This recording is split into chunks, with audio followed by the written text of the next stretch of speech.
Right, do we have sound now? Excellent. Sorry, this is turning into a little disaster. Um, I was really pressed for time um, to get everything ready for the start of the stream, and although I managed it, as you can see, there have been a few little accidents along the way, um, such as the audio not being correctly set up, it would appear. Just a second, I'm trying to make absolutely sure that the game audio is going to be captured correctly when we start. I think that's the correct one. If that's the wrong one, then we'll deal with it at the time. Right, sorry about that. Let's try again. Hey Kara, lovely to see you. How are you doing? So, where was I? Welcome to the stream, everyone. I'm Robert, and this is the El Magnifico Games channel. Today we're going to begin a playthrough of King's Quest IV, which I happen to have seen has us playing as a female protagonist, which is unusual because that's the first time we've had that in the in the series. I wonder whether she is going to be. I wonder if she's going to be portrayed well, if you see what I mean. I wonder if it's going to be a realistic portrayal or not. Then again, I mean, it's not like the portrayal of the other characters in the series have been very realistic up to this point, so I suppose it doesn't matter too much. You're good, excellent. Hello, best of luck with this one. Thank you, lovely to see you, Omaha.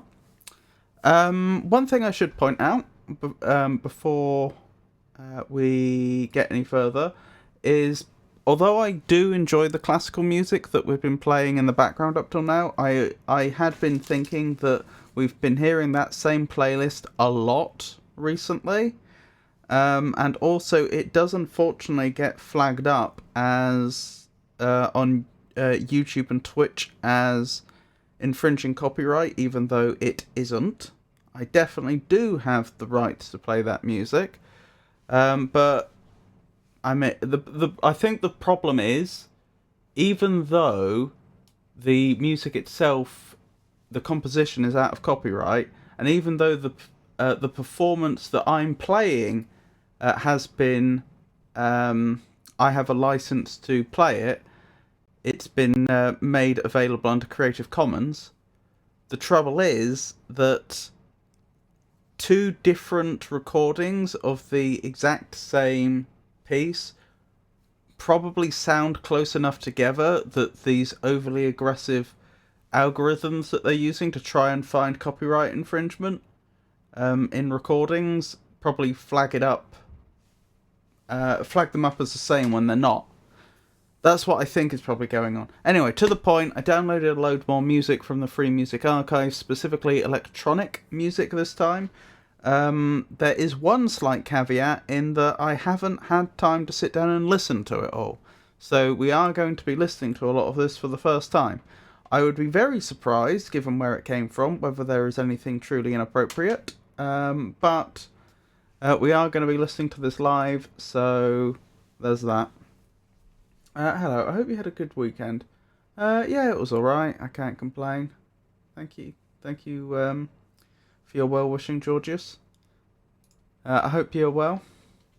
Right, so I'll start the music up. We'll open up the manual, because we always start these King's Quest games by reading the manual, as it was originally intended, and then we'll get into the game. That's the plan. So I have zero idea what's going to be playing, music-wise. Because there's hours of this stuff, I should point out. Like, that's why I haven't listened to it all. I just haven't had the time to just sit down and listen to it all before today. Wiccan was good. I have an answer what's wrong with my shoulders. That makes me happy. Oh no! I'm sorry to hear that your shoulder's injured. What does the prognosis look like? If you obviously don't have to tell me.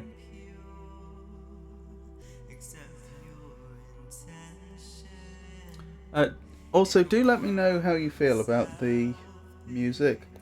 Um, if, for example, some of you really, really enjoyed the classical music and it made the streams for you, that would be useful to know. Or if you end up greatly preferring what's being played with this new playlist, then that would also be useful to know. Right, so, right, it's doing that thing again where it's not updating the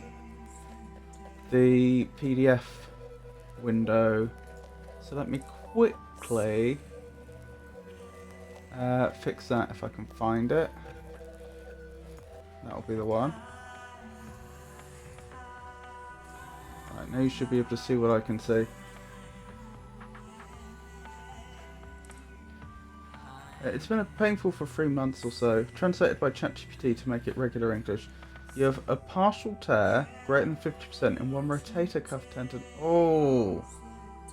And some wear in 2 other shoulder joint shows mild arthritis, tiny bone spurs, and mild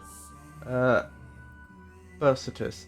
Your bicep tendon is slightly worn but intact. There are signs of early frozen shoulder, capsule inflammation. Bone and muscles look normal. The tendon tear was already there.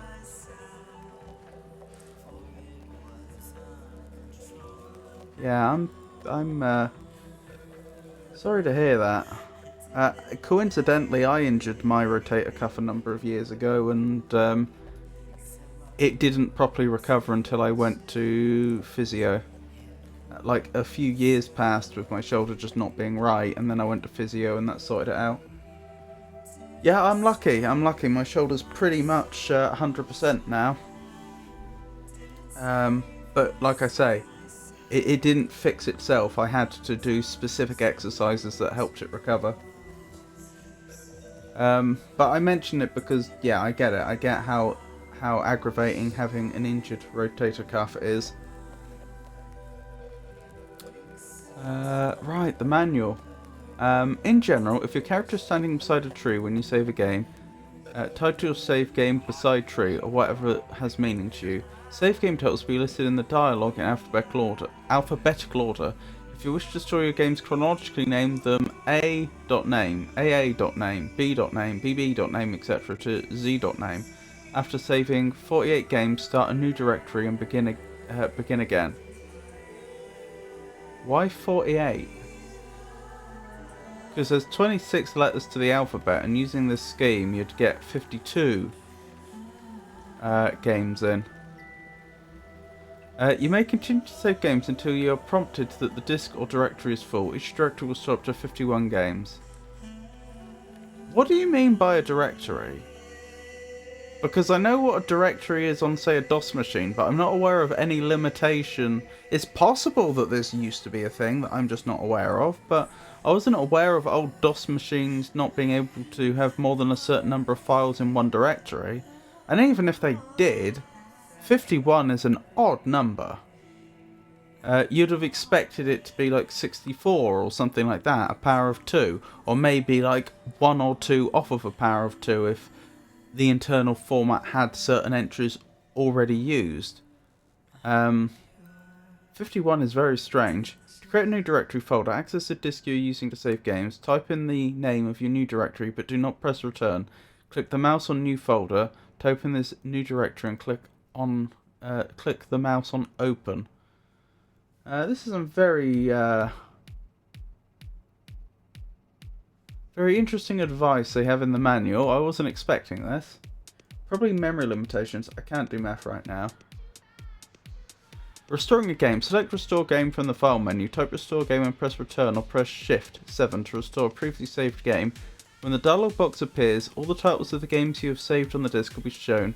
If you have one drive and are using a saved game disk, click the disk button. If you have 2 drives and are using a saved game disk, insert it into your other drive and click the disk button on the dialog until the desired disk is shown. To select the game you wish to restore, scroll through the list of saved games titles and double click the mouse button on the game you wish to restore. Games are stored alphabetically. Pressing the first, I think they mean sorted alphabetically. Pressing the first letter of a saved game title will highlight the first game beginning with that letter. When you're done, when you want to quit playing the game, select quit from the pull down menu, press Alt Z or type quit and press return. Hey, Ulfarian, how are you? So I'll tell you, do we want to read through all the technical stuff? I mean, I feel like none of the manuals up to this point have gone into this level of detail. I feel like we're not interested in how to install the game or anything like that. We're more interested in the backstory.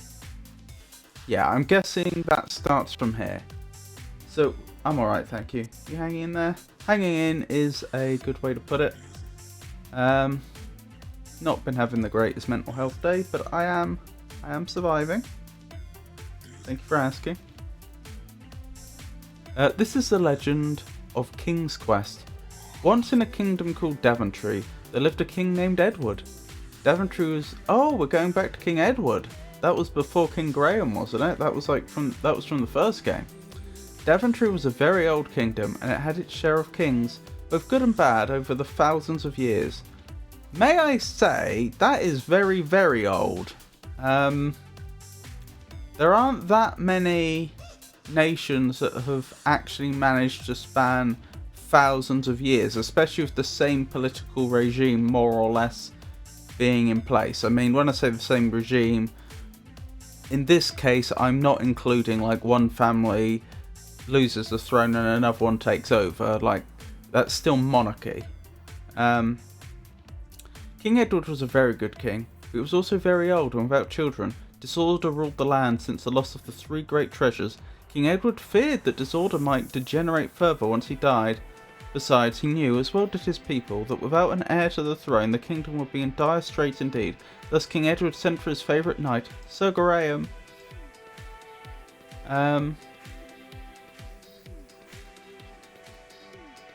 Just remember, it takes more muscles to smile than it does to slap someone. And the slapping muscles are larger, so they provide more exercise. But after I slap someone, I smile, so it's not really helping. Even more exercise. You are the bravest and most trustworthy of my knights, quick of wit and stout of heart. I have chosen you to succeed me as king, but first you must prove yourself worthy of my crown. Far beyond the walls of this castle lies shrouded the three great treasures of Daventry, stolen years ago by stealth and sorcery. This kingdom will not be restored to its former glory and prosperity until these great treasures are returned to their rightful hearth.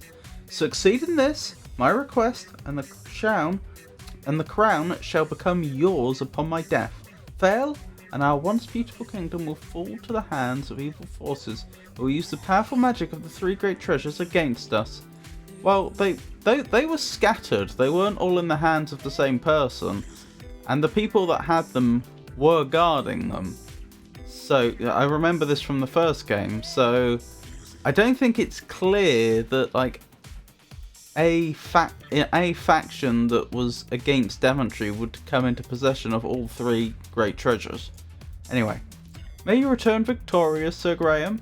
Thus Sir Graham ventured where most humankind dared not tread, and returned home victorious with the cherished treasures of Daventry, as is chronicled in the tale Quest for the Crown.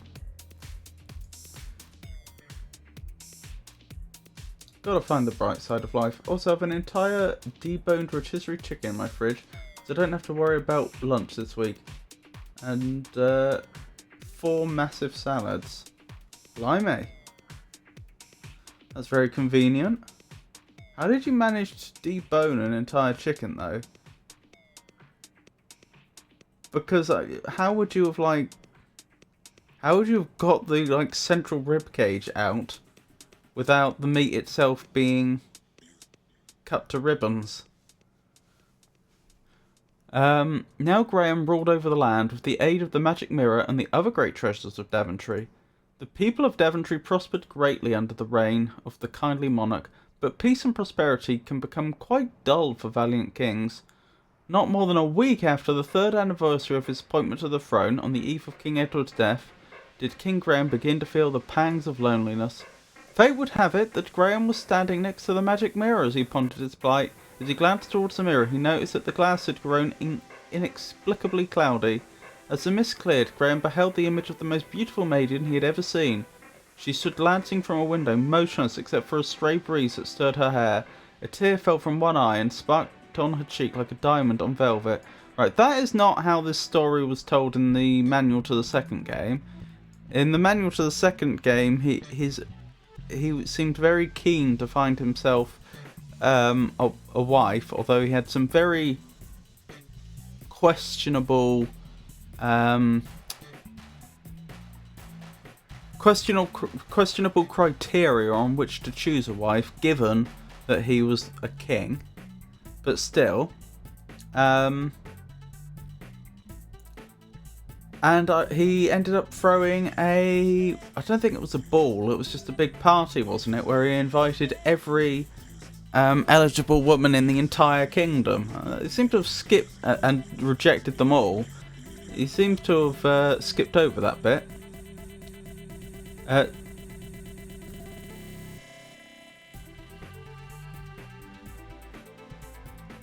Is that a typo? That looks like SEEL, which I don't understand. Seeing how the tears run down her face. Oh, that I were the glove upon the hand that could brush away such sorrow, exclaimed Graham. I mean, strictly speaking, that says seal how the tears run down her face, but I don't think that can be right. The criteria I would use to select a wife as a medieval king are not fit for a video game description. Goodness. Yeah, I could load up the other manual and show you, but he didn't seem to have much consideration for what would actually be good for the kingdom, or even what would be good for the succession. He seemed to have quite specific and selfish criteria for the individual he was looking for, shall we put it. The king's heart was suddenly intoxicated with longing for this maiden. Indeed, this was a woman who must be his queen. Bearing in mind, he has not seen this woman before in his life, and she does not know he exists. He's seeing her through a magic mirror. They rarely ever did. It was more about how they were perceived and what would benefit them best. Well, I mean, in actual medieval royal marriages, they were usually picking partners for diplomatic reasons. They wanted to form alliances, and that is notionally good for the kingdom. It's not. I mean, I've forgotten exactly what he said, but King Graham, I remember, placed a very, very high. He put what he perceived as beauty very, very high on the list of things he was looking for, and it's like, right, but if she's not fit to be queen, if she's not able to take on the responsibilities of being a queen and exercise her position effectively, then it doesn't matter how beautiful she is, that's going to be doomed to disaster. True, but they had alternate choices quite frequently. Yeah, I'm well aware of that. But that's how they would have dealt with that. Like, if they the person they marry would have been someone who really was suitable to be a queen. Any alternate choices, yeah, then they may have other criteria. The mirror clouded once more and a voice spoke forth. This is the maiden Valanice. She is from the kingdom of Colima, and is known for her goodness no less than her beauty. The jealous crone Hagatha whisked Valanice away to an enchanted land, and imprisoned her in a quartz tower guarded by a ferocious beast. To rescue Valanice, you must travel to the kingdom of Colima, where you may search for the keys which unlock the 3 doors to the enchanted land. As the tale is told, King Graham did indeed find the 3 magic keys, and faced the battles that led to the safe rescue of the beautiful maiden Valanice. The full account of King Graham's search for his bride is chronicled in the tale Romancing the Throne. Yeah, that was another thing. So he has this huge party where he invites every eligible woman in the kingdom. He rejects every single one of them, and mostly for the silliest of petty reasons that have nothing to do with whether they would make a good queen or not. And then he looks in the magic mirror, sees this woman, and he literally decides on the spot she's going to be my queen, obviously without consulting her, without her even knowing he exists. And he literally gets up off his throne and leaves then and there. He doesn't tell anybody that he's left. He doesn't take anybody with him. He just goes off on his own and leaves the kingdom. He literally just walks away from the throne. They marry the successor and engage in the alternate relationships for fun. Do you think Magic Mirrors sold after 2000 have ads built in? What an awful thing. To be fair, the Magic Mirror probably knows she's the one. That's something I didn't consider. That's a fair point. Do you think the Magic Mirror also photoshopped her a bit? Because the Magic Mirror would have also, being a Magic Mirror, probably also knew what King Graham was looking for. Imagine the targeted ads. King Graham married the beautiful girl he had rescued, and 2 years later the young Queen Berenice gave birth to twins, a boy and a girl.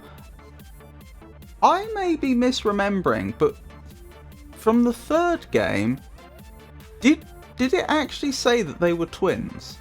Alexander and Rosella?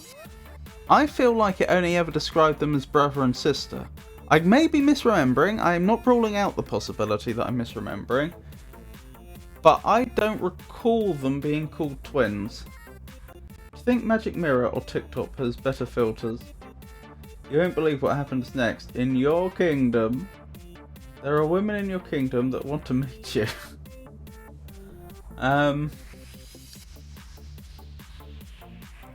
Alexander bore a striking resemblance to his father, and likewise Rosella to her mother. The family lived a very happy and peaceful life, at least for a while. But from deep within the forest came rumblings of a terrible beast who was ravaging a bloody trail towards the land of Daventry. Sightings of dragons had been rare in these tranquil times, and never before in the kingdom of Daventry had one witnessed such a beast as terrible as the three-headed dragon. That's interesting for them to say, because in the first game we did literally fight a one-headed dragon. I mean, they may be right, but I feel like a three-headed dragon isn't a huge step up from a one-headed dragon. As the years crept by, the notoriety of the beast grew, as great as the destruction it wrought. Soon the whole population of Daventry tremored with the news of the dragon's approach, and each homestead dwelt in terror. But isn't there only like 24 people that live in Daventry? Bizarrely, despite it being a kingdom. Maybe we're supposed to assume that there are many more subjects than that, but we just never meet them. I wish we had the technology to create a game based off Twitch chat. In what way? I mean, I know that people have made AI technology where you describe the game you want and then the AI tries to build it for you. I remember seeing a website like that was actually really interesting, because what they did was they did basically what I just described. So you tell the system what type of game you want and then it will build it for you. But then they went one step further. This was all online and you could publish them on that website, the games that you made, as a finished product. And then there was some way that, you know, different games could rise or lower in the rankings. So it was like, not only were you able to just like, as I say, like just describe a game you wanted, but then there was also a social aspect to it, and obviously the better games ended up on like the front page of the website. It was a really interesting idea, and I went back to it like 6 months ago, and they'd closed it down, which was a shame. Yeah, Kingdom is generous with Daventry based on what we see. As you go along in chat, what is said is added. Mirror ads, filters. Oh, I see what you mean. Yeah, we're not a million miles off of that. The main problem is, like most things AI does at the moment, it would miss things in a way that a human being wouldn't, and you would have all sorts of oddities. I think it wouldn't have the same attention to detail. Meanwhile, in a land far away lived the malevolent wizard Manannan, Manannan kept a watchful eye upon the kingdoms of the world. With a sardonic grin, he watched as the three-headed dragon rampaged its way towards Daventry. Manannan's hatred of mankind had intensified with his great age. In his coal-black eyes burned a strange reflection upon the glass of the crystal as he mirthfully watched another human swallowed whole by the vicious beast. Preferring his solitude, the powerful Manannan was only allowed to be observed by one servant boy, who maintained his house and performed all his menial chores. Of course, Manannan could have conjured up spirits to do his dirty work, but he much preferred to see the toil and strain of a young mortal suffering under his thrall. Yeah, that's changed slightly. I seem to remember the story in the third game, as we read it, was that the servants were limited. So he could summon servants to do things for him, but they couldn't do everything that a human being could do. That was my understanding. Most would call it depravity, but it was fear that fueled the flames of Manannan's hatred of humanity, a fear instilled by a vision from his prophetic crystal ball, for within its walls of quartz, Manannan had seen his own hideous destruction at the hands of a conquering hero. Had he? And he still fell for that trick that we did in the third game. Why make magic stuff clean your house like the wizard in Fantasia when you can just buy someone? Yeah, I don't know. I suppose that depends upon the precise economics of it. Time has wrought many changes and with it much sorrow. The kingdom of Daventry was ravaged by the deplorable dragon and the young Princess Rosella was abducted. Okay, that's the first... Oh no, hang on. No, they're talking about when she was being fed to the dragon, I assume. The entire kingdom was overcome by the brutal onslaught of the beast, and though forewarned, had found themselves helpless to defend against its supernatural strength. Much weeping and wailing was heard throughout the land. Even with its power of prophecy, the magic mirror could provide no answers, not even a clue, for some bearer of black magic had cast a cloud of darkness upon its face. That's interesting, because we knew that there was evidence that, yeah, when Alexander was kidnapped at 1 year old, which they haven't actually talked about yet, we know the mirror stopped working, and I think we'd assumed that Manannan had probably done that, but this is the first time I think they've actually confirmed it. And the wizard watched with eyes of venom. The entire tale of Rosella's rescue, the wizard's downfall, and the restoration of the royal family are chronicled in the saga To Err is Human. So I guess they didn't want to spoil the whole reveal in the story that the boy that worked for Manannan was actually Prince Alexander. But yeah, they skipped over that bit. According to legend, shortly after Rosella's rescue, King Graham decided it was time to pass on his adventurer's cap. Gathering his wife and 2 children, the king offered a grateful smile upwards, for each member of his family had given him great pride. Gazing down at his children, he couldn't help but see the glint of spirited valour in their eyes, knowing the future of his kingdom would rest soundly in the hands of their future heir. In the hands of its future heir. He slowly lifted his hands to display the infamous adventurer's cap. Infamous, not famous, infamous. And now the commencement of the noblest adventure of all. An overview. The Sierra 3D animated adventure game, simply stated, is an interactive movie where you can become the main character. In this game, the main character is Princess Rosella, daughter of the dying King Graham. Oh, he's dying now. That's, I think, the first time we've also heard that. I'm assuming the servant is indentured at least. That is a total retcon. In King Quest 3, it says she was selected for sacrifice. Ah, yeah, that's what I remember. Thank you for pointing that out.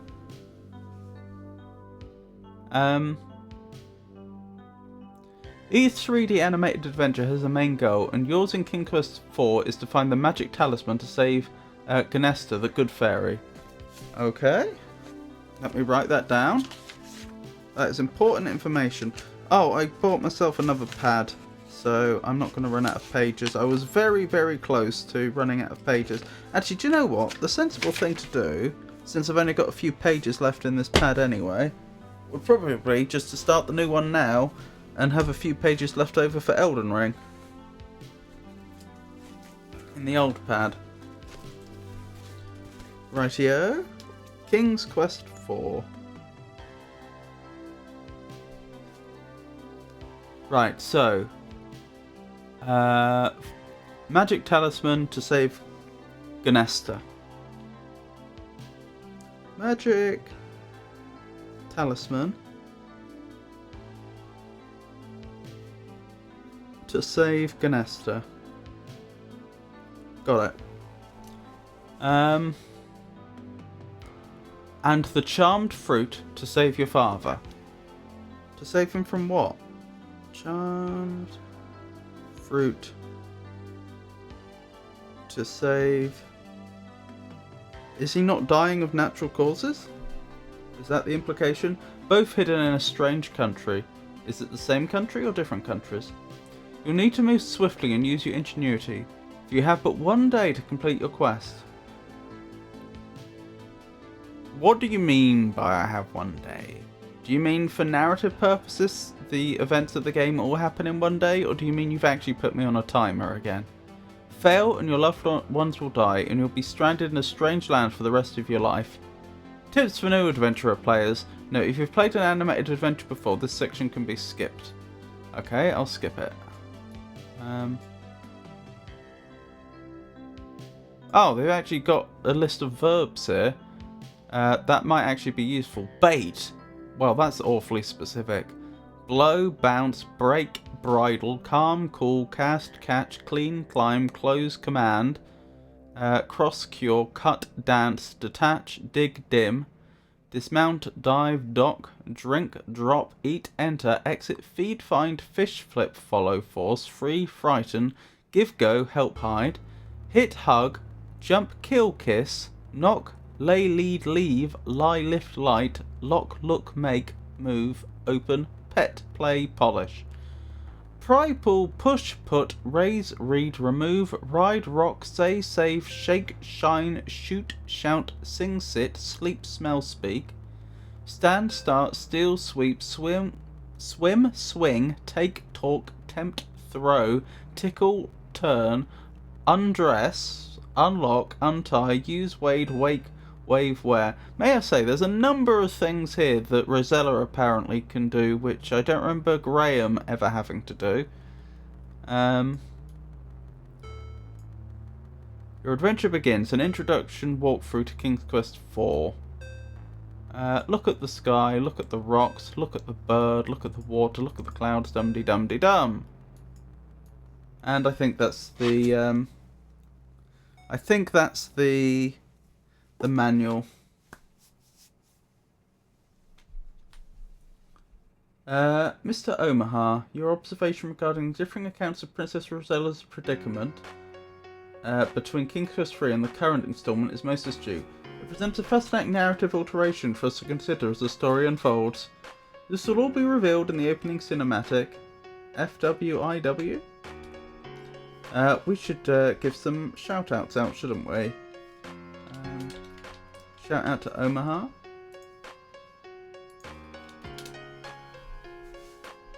You're once again bound to a clock with a time limit. No! I don't want to be. I hate that mechanic. Okay, I'm going to get out of here for a while and try to feed the dogs. Have a good stream. Try to feed? Is it not often successful? Okie dokie, Georgius. That was correct. I'm wondering how it inferred Mr. I don't know. Hope you had a good weekend, Pikachu. Oh my, thanks. Mr. Omaha, how does it know you're not a madam? A most pertinent observation, Pikachu. My programming does not infer gender. Mr. was simply employed as a general polite form of address. I should endeavour to be more precise in future. Hey Catholic, lovely to see you. You should have a shout out too.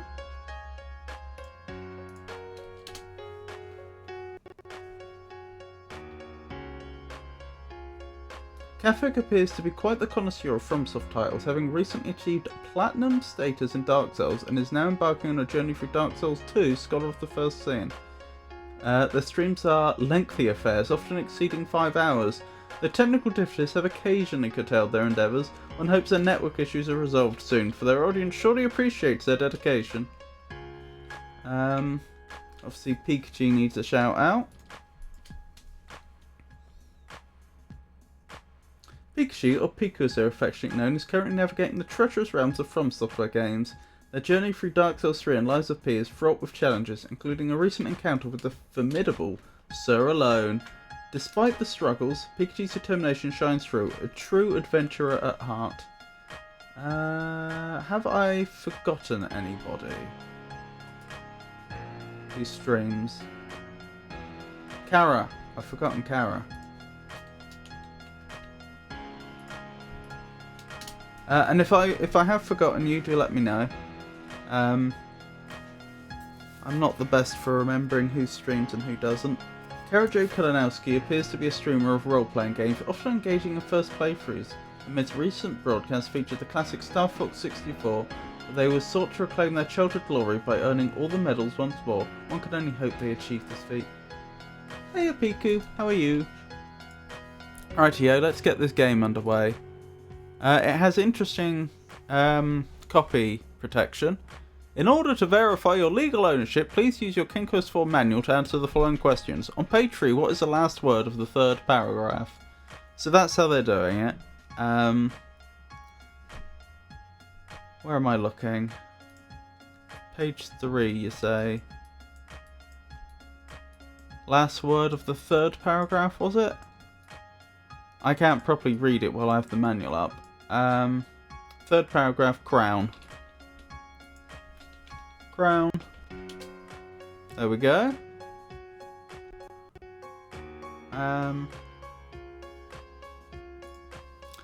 Is this your first time playing King's Quest IV? Yes.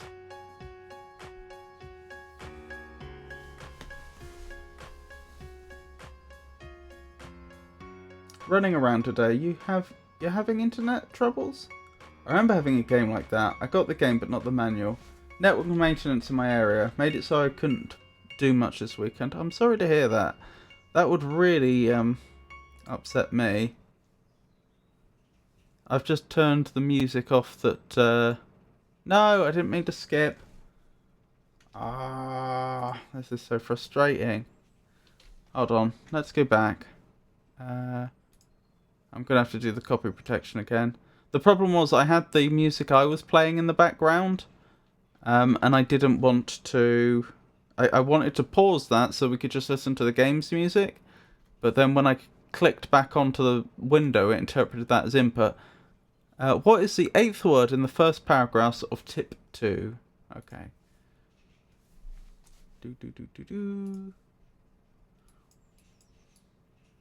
First paragraph, 8th word, tip 2. First paragraph, 1, 2, 3, 4, 5, 6, 7, 8. Adventure.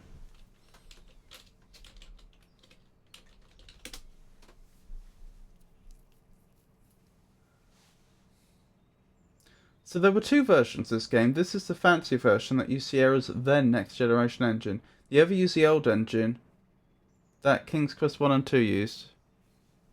That's annoying. What did you do for entertainment? Read a book? Wrote more of a story I was working on and finished a book. Ooh, very nice. As a kid, we had the latter, which only much later in life did I learn was actually rare.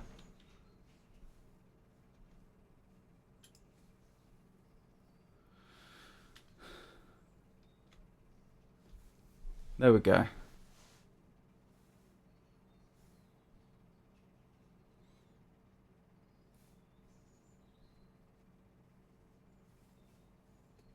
That is interesting.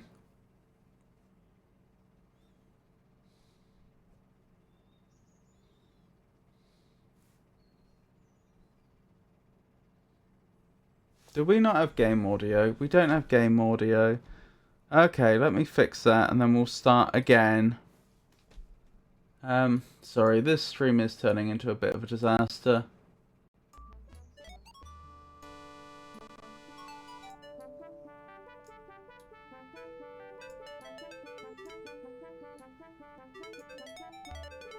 Okay, third time's the charm.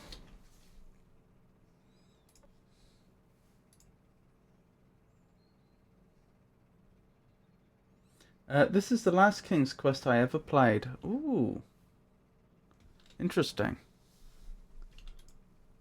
Any particular reason? On page 2, what is the fourth word of the first sentence? Okay, let's have a look. Let's get this right. Page 2. Page 2. We're on page 2. It's not updating the window with the manual again. There we go. Page 2. Was it the fourth word? Once in a kingdom. It's kingdom. Right. Kingdom.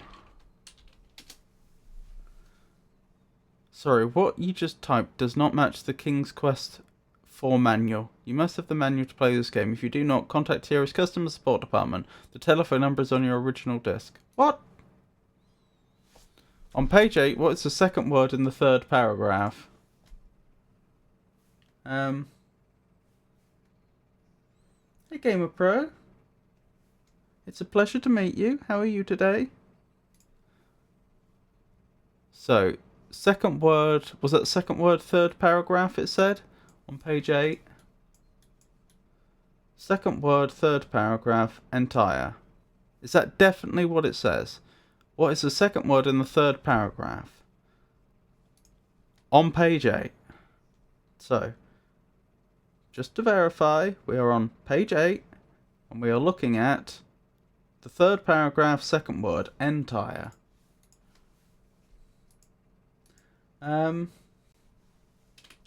I started on the next one. Tech issues are part of streaming. They add character and credibility, in my opinion. Hello Gamer Pro. That's a cute emote. It is a cute emote. To me, 5 to 7 are all better than 1 to 4. Good morning. Agreed. I remember playing computer games in the kitchen computer. Oh, this was back when families... I take it this was back when most families had a family computer, and having individual computers was unheard of. And we don't talk about 8. Oh, should I not play 8? 3 out of 5 were always my favourites. 6 got tons of accolades, but it never struck me the way the others did. 7 was very different. That is the word. I liked it because you could look outside in the backyard. Oh, I see. When you were playing. It was different. I thought it was scary. Yep, I couldn't find King's Quest 5 or 6. And also forgot about them until I saw you playing them again. Oh, I see. You forgot about the series. Had is the word you want according to ChatGPT. Let's find out. Because it said the second word. Page 8. Paragraph 3. The entire tale. It is entire. Right, we're away. You've even got sound this time. I like this King's Quest and Air Today Gone Tomorrow. That was the last one we completed. I think. Oh no, that's the... Hang on, I get confused. I've just done King's Quest 3. Was Air Today Gone Tomorrow one of the much later ones? Yeah, we did To Air Is Human, didn't we? I'll say, since this is the SCI, the new engine, it has actual sound and music of its own. Does it have music throughout? Did I not need to bother with getting all that electronic music? This seems to be one of those instances when important information should be verified applies to. That is a very cute emote.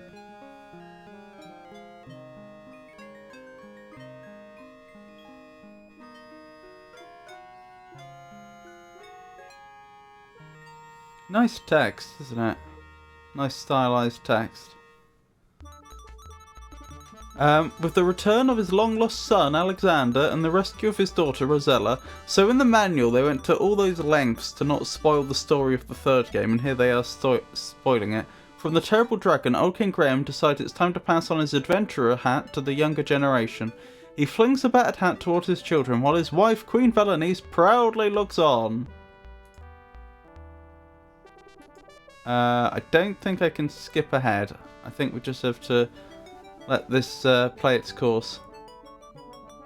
The hat arches through the air. Suddenly, King Graham experiences a terrible sneezing pain in his chest. Oh, squeezing pain in his chest.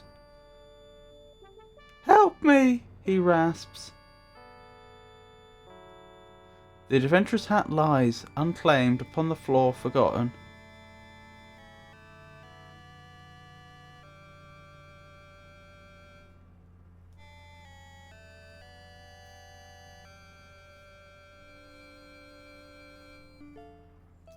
King Graham lies weakly in bed, Father Death hovering near. Father Death? I think they're conflating Father Time and Death. Grief returning, missed that. Oh, Father, she sobs, you're still young. You should have many years ahead of you. Oh, Mr. Bit, do you really mean that? A soft voice asks. Rosella looks up but sees no one. Who's speaking to me?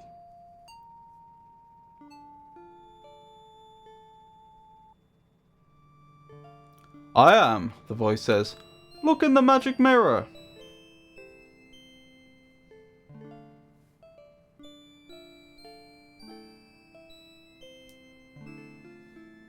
Rosella sees an image in the mirror. Who are you? She queries. Oh, is that the good fairy that we read about in the manual? What was her name? Genesta? I am the fairy Genesta. In my land of Tamir, there is a remarkable tree. This tiny tree needs 100 years to bear a single fruit. That's suboptimal. Hope that fruit contains a lot of seeds.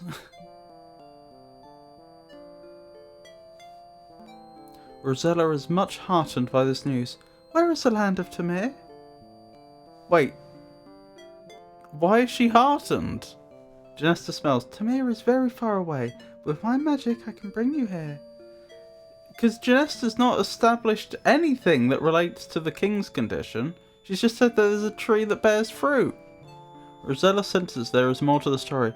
But I suppose there are some problems. Again, Genesta smells. Yes, you are correct, Rosella. If you are willing to come to Tamir, I will explain the situation. However, once I bring you here, I can't send you back. You'll have to help me first. Right, so she's agreeing, she has no way back and she's agreeing to she doesn't know what. Confused, Rosella says, I don't know. What if I can't help you or find the tree? Genesta pleads, you must decide now, Rosella. My powers are growing weaker by the minute. Oh yeah, that old trick. Giving people a, just making up some timeline people have to act under to add pressure. Now the fairies put a faint glimmer and a voice barely audible. If you care for... Missed it. Yes! Wonderful.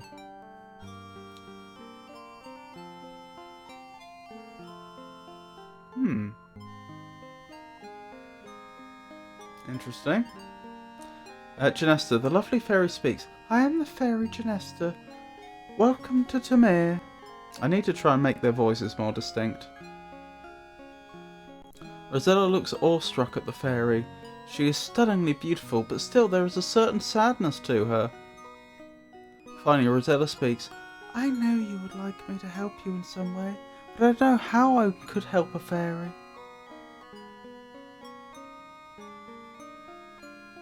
Genesta looks sadder than ever. You're wrong, Rosella. You see, I'm losing my magical powers. Yesterday, as I was strolling through the woods, Lalotte missed it. The fairy sighs. She yanked it from my neck and raced away, screeching with laughter. Immediately, I felt my powers diminishing and my body weakening. I will die in 24 hours if my talisman is not returned. So Lalotte presumably took the talisman. Sorry, I will read chat in a moment. It's just... I'm missing dialogue as it is. Oh, Lalotte. Intently, Genesta looks at Rosella. Lalotte is very evil and will use the talisman to bring more evil to Tamir. Now I fear it will be contumac to my... Missed it. Further, I cannot send you home without my talisman. Rosella is unsure as to what she can do. Meekly she asks, I want to help you, but how? You can do more than you think, Rosella, Genesta assures her. I believe you'll be able to penetrate Lolotta's domain.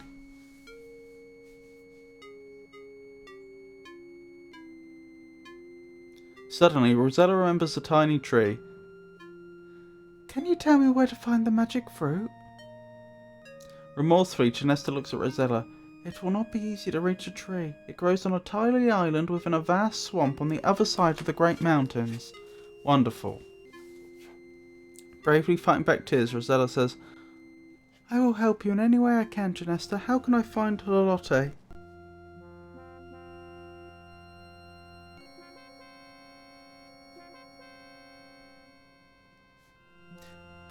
The beautiful fairy points eastward. Lolotte's castle overlooks Tamir from the Great Mountains.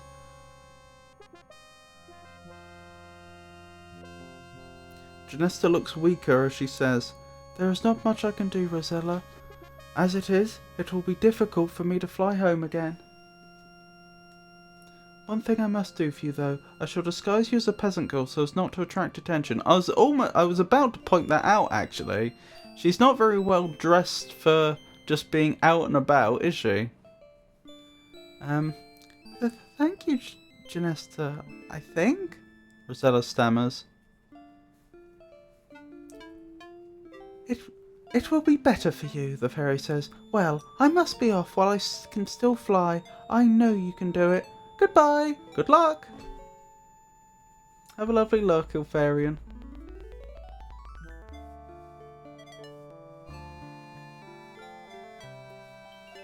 And presumably that's where the game begins. Well, you're on your own, Rosella.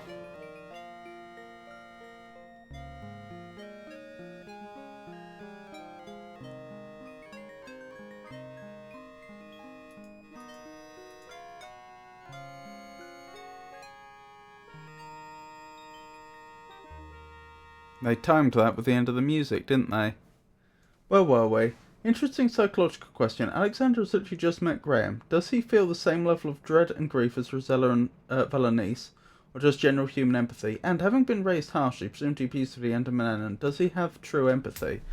The answer to the first question is I strongly suspect no. He would not experience the same level of grief. The second one, I don't know. It depends exactly how he's been raised, and I also don't know enough about the development of empathy to say whether being treated harshly like that would have made it more likely for him to develop empathy or less likely. Good points, though.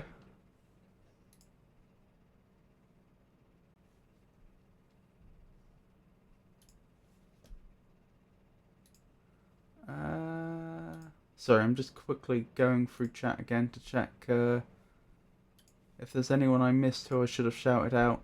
Do you stream, Gamer? I will return after a horrendous work meeting. Okie dokie, Omaha. Sorry to hear that, but that you've got a horrendous meeting coming up, but I hope it goes reasonably well, considering. No. Okie doke. Rightio. Let me get the music playing again.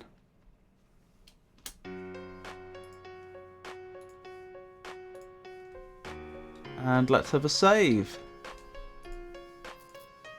It cannot be saved at this time. Okay, so it's got that weird bug that the previous game had where you have to access the save menu in a specific way to be allowed to save, as strange as that sounds. Tried, I couldn't do it. Kudos to streamers. Oh no, what went wrong? If you don't mind my asking. Hang on. I'll tell you something that is missing, that I've only just noticed. Where do I type in commands? There's no prompt. Oh, that is different. So if I just start typing something, then that appears. Look at sky. The bright blue sky seems to merge as one with the vast ocean before you. So this was presumably... this is a new engine. The two most immediate things I've noticed that have changed is they now have the concept of a text box, so they can draw a text box anywhere on screen. That's number one. And number two is that, as we've just discussed, they aren't dedicating part of the screen to typing in your input, so they have slightly more screen for the artwork. I gotta run, be back later. Okie doke, Pikachu, thank you for dropping by, I do appreciate it. Good luck, this game is harsh. Hello, the Mind Slug, it's a pleasure to meet you. I hope you're having a good day, and thank you for your well wishing. This is my first time ever playing it, so we'll just have to see how I do. I've been playing these games in order, so I've completed 1 through 3 so far. What was I thinking? Generally speaking, if I do get really stuck, I will ask for help. So don't be... it's unlikely I'll end up solving absolutely everything myself, but I will make a sincere attempt to do as much of it as I can. I think it's situational. Some people who have been raised under these conditions often have heightened empathy, as they are more understanding of those things. On the other hand, some end up stifling and closing off empathy, as well as turning completely inward, not understanding what empathy truly is because of this. Yeah, that's what I was thinking. I appreciate the complexity of what you've just said, but just to summarise, yeah, I could see it going either way. Okay, then this shouldn't be an issue. I don't have this game memorised, and I'm laying in bed watching, so just keep multiple saves. Fair enough. So my first... There is a unicorn. Goodbye, unicorn. So the first thing I do whenever I start one of these games is I try to map. I try to build a map of all the areas we can reach so I know what is in the world. So we've just been to the beach, and this appears to be a river. So I'll start making a map. Getting ready for work. No worries, Catholic.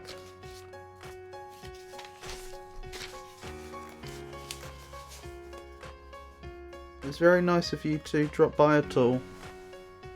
There's a day-night system, I'll tell you that much. Is there now? I was told I only had 1 day to complete the game, though. Also, it's not showing me the time at the top like it was in the previous game. That can't have done her dress much good.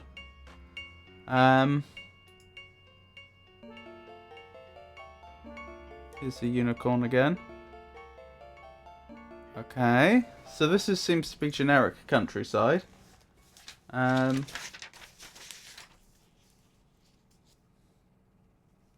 statement is correct.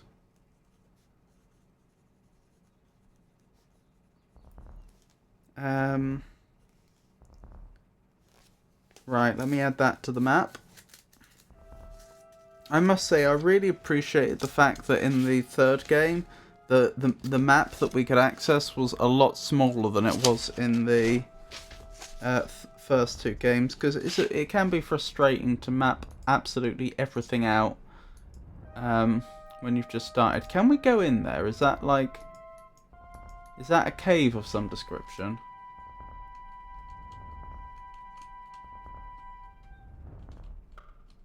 No. It doesn't look like we can. Which is fine. Just checking.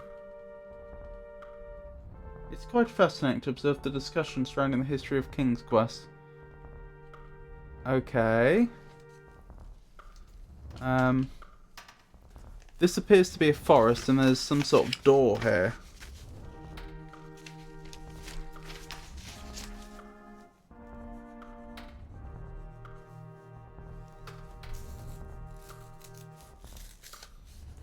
Hey Pengy, lovely to see you. It's always a pleasure.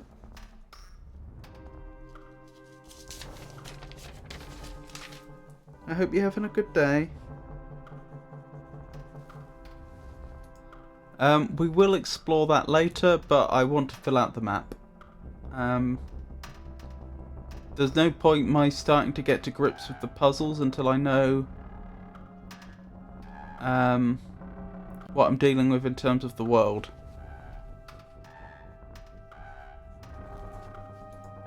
Ah, this is looking sandy. So I think we're probably getting to one edge. We're probably getting to a beach on the opposite side again. Hopefully.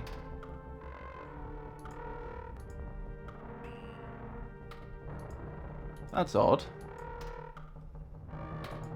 No? Mountains?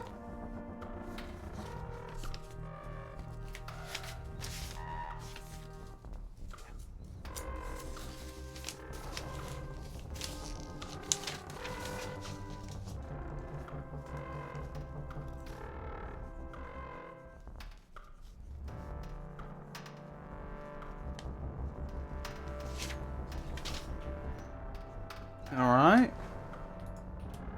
If I go up this way, can I also go to the right again? Or is this essentially the rightmost extremity? Yeah, it feels like this is built more like, you know, this is, if you think about how some of the areas are built where you like have exits in a number of directions and you might have a house you can go into, it feels like the fact that I can go over here is special to this square, almost equivalent to it like being a house. I don't think, but assuming the map is still built on a grid system, which it has been up till now, I feel like in the previous games, I feel like that the area to the right down there was not part of the main grid.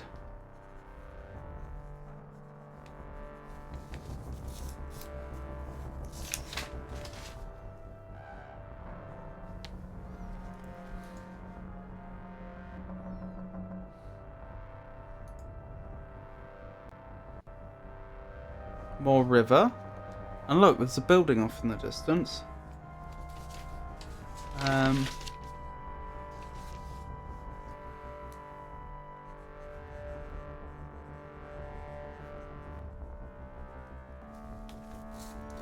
Tell you what, I'm very glad that we haven't run into anything dangerous yet. Very often, I think in the other 3 games, we would have run into something that would have attacked us by now.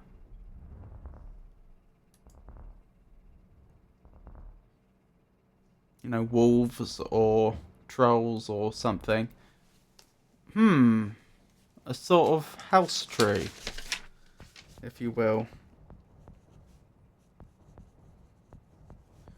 I don't know what I expected, but it wasn't that.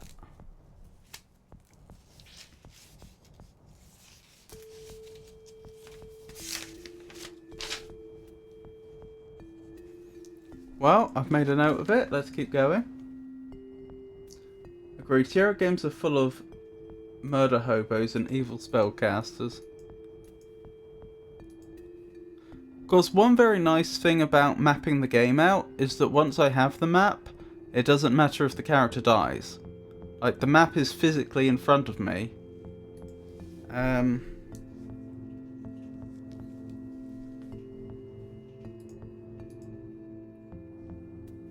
I can reload to an earlier save and that won't be a problem. Oh, look at that. She's got a sort of double ponytail. There's probably a name for that, but I don't know what it would be. I don't think that would be pigtails, because I think pigtails are different. I think they're sort of like curly and like off to the side.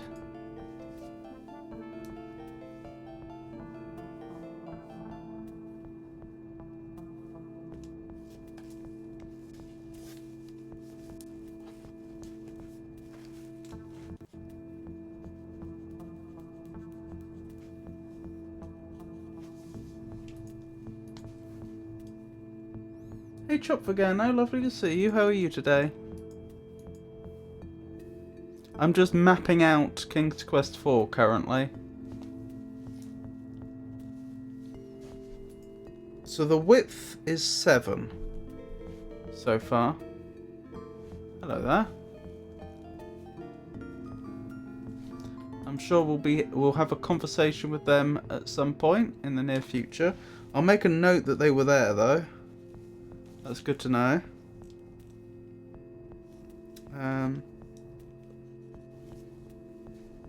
Double braids or pigtail braids? Oh, okay. Fine, and you? I'm surviving. Thank you for asking. Not been having the best mental health day, but as I say, I am surviving. Oh, I just noticed it's time for another ad break. Assuming nobody minds, I'll go on ad break as I continue mapping, because I assume the whole mapping process isn't something that... I assume it's not the most riveting part of the game, so... And what I may do is after I finish writing the map, I may just load back to my initial save anyway. Because if I'm on a timer, I don't want to waste loads of time. So we'll go on ad break quickly, and I'll probably still be mapping when I'm back. And you can speak to me, of course, if you don't get ads, or if you leave ads, if you finish the ads early. I'll still be here to speak to. Interesting, a pond. Sticking through these ad breaks supports the stream. Let's observe chat in its natural habitat. In the wilds of El Magnifico Games' chat, a curious debate blooms about Alexander's empathy. Some ponder if his harsh upbringing under Manannan stifles his feelings. Meanwhile, creatures like Ilfarian and Omaha retreat into lurk mode for safety. The Mind Slug warns of the game's harshness, while Karajo Kalinowski advises on safe strategy for day-night cycles. Just amidst it all, Chopped Vegano greets with a simple "Hi!" Right, I've made a note of the pond. Let's keep going.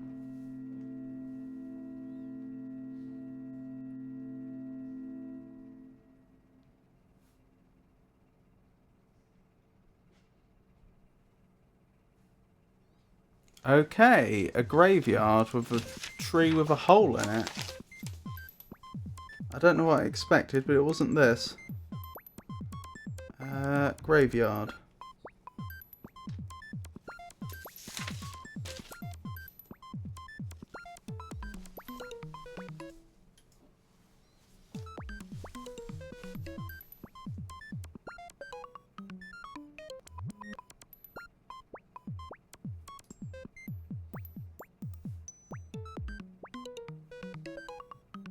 A house.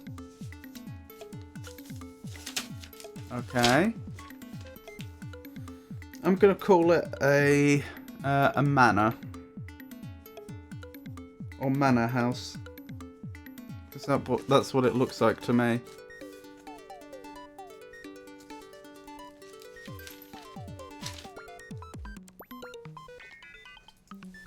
Certainly very interesting, isn't it?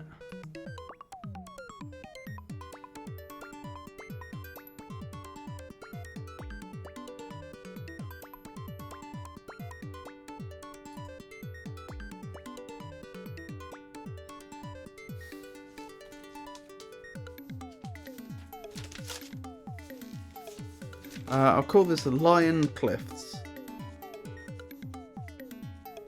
Because I can't help but notice that giant statue of a lion there, which may or may not be coming to life at some point.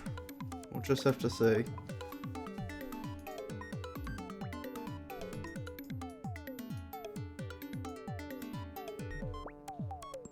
Okay. That does not look good. What are we calling this? Enchanted Forest, maybe? Welcome back from the break, everyone. As you can see, we found ourselves in an odd little spot.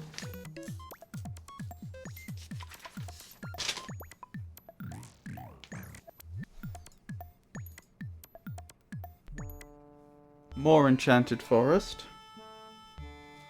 I hope these trees aren't dangerous.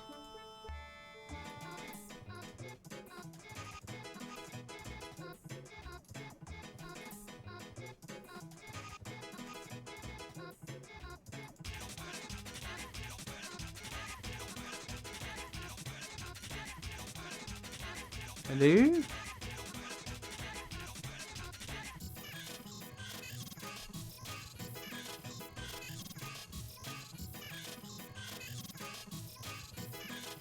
There we go.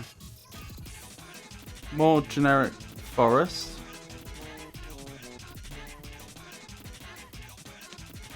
Don't know who that was.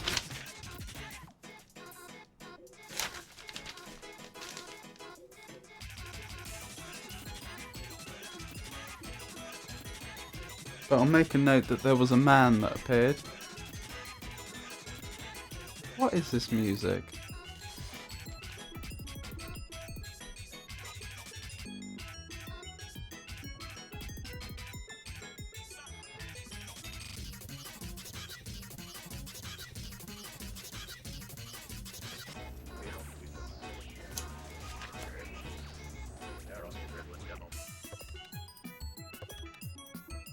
Sorry, just writing down what this is because I might remove it.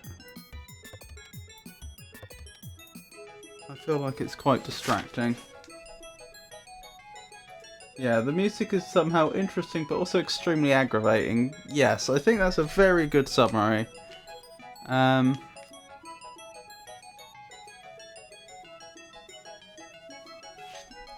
If there's any music you really dislike and would like me to skip past, let me know. A fawn? Huh.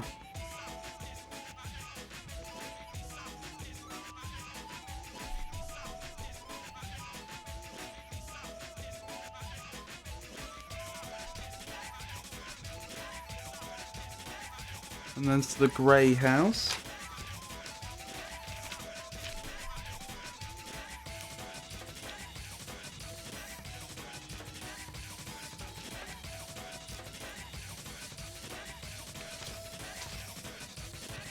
Good. Good, good, good.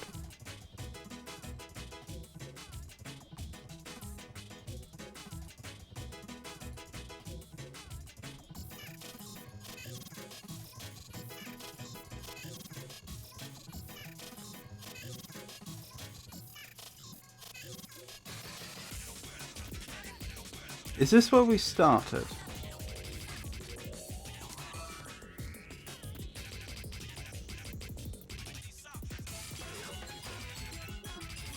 I think it might be. I'm not 100% sure.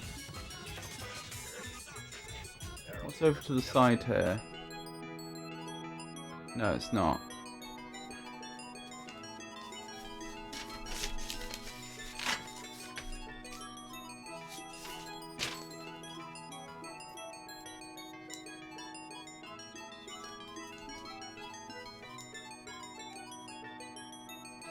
And I made a note of that fawn again.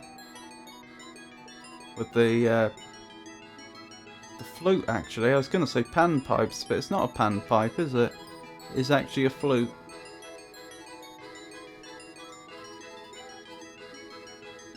Wow. I'll call this the pool, I guess. For want of a better name.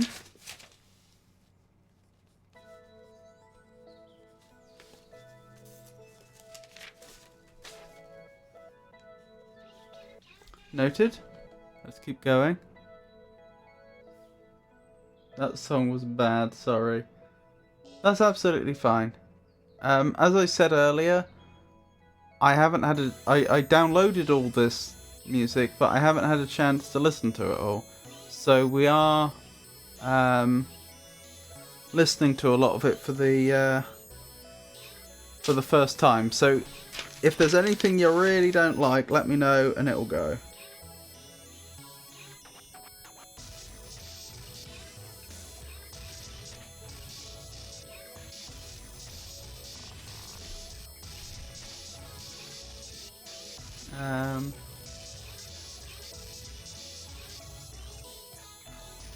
This is another one by the same person. It's that sound, it just hurts my ears.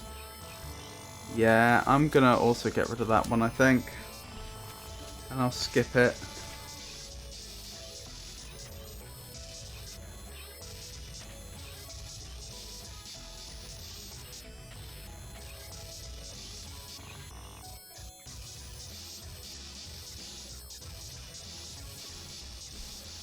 Where is it? There it is. Next one.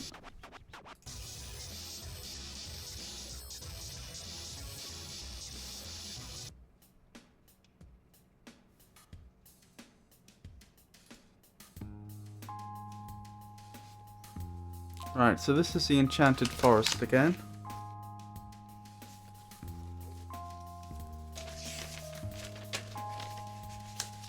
Just hope the trees are alive. Yeah, it's suboptimal, isn't it?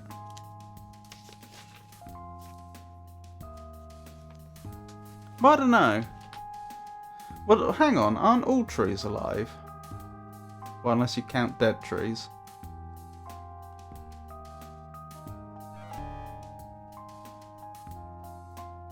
You've been a real sap this time, Rosella. Oh dear, that didn't go well.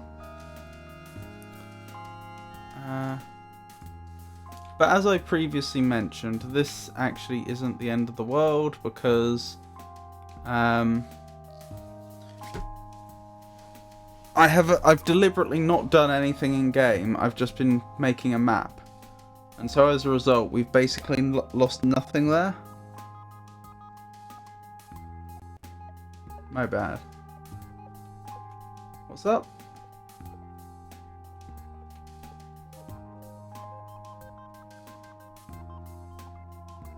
See, I see a tree like that and I think, is that significant? Am I supposed to be interacting with that? Does it do something? A general problem I've noticed with the second two King's Quest games, which weren't problems with the first two, is that the art style has become so complex that it's hard to know what is supposed to be getting my attention and what is just background, if that makes sense.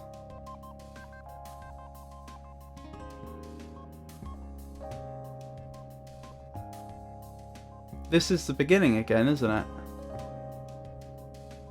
If so, that's worked out incredibly well.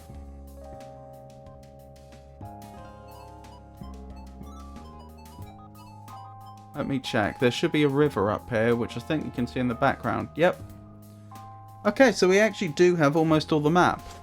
Excluding, like, individual areas that go off to the side, like the one we're about to see in a moment.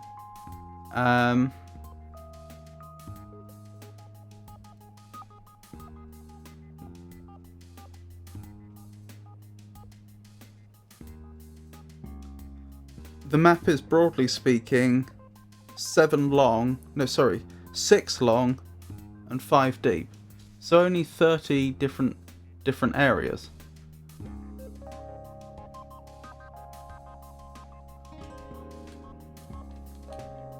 It's the same playing D&D. You describe a chair in a tavern too much and suddenly you spend 3 hours looking at the chair. Yeah. At least in D&D though, you have the option of saying, of the DM saying, look, I'm sorry I over described the chair, everyone. I promise you it is just a chair.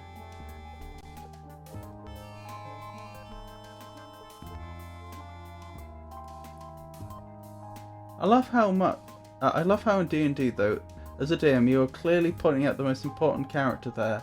The party starts to cross-examine an innocent bystander. Yeah, but the DM would say that if the chair was special.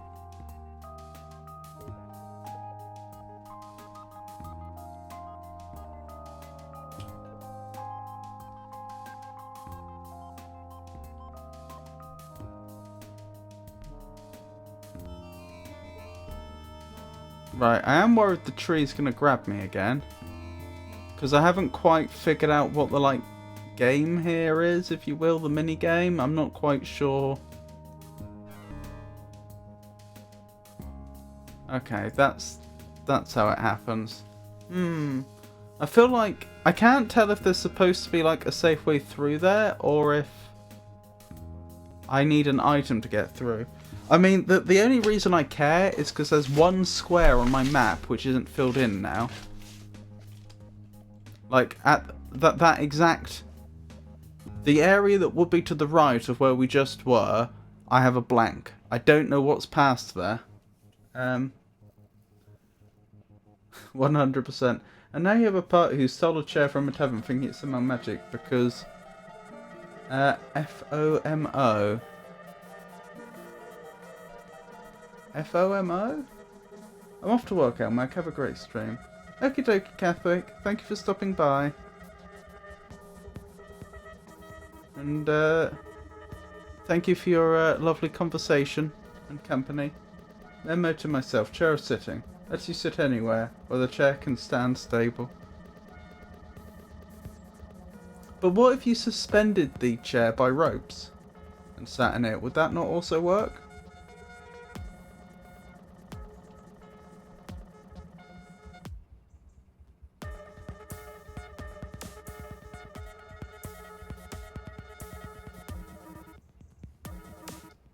You're confusing with the chair or swinging.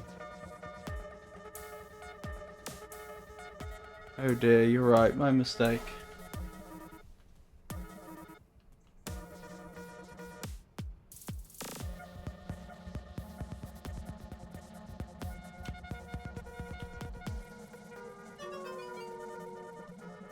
Wait, what? Is she crying?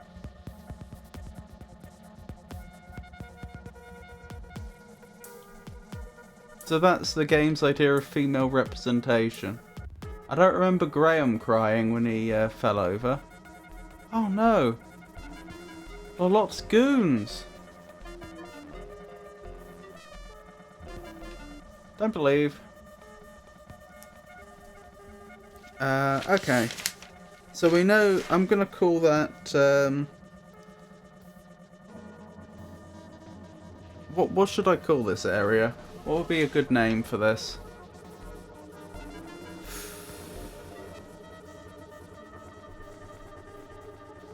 I'll call it Snake Way, after the Snake Way in Dragon Ball Z, because it's a long windy path and you can fall down on either side.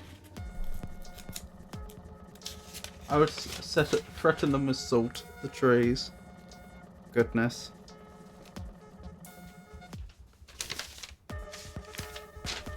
Right, so that's been marked on my map. I think we've basically got a map of everything. I'll make one last attempt at getting past those trees.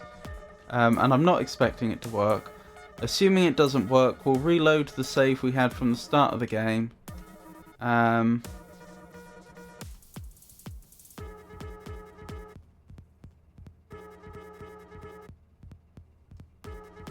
Actually, I do have an idea for how we might be able to get past those trees now I think about it.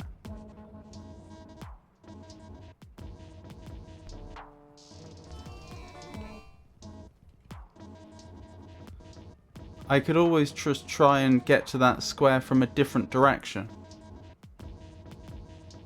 I wonder who built Snake Way. Deciding to build it over here was also not a good idea. Well, you say that, but in real life we build bridges over things which are dangerous, like rivers. Especially rivers with, you know, fast-flowing currents and so on. Or over canyons, for example.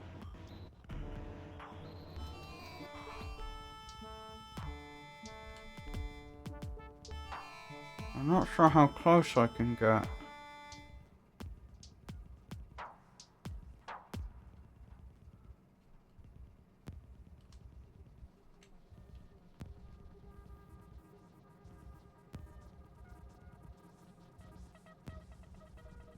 Okay.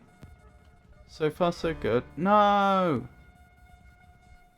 Time to leave this mortal. Yeah, but those canyons aren't 10,000 miles long. True. Hold on, I am convinced I can, well, I don't know if I can actually get past those trees, but I'm convinced I can make a better attempt at it. Oh, sorry. The official count is 625,000 miles. What hell in the Dragon Ball Z universe? I have curiosity, where are you even getting those figures from? Oh, sorry, that's the length of Snake Way. Because, of course, the size of hell would be in miles squared. That does sound like an awfully inconveniently long path, doesn't it? How long did it take Goku? Because then we could work out what his average speed must have been. And I feel like it would be pretty quick.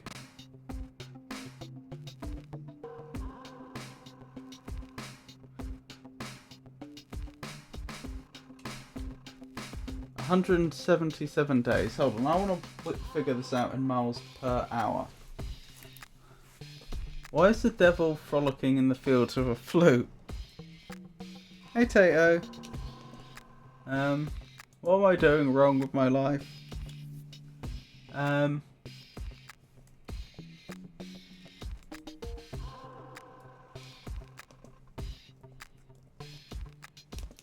We haven't spoken to them yet, so we don't know.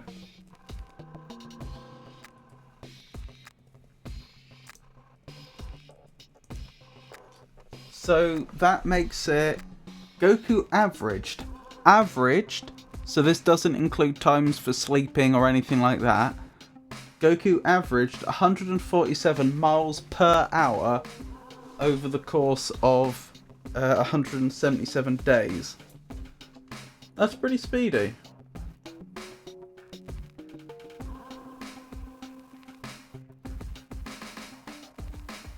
That's certainly a little faster than Usain Bolt.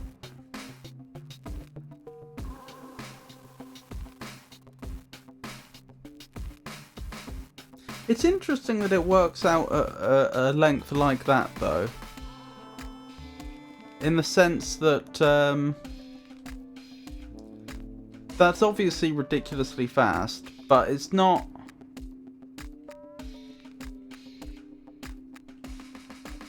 It is like, it is a level of speed that's like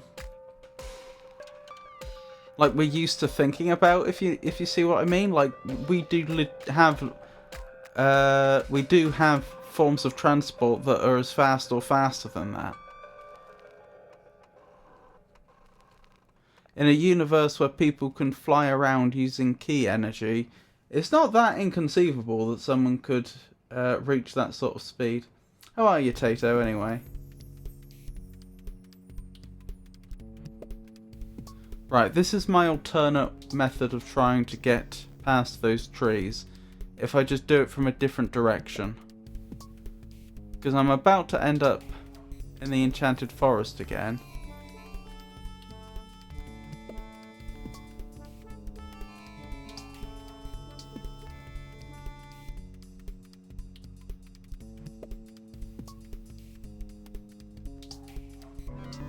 Oh, the little tree grabbed me.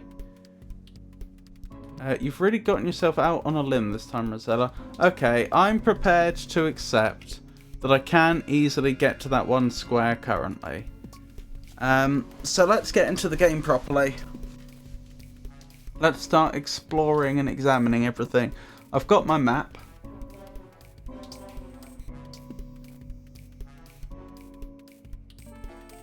There's that unicorn. Look at unicorn. You see a beautiful wild unicorn in the meadow. Its coat is dapple grey and its wondrous horn shines like gold. The unicorn shies at your approach and trots away. Talk to unicorn.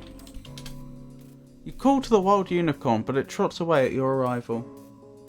Indeed, Tato, wonders wander about the devil's leisure pursuits. Perhaps such fantastical scenes are simply part of the charm of these grand adventures.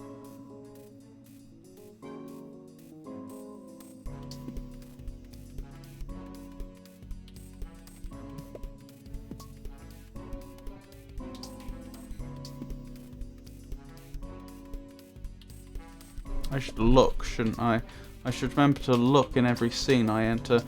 A green meadowland filled with beautiful wildflowers surrounds you.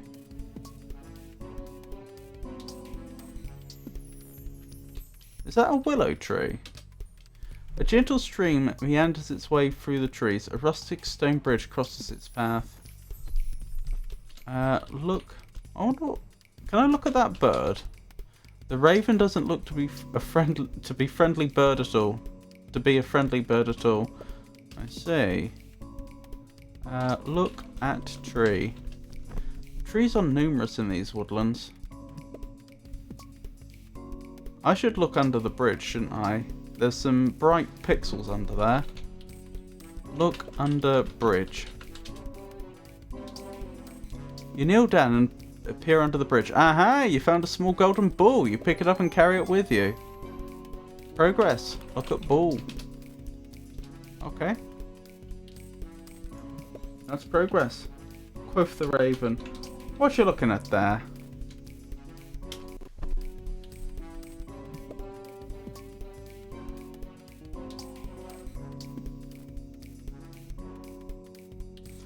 Indeed. Oh, the house tree. Can I go through this water safely? More or less. It's only, it doesn't quite reach our waist. Open door. I didn't say go in. The game took some liberties there. Is this a witch's house? This is the main room of the Seven Dwarfs Cozy Treehouse. What a mess it is. 7 dwarves, eh?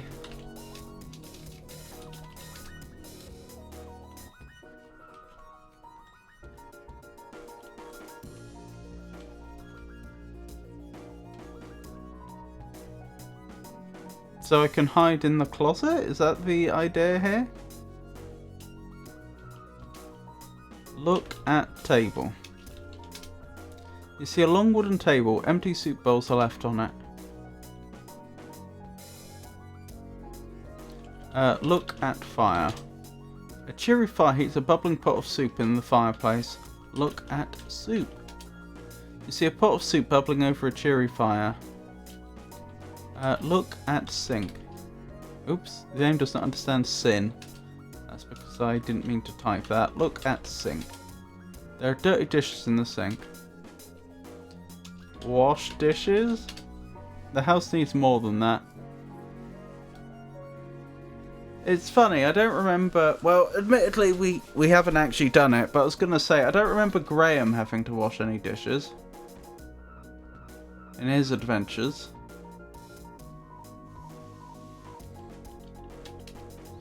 You've entered the small upstairs bedroom of the 7 dwarfs. My goodness, these dwarfs are sloppy. Clean room? Oh my goodness, really?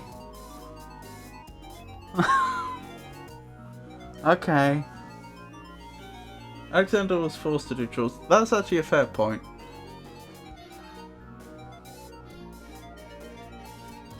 To sweep. Okay, so it's not just Princess Rosella.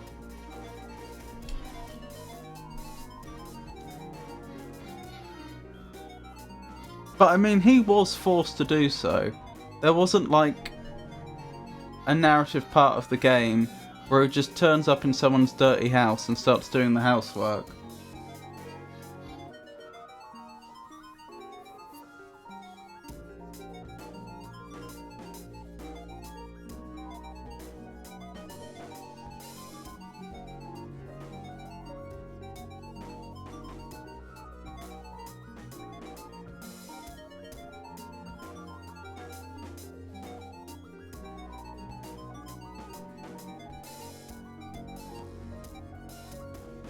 You hear the dwarves approaching.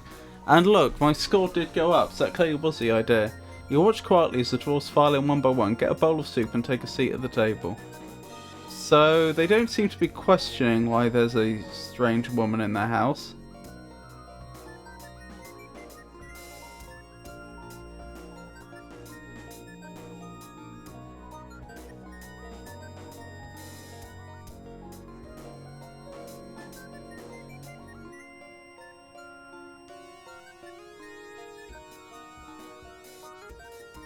Duh?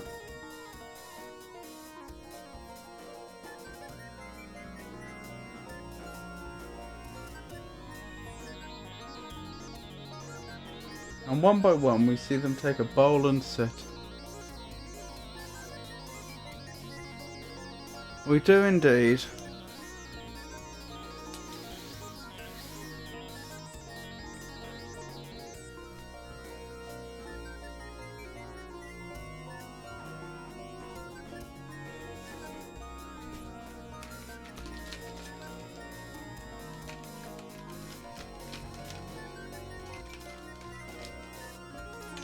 I'm saving after this so we don't have to sit through this long cutscene again. Also, cook for Manannan, or rather give him food. This is true. But again, that was under threat of being vaporized, which I feel changes the situation a bit.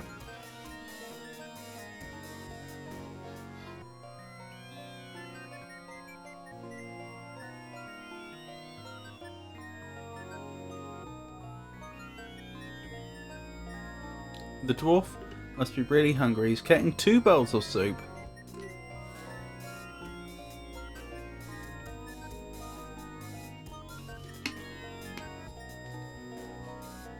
The 7 dwarfs seem very pleased that you tidied their messy home. One politely asks you your name. You tell him and he cordially invites you to sit down with them and eat a bowl of soup he got for you. Oh, that's nice. You seat yourself at the table and begin to eat the surprisingly delicious soup.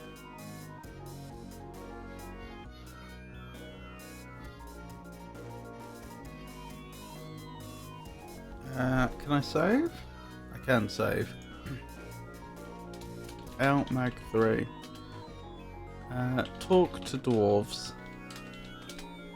You politely talk to the dwarf nearest you. Where are you from? Oh. Where are you from, Rosella? He asks. You tell him. Daventry. The dwarf thinks for a moment. Never heard of it.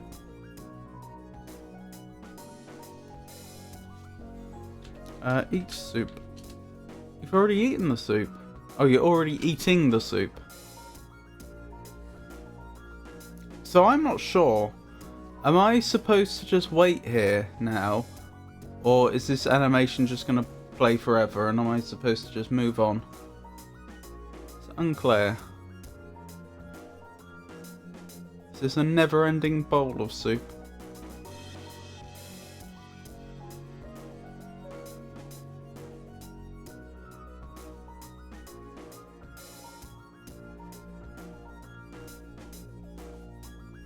It's time for the little men to go back to the mine. Goodbye, and thanks for the soup. Goodbye, and thanks for the soup, you call, as they take their leave.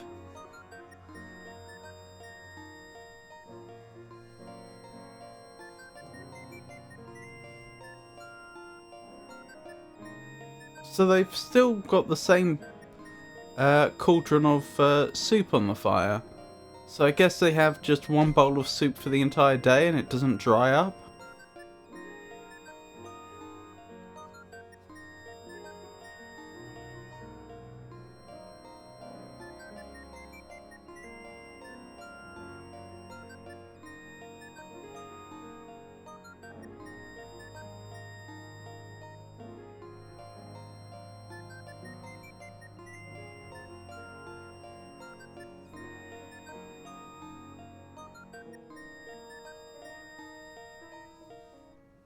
Well then, you finished your soup also. It was the best soup you've ever tasted. Maybe, though, you were just really hungry. Well then. Let us be on our way.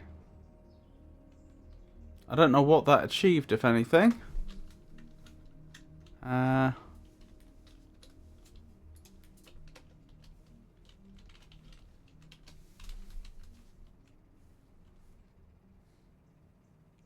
Rightio. Onwards we go. Oh, there's some rapids there. Does that mean I'm not allowed to cross the river at this point? But I must have previously. Surely. Yeah, I have. Look. You're walking through a forest thick with pine trees. A nearby river rushes westward from the distant mountain range. In the distance you see a large house. Yeah, exploring that house is going to be a good idea, isn't it? Look. You see a beautiful waterfall cascading down the mountain into a deep blue pool. From the pool, a river courses westward. Around you, a dense forest closes in. That actually sounds quite beautiful. I just had an idea. You don't think there's a cave hidden behind the waterfall, do you? Because that is a video game classic. Oh wow, this is deep water. The force of the water pushes you back. Okay, if there is, we're going to have to stop the waterfall to get there.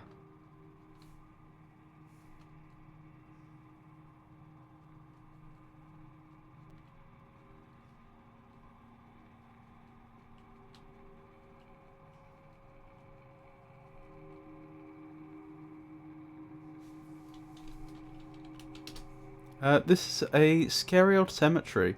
Many of the tombstones are crumbling or falling over, and the entire place is overgrown with weeds. A mountain range looms to the east, and all around a forest encroaches. How odd! You see a crypt door built right into the mountainside. Ooh. Is that lion going to come alive and stop me from going through? Also, I feel like a crypt built into a mountain is not unusual. It certainly shows wealth.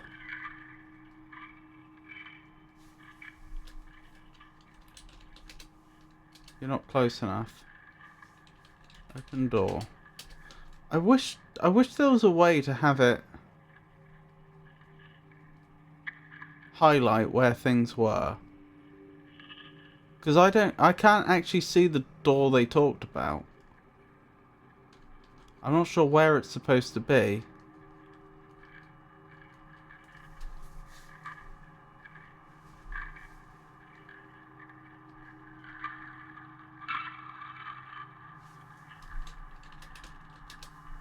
Oh, the door is locked. Right, so it's there. Unlock door? It was worth a go. You don't have the key to unlock the door. Fair enough.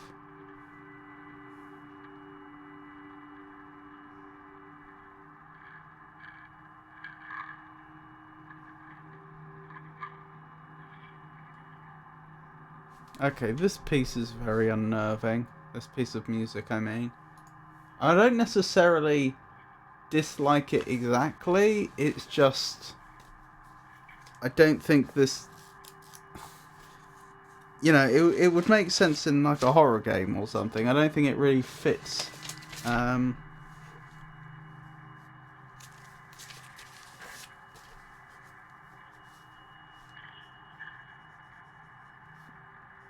Fits what we're doing right now. Right, I've made a note of it. Let's try the next one.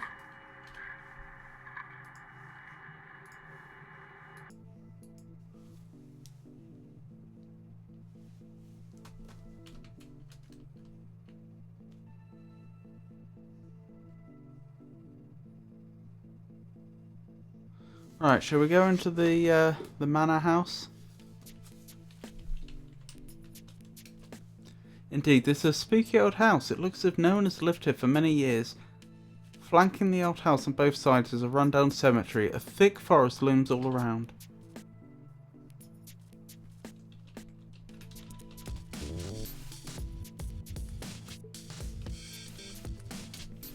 This is the entry room of the old house. Downstairs you see two open doorways, and upstairs you see an additional two doorways. The room is cobwebbed and dusty, with wallpaper peeling from the walls.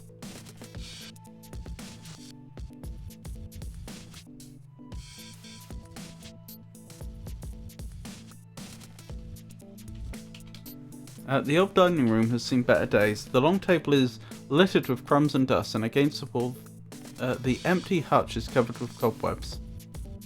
What do you mean hutch? What's a hutch? I think of a hutch as like a rabbit hutch. Look at table. The dusty old table is littered with crumbs. Take crumbs? You have no use for them. It looks like there's something on the table, but I can't... Without knowing what it is, I can't pick it up. Look at hutch. There's nothing of interest in the hutch. Alright.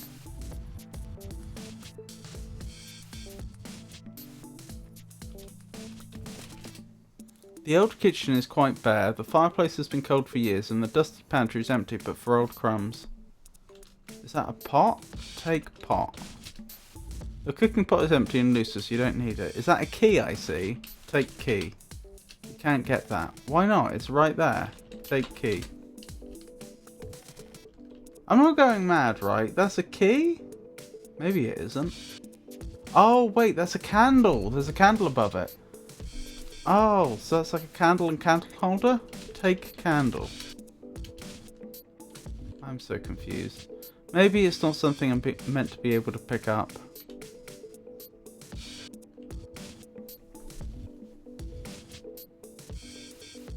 What do you suppose happened here? I mean, it looks like it was a nice enough property. Why would someone have abandoned it? Look at clock. An old grandfather clock sits in the corner. With each swing of its pendulum, time relentlessly marches on. Wait, so people haven't been here for years, and yet the clock's still going? That seems unlikely. Considering the disarray of the rest of the house, the parlour looks in relatively good order. However, the fireplace is cold and unused, the bookshelves are almost bare, and the old furnishings are dusty. Look at painting. An interesting portrait of a young girl hangs above the fireplace. You gaze it intently and notice the eyes seem to stare at the left wall of the parlour. Look at left wall. You examine the left wall very closely and notice a little latch. Pull latch. You flip the latch in the wall and behold, you've discovered a secret door. Well, that's progress.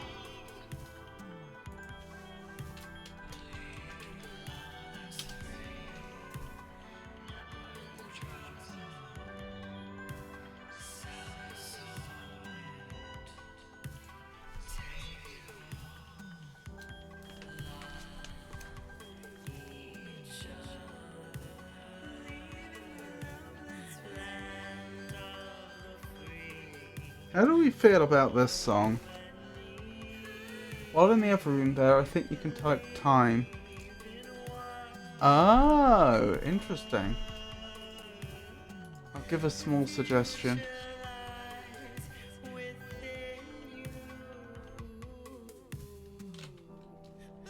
Time. The time is 9:07 AM. And just to verify, I take it that doesn't work elsewhere. Try another way to say that. I see, that's very interesting. Take shovel. Take spade. Oh. Take spade.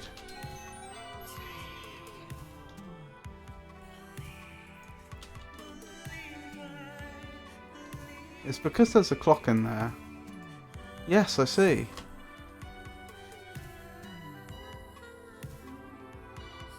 But I was just verifying that that was the reason. That's why I tried to do it in a room where there was no clock, just to make sure it didn't work.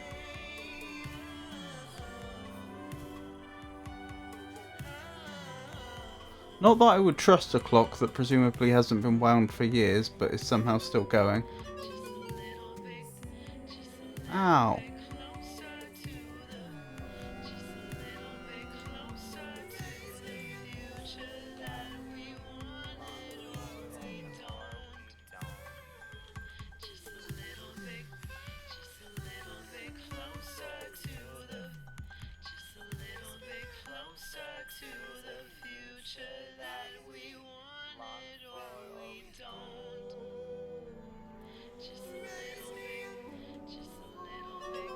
Oh, dear. I need to save at each level, don't I? Like, whenever I, in each room.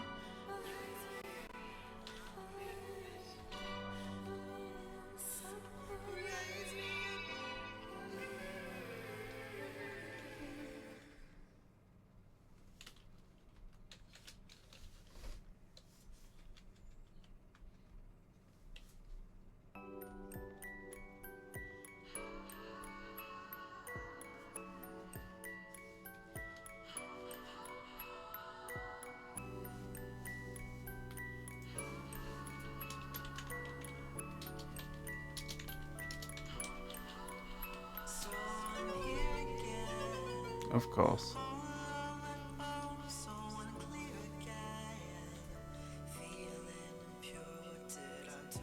I'm moving the song on.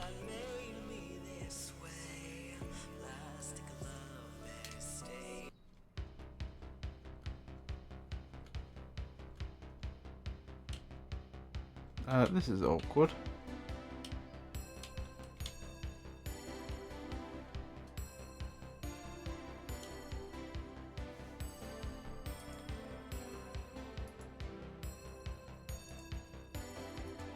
Well, I'm glad the mouse managed to figure out how I was supposed to move there, because I couldn't. Huh. An organ. Am I supposed to play something specific here?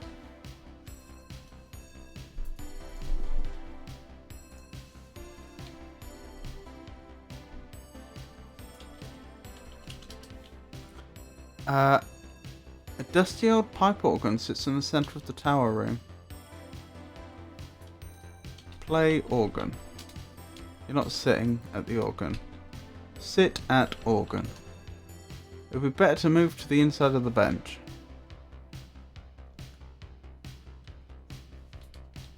Sit at organ.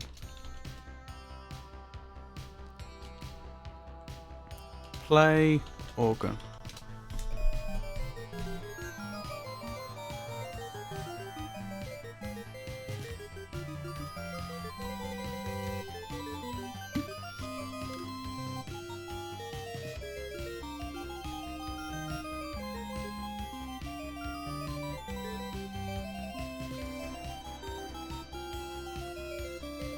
Look at that, her hair's long enough she could sit on it. That must be annoying.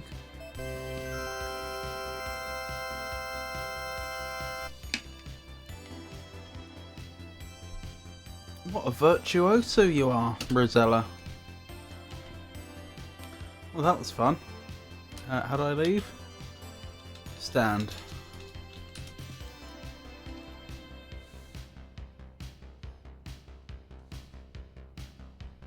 Four pedals on that organ. I wonder what they all do.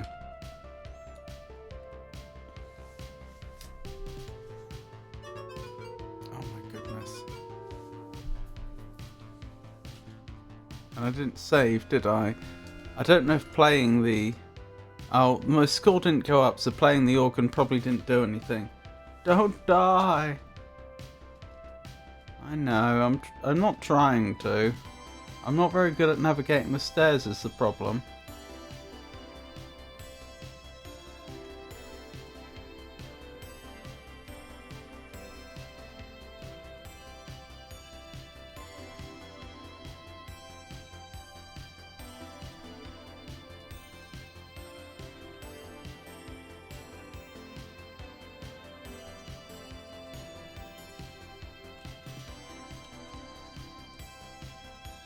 I like the way they framed that shot.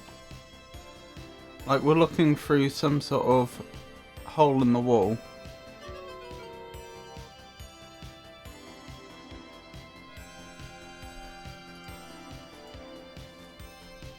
Did I tell you about Stair Quest? You did.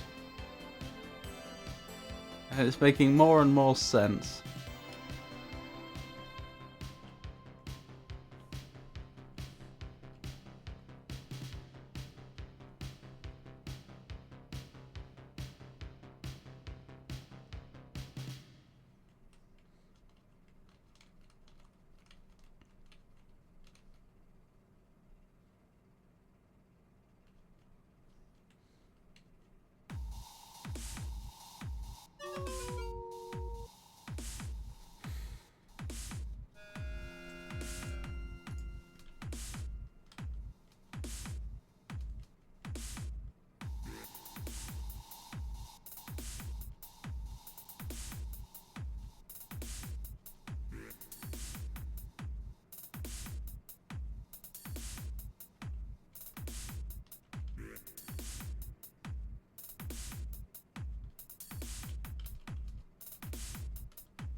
Right, let's try this again.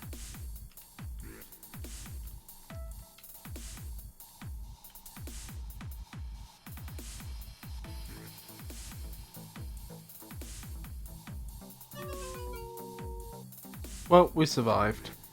That's the important thing.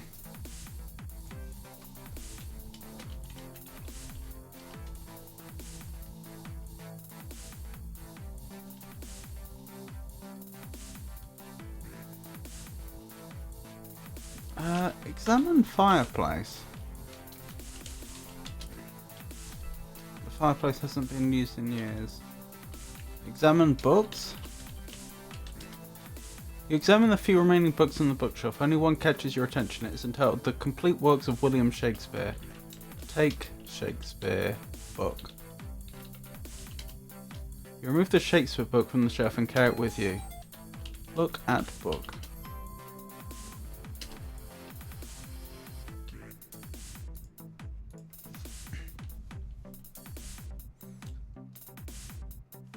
I take it Shakespeare's something that you get taught in the US as well then.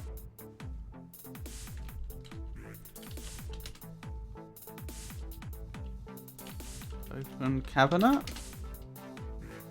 Okay.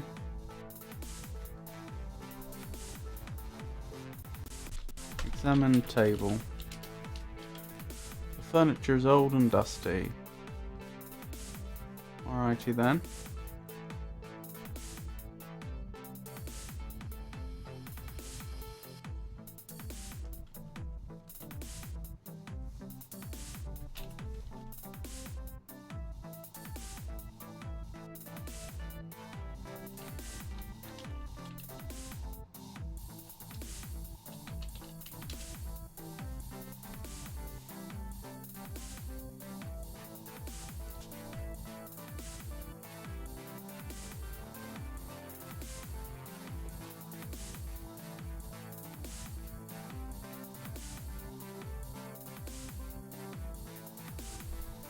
This old bedroom must have once been very nice. You could imagine a cheery fire in the fireplace, while its occupants slept snugly in the big bed, but sadly this room has been abandoned for years.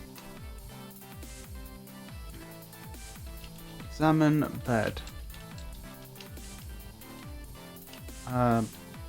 Lie on bed.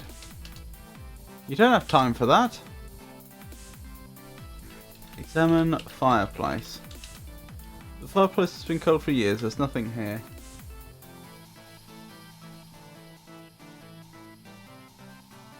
Open doors.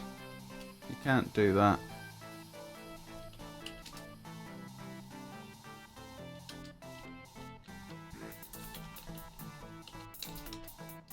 The chest of drawers is empty.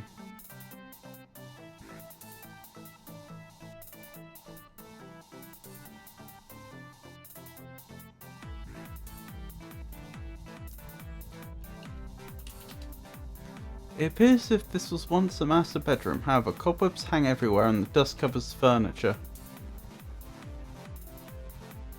Dust covers the furniture. Look at bed. The old bed is massive and dominates the room. Why is that thing on the bed though? See, it looks like there's something there.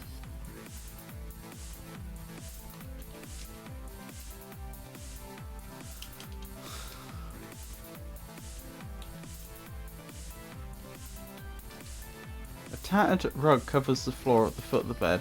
Take rug. Move rug. I was wondering if there might be a trapdoor under the rug, but maybe not. Oh dear, that mirror's broken.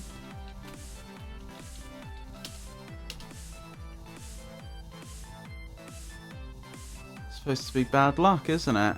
7 years bad luck. The old baby nursery must have once been a cheery place. Now, through neglect, cobwebs decorate the corners, wallpaper peels from the wall and dust covers the nursery furniture. Examine horse. Take horse. You don't need it. Sit on horse.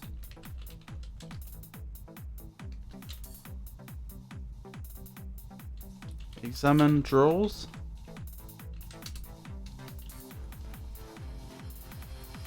Open drawers. Examine crib.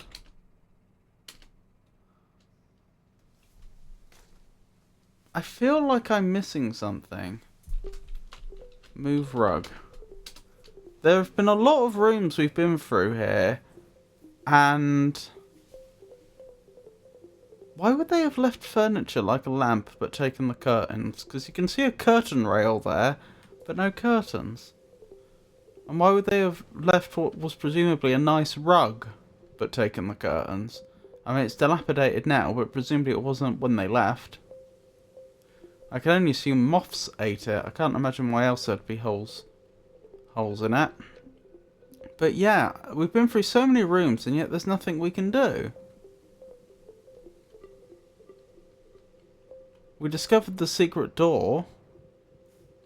I do feel as though I'm missing something here.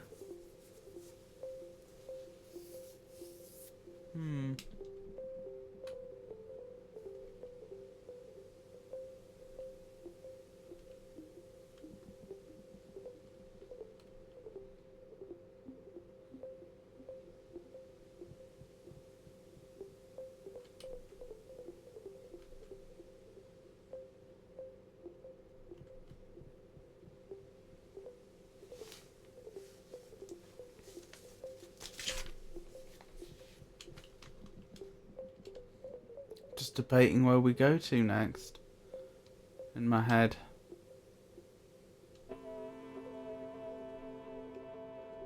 Unfortunately, there's an enchanted forest just around here, isn't there? Yes, I think so.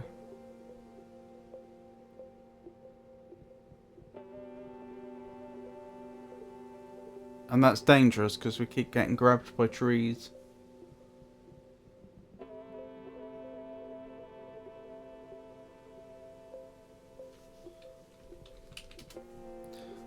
This rundown gloomy cemetery gives you the... many of the old tombstones have fallen over, and the entire place is overgrown with grass and weeds. Look at tree. An old rotting tree adds appropriate charm to the decrepit cemetery.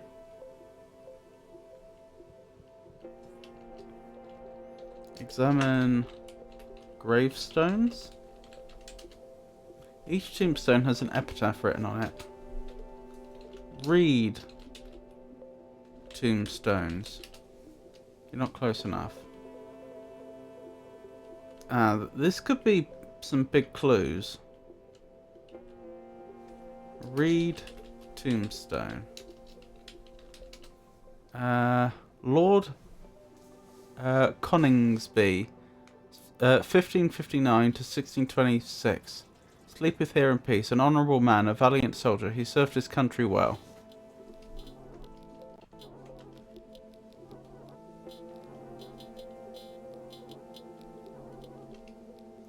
I planned these shrubs upon your grave, dear wife, that something on this spot may boast of life. Shrubs must wither and all earth must rot. Shrubs may revive, but you, thank heaven, will not. That's not very nice. I genuinely thought that was going to be a really, really nice one.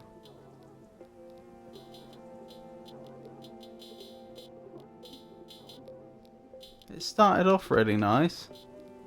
At 1643, here lieth Newbury Will. His life was finished because he took ill, but none'll miss him, he should have been wiser. 'Tis his own fault for being such a miser.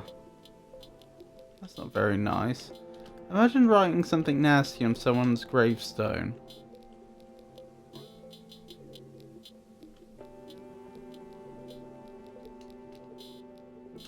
Thorpe's corpse. Here I lie with my 3 daughters who died drinking Cheltenham waters. If we had stuck to Epsom salt, we should not sleep in this cold vault.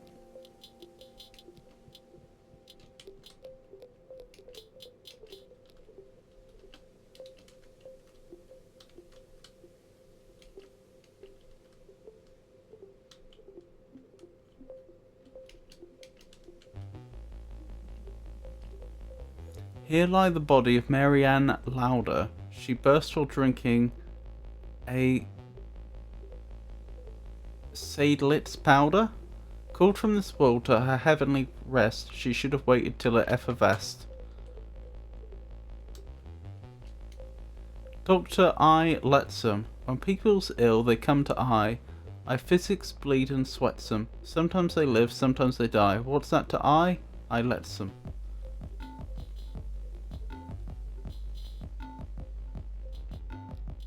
To the ever-living memory of Hiram Bennett, baby son of Edward and Sarah Bennett, who by a sudden surprise fell asleep the 11th day of November 1553, aged 6 months. 6 months. That's sad.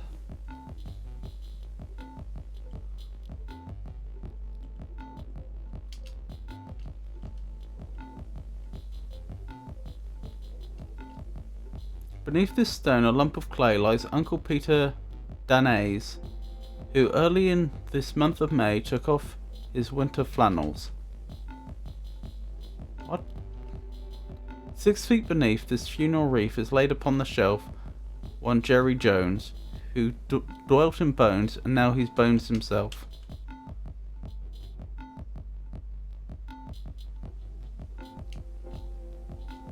I must admit, didn't see much there that's helping.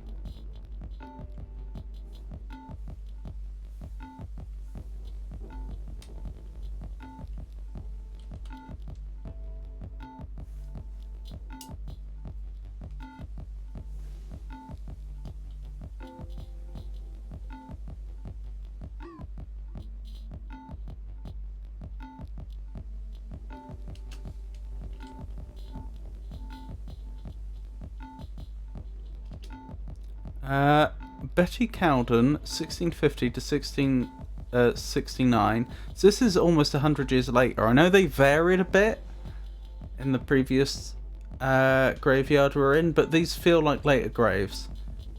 Or seem like. Here lieth the body of Betty Cowden, who had lived longer, but she...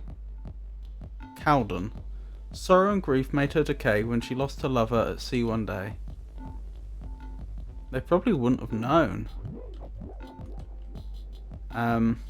You know, if the ship was lost at sea, how would they have known it was gone? It would have just not turned up and people would have suspected. But they probably wouldn't have got confirmation. 1634 to 1672, she'd done her best.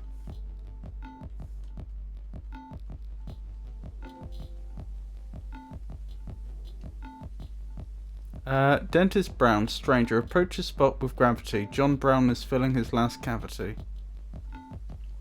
At length, my friends, the feast of life is o'er. I've eat sufficient, and I'll drink no more. My night is come, I've spent a jovial day. 'Tis time to part, but oh, what is it to pay?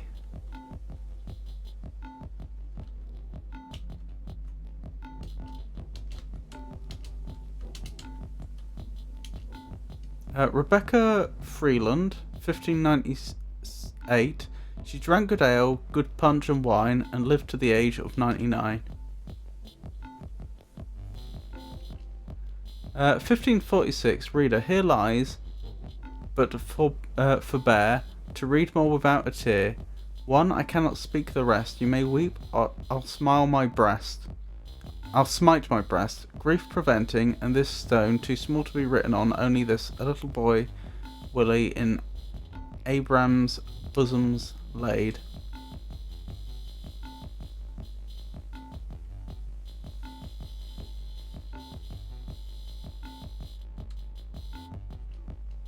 Here lies a poor woman who was always tired.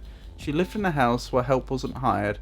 Her last words on earth were, "Dear friends, I am going to where there's no cooking or washing or sewing, for everything there is exact to my wishes. For where they don't eat, there's no washing of dishes. I'll be where loud anthems will always be ringing, but having no voice, I'll be quit of the singing. Don't mourn for me now, don't mourn for me never. I'm going to do nothing forever and ever." So the developers were presumably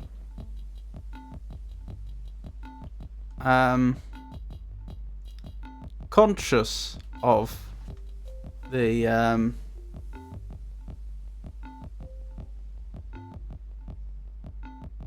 idea that one might take issue with portraying women in the light of just doing housework, and yet they had the scene with the dwarf. The dwarves, rather.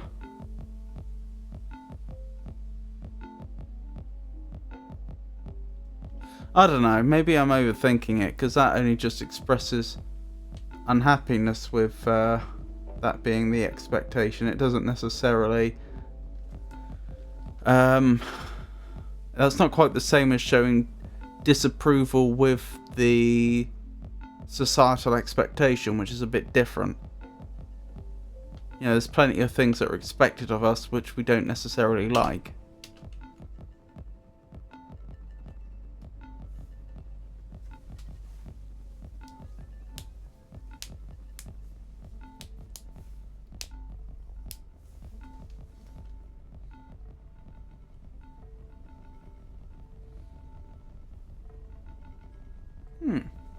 This is interesting.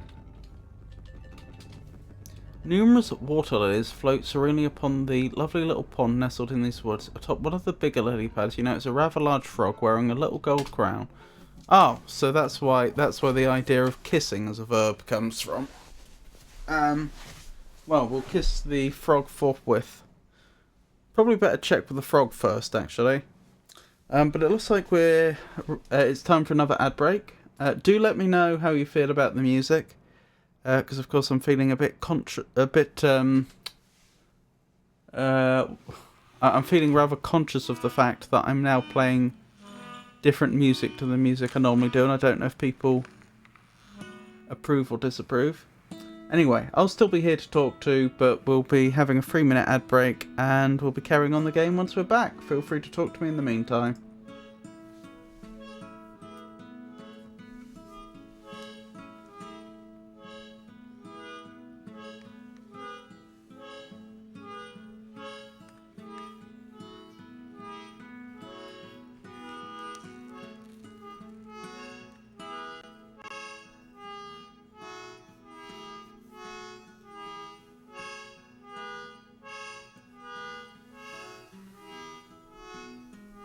To my understanding, the kiss verb isn't new. You could have kissed Valenice, you could have kissed Rosella in a brotherly way. Huh. Interesting. I don't remember any of the manuals up to this point giving me a list of verbs though, so I didn't know it was a thing we could do. In 1952, the pugilist defied age norms to clinch the World Championship title, becoming the oldest boxer at the time to do so. Who was he? Find out when the ads end in about 3 minutes.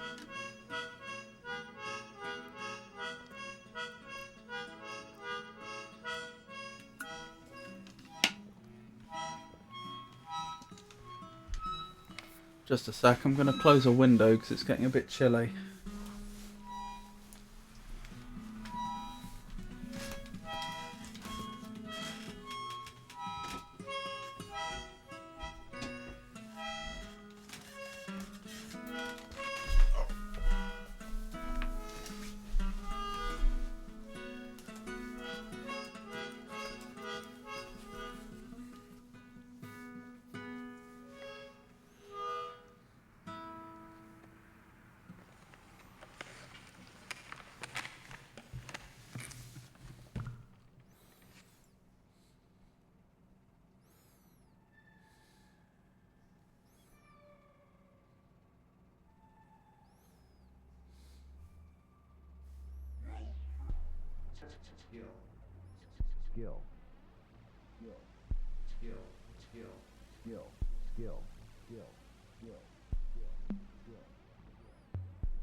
Must say, given how long we've been playing, we've not got very far in, have we?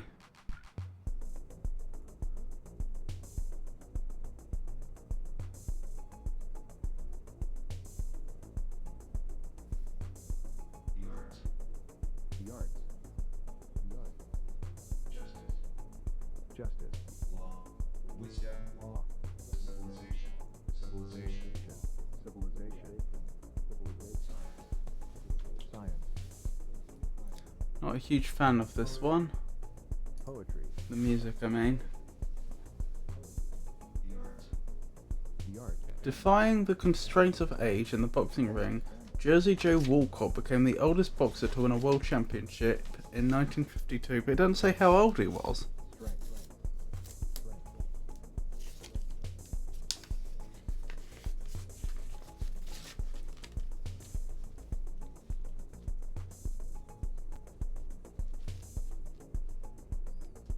strength, war, victory, war, victory, mathematics, mathematics, Right, let's try the next song.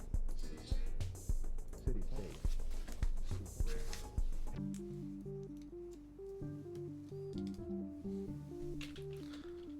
Look at Frog. Oops. Look at Frog. The large frog stares back at you with big bulging eyes. Talk to Frog. Ribbit, ribbit. Well, what else did you expect from a frog? What are your current goals in the game? Do you have any? Asked him because I looked away for a bit. I know the, like, grand objective of helping what was her name? The good fairy. Granesta? Genesta. I know I understand we're supposed to be helping Genesta by getting her talisman back from Lolotte, and I understand that we're supposed to be getting some fruit from some magic tree, but I don't have smaller goals. I haven't really identified enough in the world to help me establish smaller goals. Kiss Frog. First you need to get the frog, okay? Oops, you scared the frog.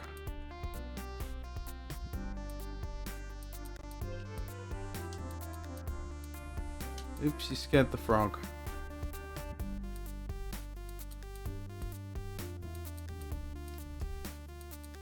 I'll give a hint because I think I know what happened here.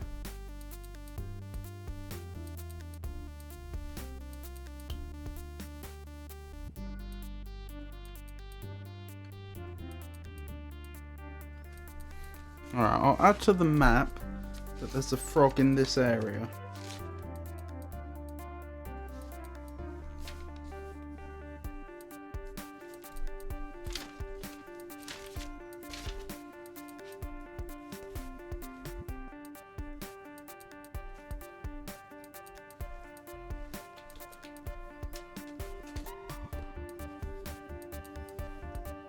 Part of the charm of these games is seeing the ways to die and death matches. You shouldn't just reload because you think you're going to die.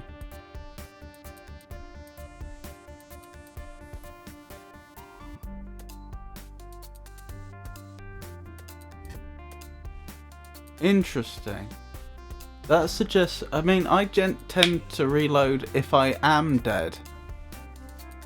But of course, it's always possible that, as you say, I hadn't actually died yet. I remember falling from the stairs.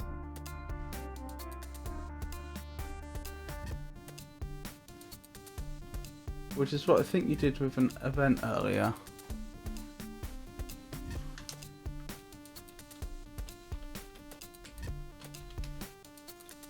Yes, there's a tree stump in the middle of the meadow. But I wasn't watching fully.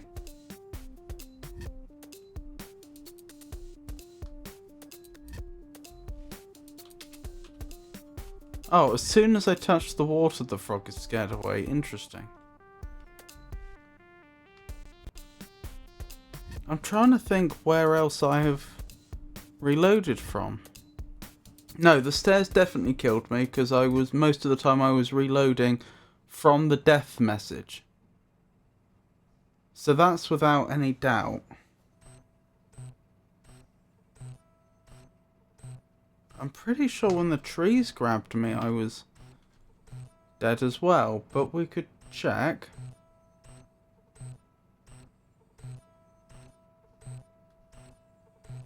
Nothing happened in the dwarf's house that was relevant to this.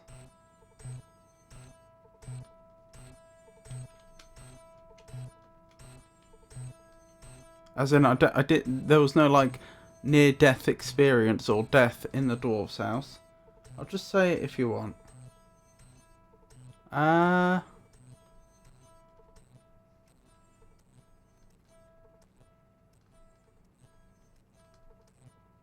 Yeah, you may as well, because the alternative is I just go around trying things.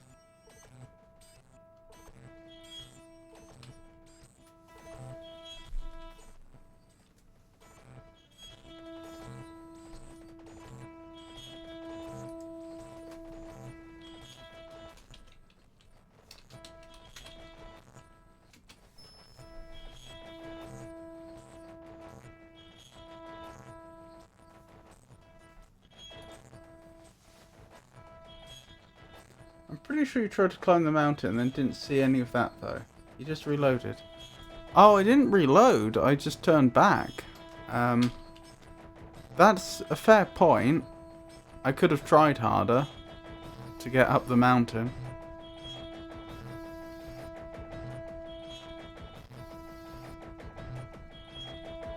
I just didn't see it as a priority right now, and it looked like it might be one of those things I'm supposed to go back for. But no, that's a fair point. I never actually established that I couldn't make it up the mountain. Okay, what piece is this? Because I don't like this piece.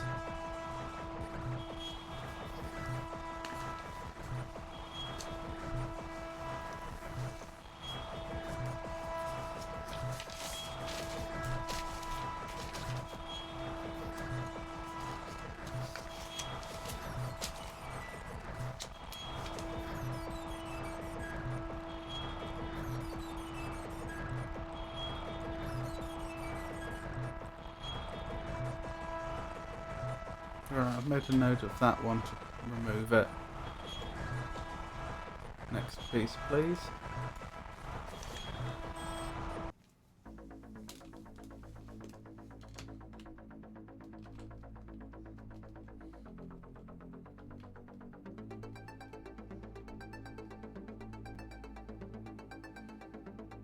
Oh no! Lotte's goons!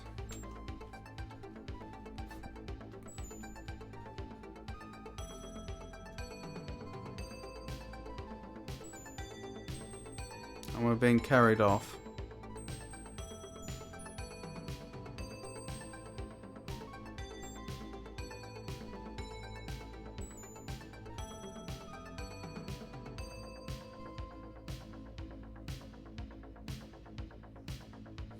Well, my pets, Lotto hisses.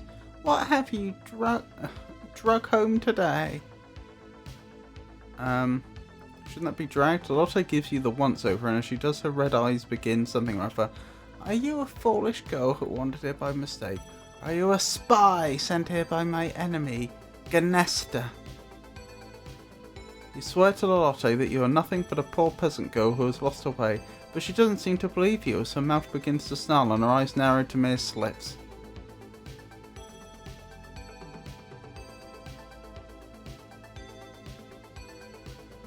For the first time you experience real fear and begin to tremble.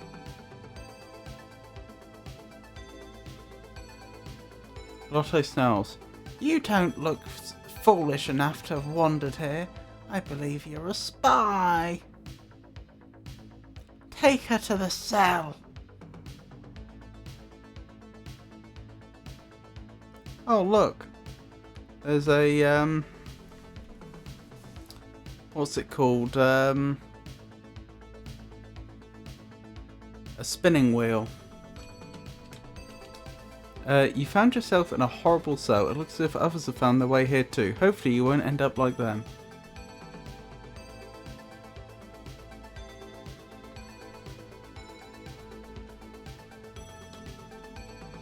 Examine wheel. You see nothing special. Turn wheel. You don't know how to use this mean, and you don't ever want to know. Oh, is it not a spinning wheel? Is this a torture device? You hear the henchman returning. Perhaps they're setting you free. The henchman motions you to follow him out of the cell.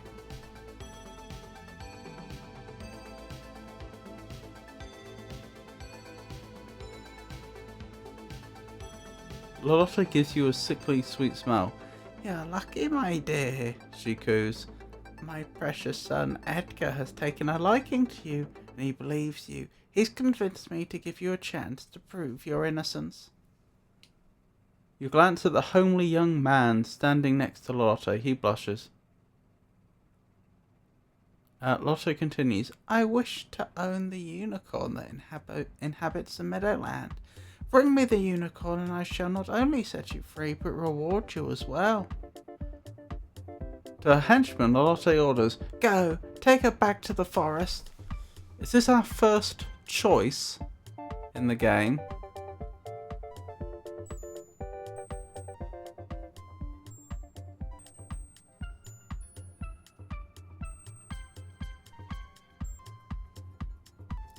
Do we want to capture the poor unicorn? I must say, this doesn't seem to have worked in our favour, does it?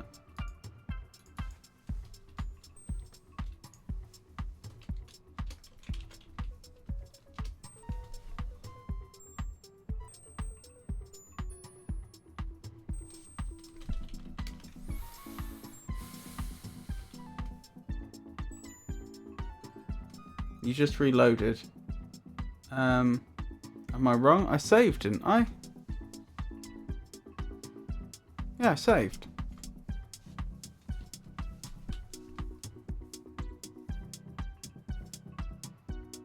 Or was that a message from earlier? That was probably a message from earlier, thinking about it.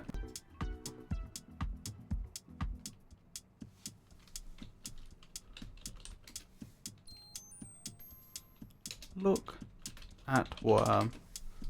We have a worm. Why we would want a worm, I know not. But a worm we have.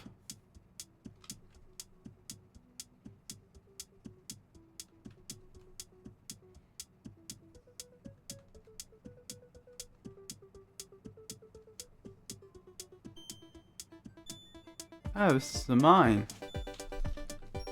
Talk to dwarves. You endeavour to engage in conversation with the small men, but they are too busy to reply. Diamonds glitter and sparkle from the eastern walls of the Seven Dwarfs diamond mine. Within it, you see the little men busily at work. Take diamond? The diamonds do not belong to you. Fair enough. Funny that now is the moment we develop a conscience, but still.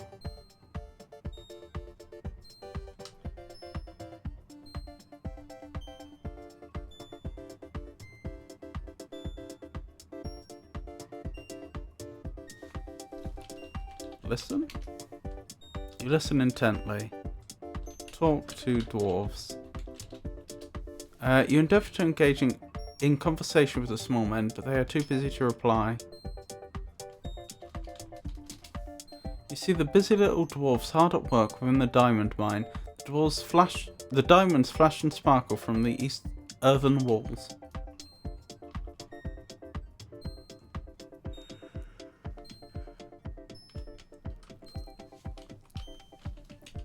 Look at treasure.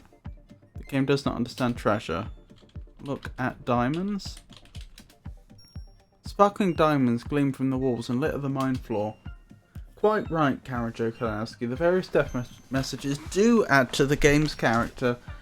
However, how Robert chooses to navigate Rosella's perils is entirely his own adventure.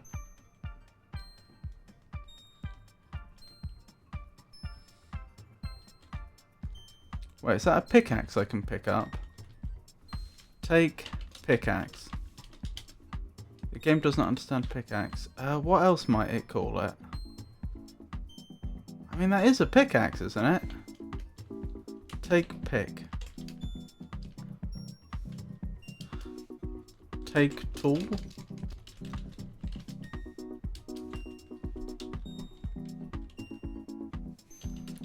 Take... I mean, it's a pickaxe. Is there a different way you spell it in America?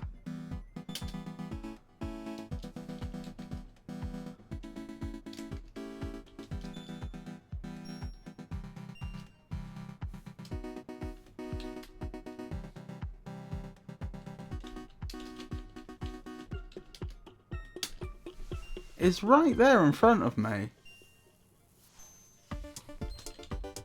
Look at dwarves. One dwarf appears to be idling by the diamond bucket. That is how you spell it. Yeah, I thought so. Take pickaxe. Maybe I genuinely can't. Okay. I mean, it felt like with that dwarf in conversation, that pickaxe right next to them, that the game was giving a hint, but still. I'm not 100% sure if it is capable, but that's how it would be spelled. Take bucket. The bucket is not yours, Rosella. Takeable.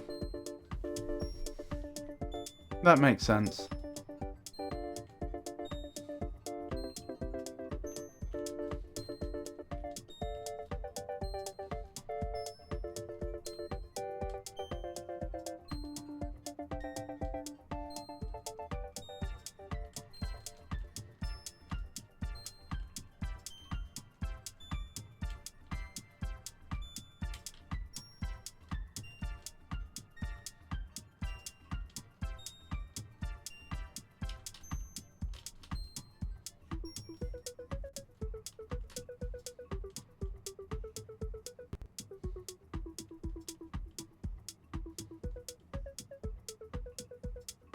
It's not escaped my attention that there's that raven that keeps flying around.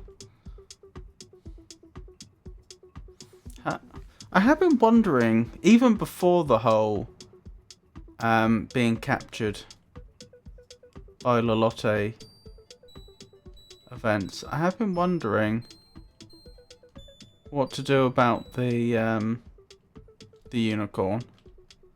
Like how to interact with them, because they just run away whenever we're close. I feel like we're going to have to do something which makes us seem less scary. Take flowers. There aren't many flowers to pick.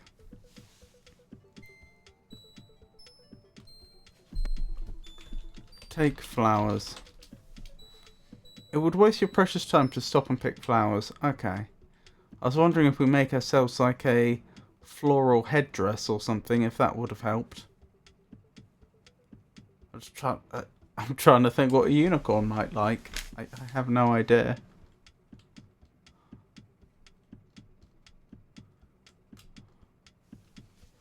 Let me look at the map again. What have we not explored?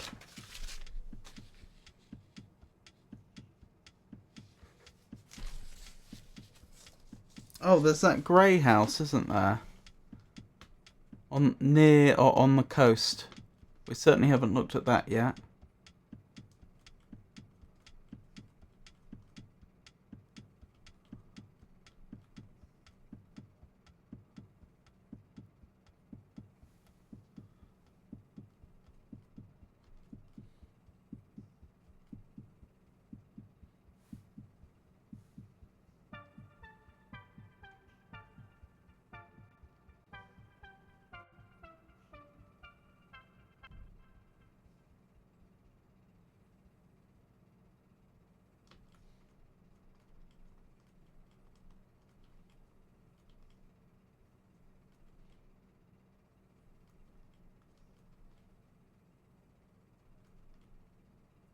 Oh, there's someone fishing on the end of the pier.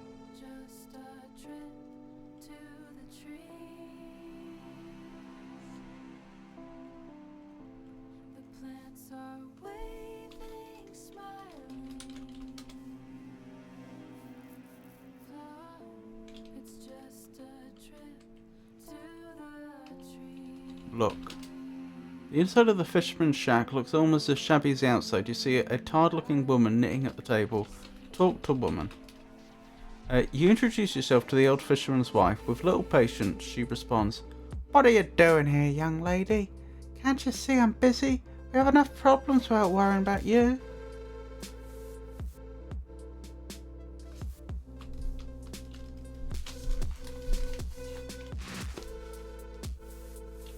Take rope. Take rope. You can't get that, okay? Take kettle.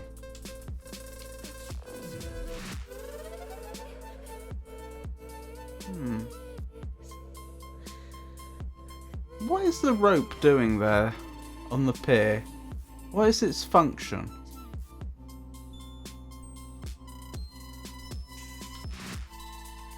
Examine barrel. You see nothing of interest in the wooden barrel. What is going on with that man's fishing rod? I don't think it's supposed to do that. Talk to man. You say a few words to the old fisherman, however, he must have other things on his mind as he seems to ignore you.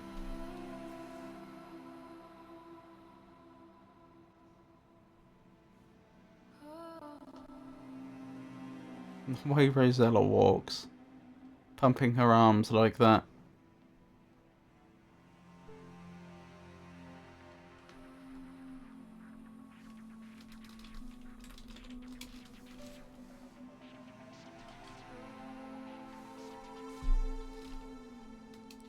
Talk to man. You talk to the grizzled fisherman as he sits at the table, sighing. He tells you, Them fish ain't been biting lately. Things don't get better soon. I don't know what to do." Okay.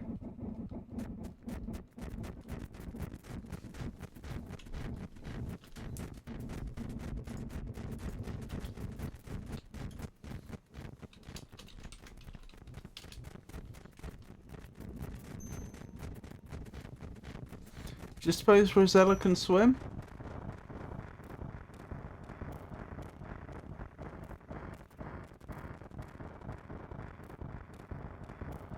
Apparently so.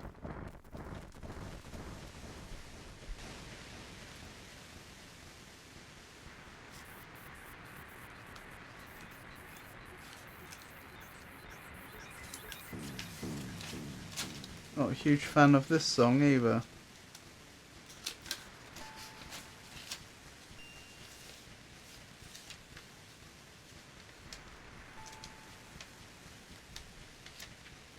Wait, we've been eaten by a whale? I didn't even see that happen. I was too busy looking for my notes.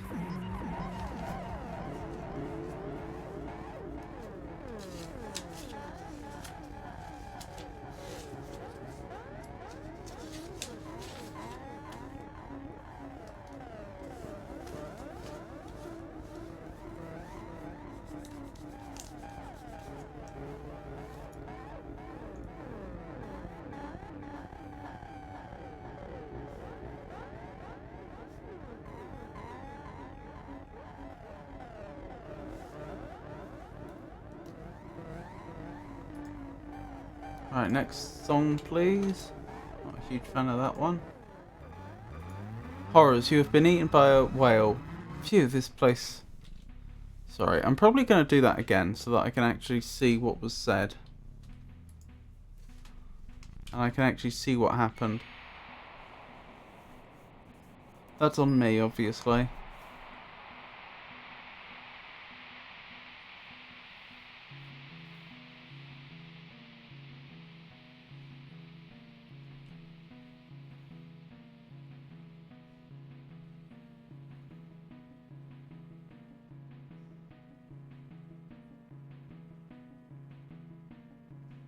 You don't suppose the whale's been eating all the fish that the fisherman usually catches, do you? Unlikely. I've got another fish that's just jumping through the water like that. Like that. We've had a fish doing pretty much that animation in 2 of the games so far, 3 now. Horrors, you've been swallowed by a huge whale. Phew, this place smells. Horrors. Oh, it's just the same thing. Examine... Is that a wheel? Examine wood.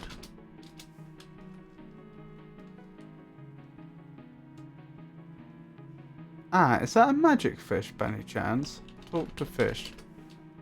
Who would listen?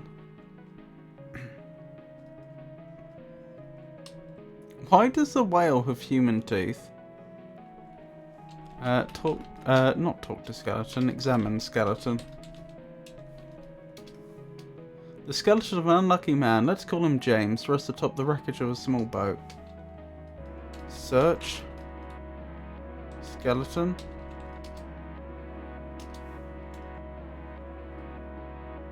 Thoughts?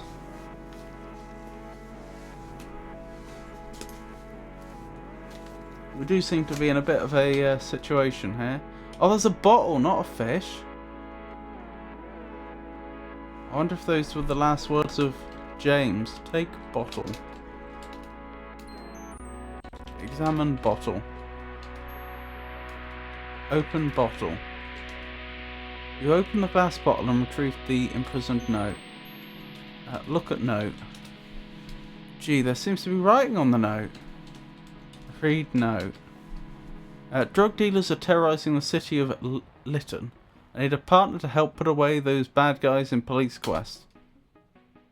It looks like the noxious fumes have finally gotten to you, Rosella.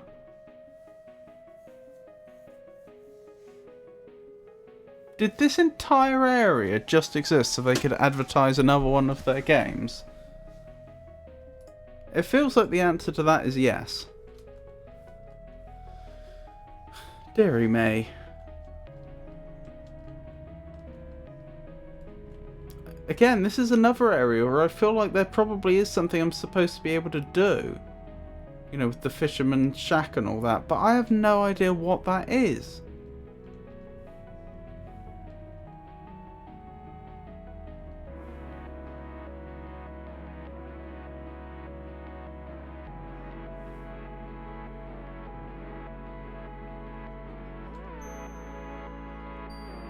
Wait, what?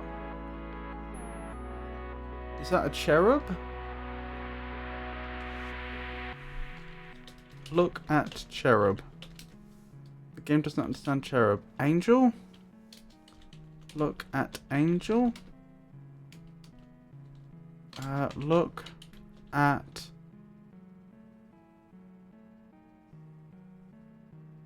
What are they gonna be?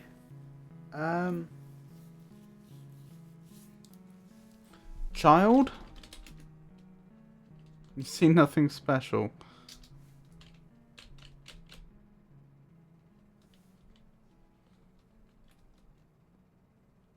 Could that supposed to be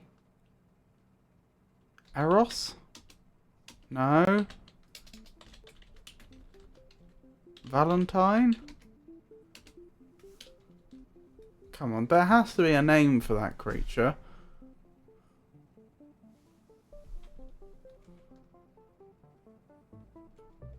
I could potentially take whatever's on the side there. Nope.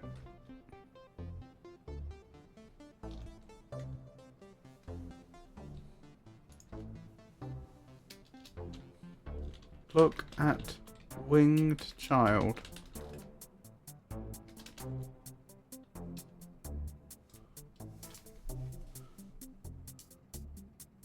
Maybe I'm not supposed to be able to say anything to them.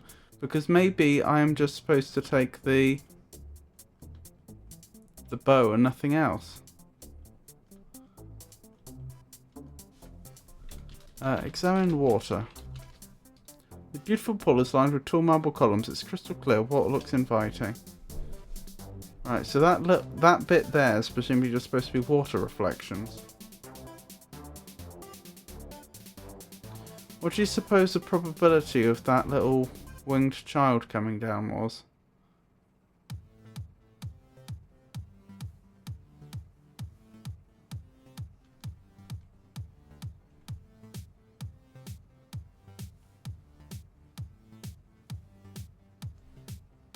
I'm just reloading the scene a few times because they actually swum in the water. I am assuming that that's unique to this scene. Oh, and a raven. My internet died, so I'm back early. Oh no, I'm sorry to hear that. Oh no, you've startled. It's Cupid. Take bow.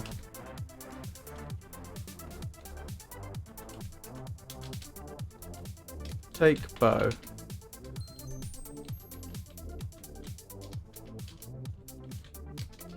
Look at bow. Of course it was Cupid.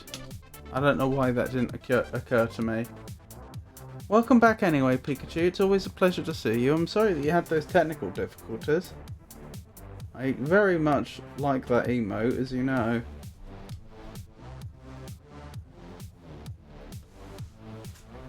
We've not made it very far into this game, as you can probably tell. I'm struggling a bit, just generally knowing what to do. We have Cupid's bow now, for what that's worth. I have no idea what I'm going to use it for. The music is interesting. Do you like it?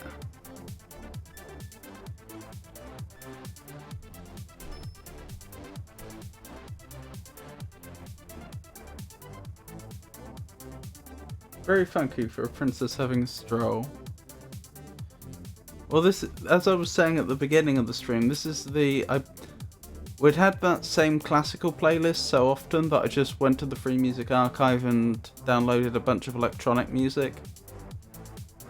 But it's of varying quality. There have been several pieces already that I've written down the name with an intent to remove them.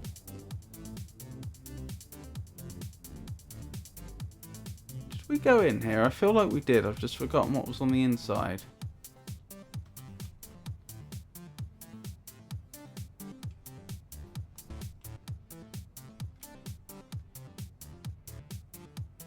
Oh no, that was the dwarf's house, wasn't it?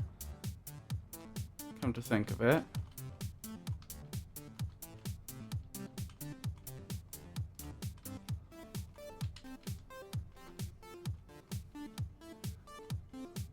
This looks a lot more detailed than previous games. I know, it is, isn't it?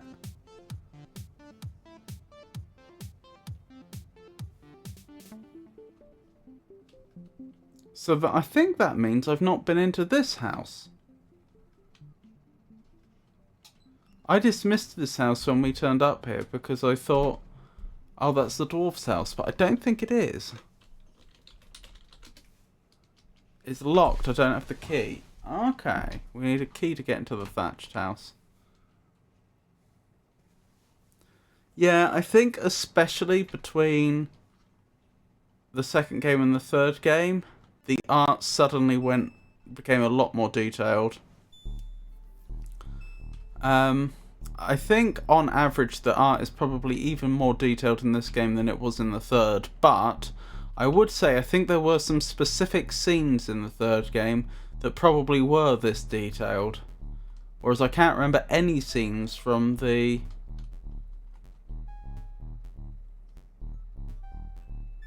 Oh no, you're caught. The terrible ogre grabs you by the braids and drags you off to an untimely end. Dinner will definitely be on you tonight.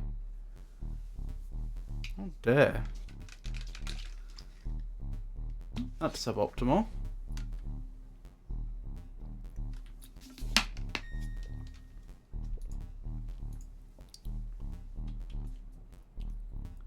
So the ogre lives here then?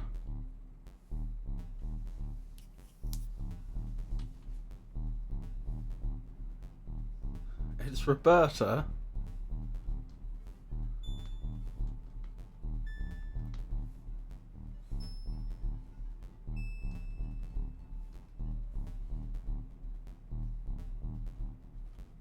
Who's Roberta?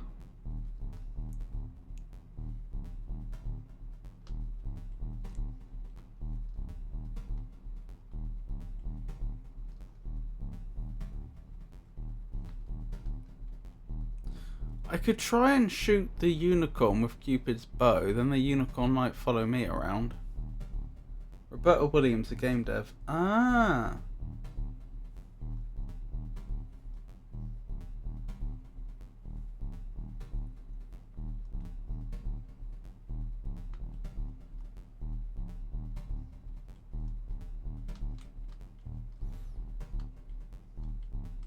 Oh, where was it? There was actually something I saw that I thought you might appreciate, Pikachu.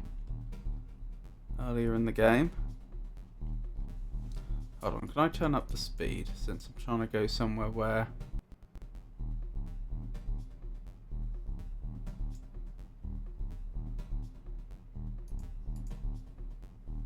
Why can't you just have the system you had in the previous game?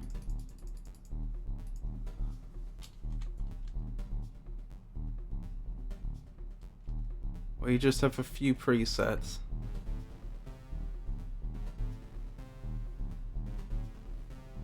She plastered her face there to smile at your demise. Oh, is that who's supposed to be in the picture? The portrait even. Right, I'm with you. I didn't know what you meant.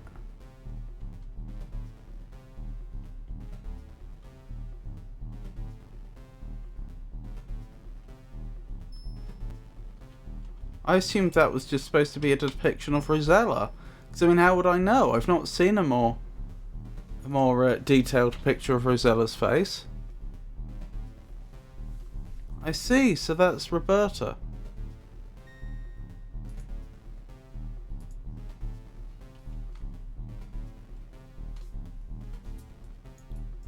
Hold on, I'm trying to take us to a specific place.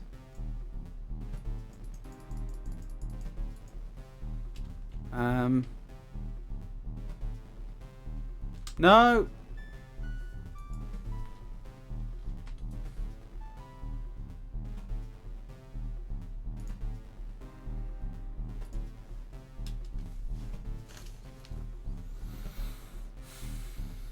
Maybe it'd be faster to go the other way.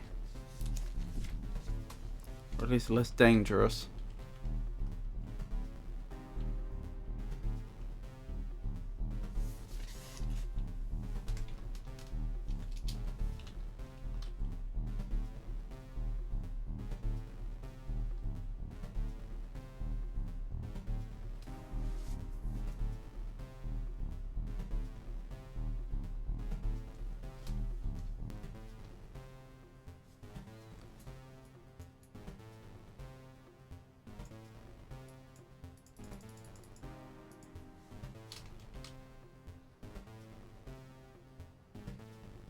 I'm not sure I'm a huge fan of this piece. It seems a bit repetitive. This was the thing. But before I show you Pikachu, I'm just going to write down what this piece is and then remove it. Move to the next piece, sorry. I can't remove the songs while I'm live. Well, I could, but it would take longer than would be ideal. This track's called Born in a Spoon, okay?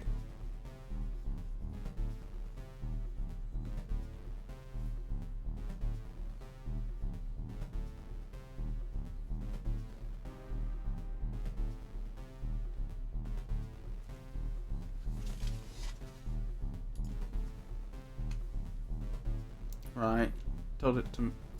Yep, Born in a Spoon. Right, read. I think they call them tombstones. Here lies a poor woman who was always tired. She lived in a house where help wasn't hired. Her last words on earth were, "Dear friends, I am going to where there's no cooking or washing or sewing. For everything there is exact to my wishes. For where they don't eat, there's no washing of dishes. I'll be where loud anthems will always be ringing, but having no voice I'll be quit of the singing. Don't mourn for me now, don't mourn for me never. I'm going to do nothing forever and ever."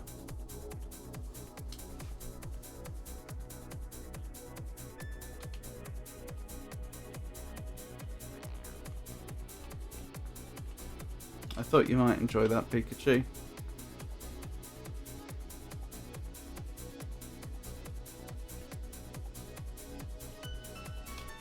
That's my gravestone.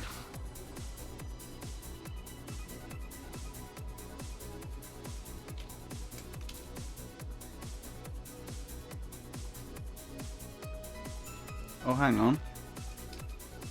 Talk to Fawn. What is it then?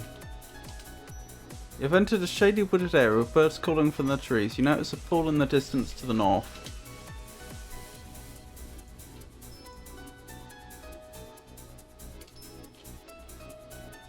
What is that animal if not a fawn? You found my resting place. Well done. Be right back.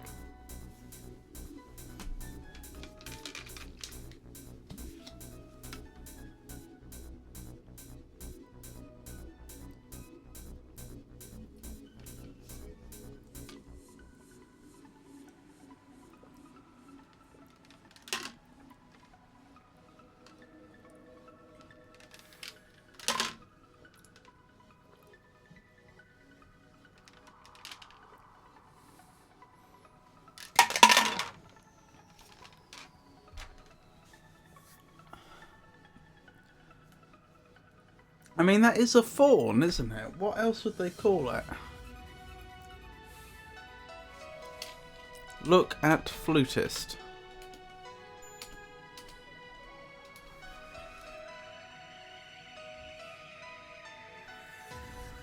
Maybe I have to run up to them to scare them off and then the game will at least tell me what they're called. A bit like when it said, oh, you scared Cupid.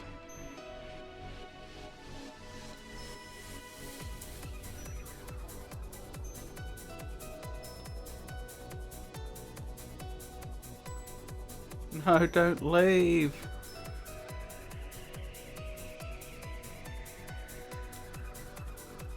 Oh, there you are. You're behind the rock. I wasn't expecting that.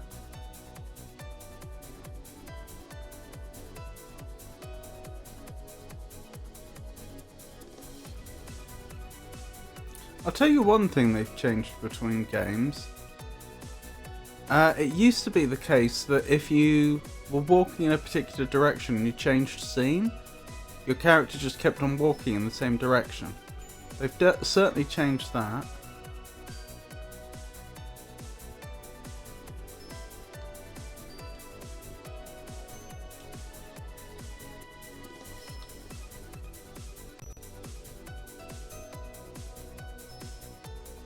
Take flute. Pan. Thank you. Talk to Pan. You attempt to speak to Pan, but he pays you no mind. He's too wrapped up in his flute music. Look at Pan. You see a lively creature who is, at the same time, both man and goat. He is a satyr. Oh, they're calling them satyrs, okay. And his name is Pan. He seems to be greatly enjoying his flute music. Is there a difference between a faun and a satyr, or is like one Greek and the other's Latin?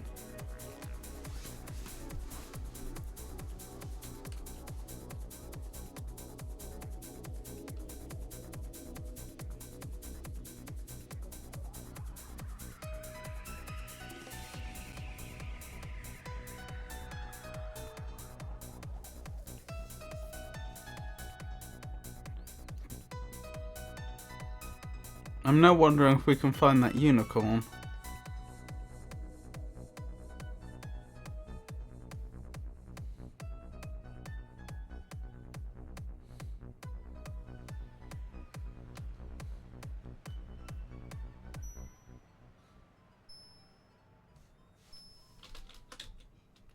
Shoot Pan.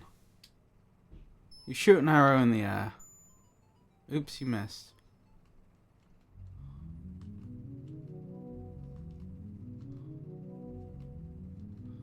To be clear, this is from Cupid's bow, so that's why I'm not expecting it to cause some injury.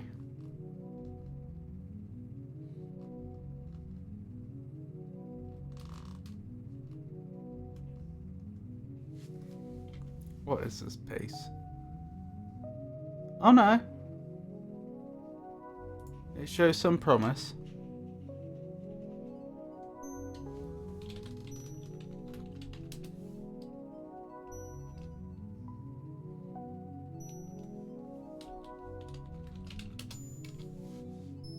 Wait. I have no arrows?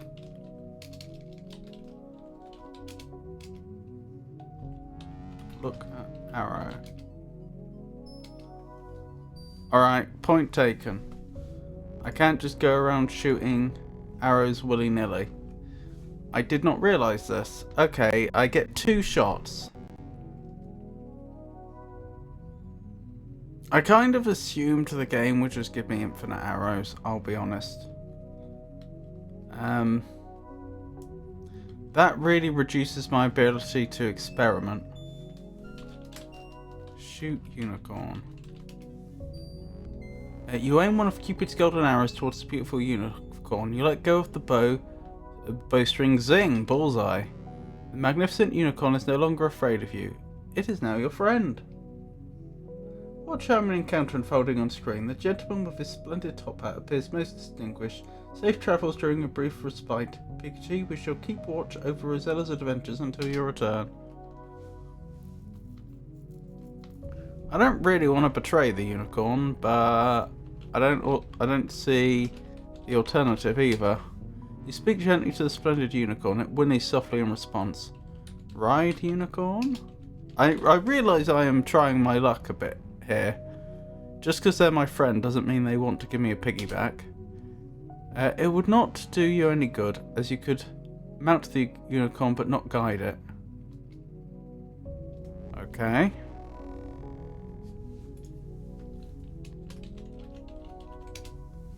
I mean, my score went up, which suggests I had the right idea.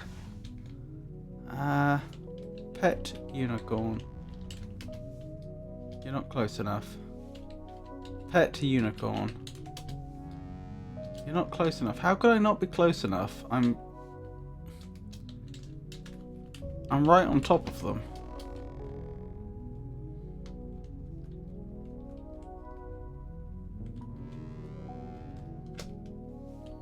Pet unicorn. You gently stroke the velvety soft nose of the unicorn. It seems as if you've made a friend, Rosella. Now, is the unicorn going to follow me? If not, I'm going to need some rope. Or a bridle. I'll take a bridle.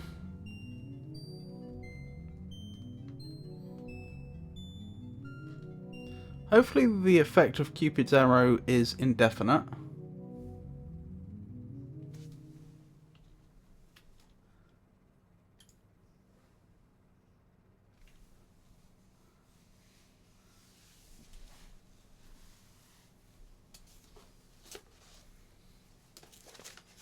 Yeah, I'm not a huge fan of that Ranger's Lament.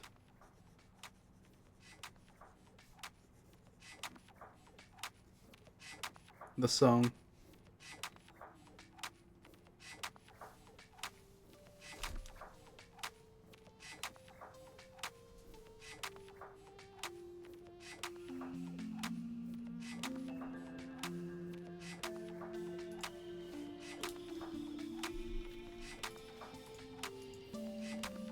It was a little too repetitive.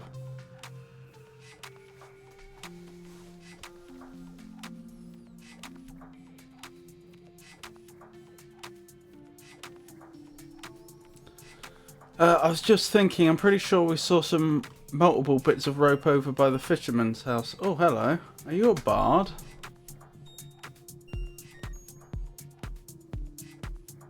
That is unfortunate. That last step was a doozy. Oh no.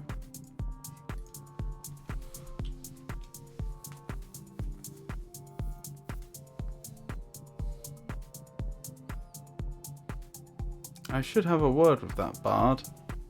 I'll have to see if we can get them to spawn in again.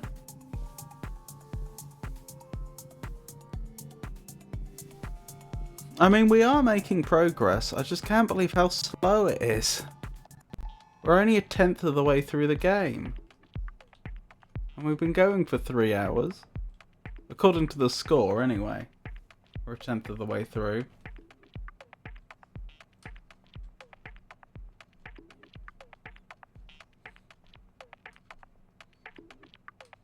I just noticed the way that they're doing scene transitions. That's interesting.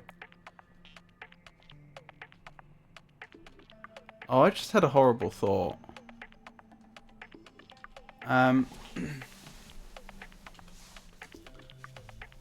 I keep reloading the scene, hoping we'll get someone like spawning in randomly. But the thought I just had is that if they have a day-night cycle and times of day, they could have coded the game such that rather than people appearing in certain spots randomly, they do so at certain times of the day. Which would mean no matter how many times I try and reload this scene, they're not going to appear until it's the right time of day. I mean, on one hand, that seems kinda unlikely, because why do it like that? But on the other hand, they took a jolly long time to appear, didn't they? Talk to Bard. You say hello to the minstrel, who looks at you in surprise. Well, well, who do we have here? He asks. You introduce yourself as Rosella. Hello, Rosella, the minstrel says. Let me play for you one of my favourite tunes. And he begins to play an old ballad. Unfortunately, it appears that his musical skills are quite limited, as he plucks and pings his way through an otherwise beautiful song. I think the only event that change are at day or night. Okay. Take loot. The minstrel is not going to give you his sole means of livelihood. But I'm not 100% sure. Talk to Bard. You unthinkingly speak to the minstrel again, who immediately begins playing another bad rendition of his favourite oldie but goodie.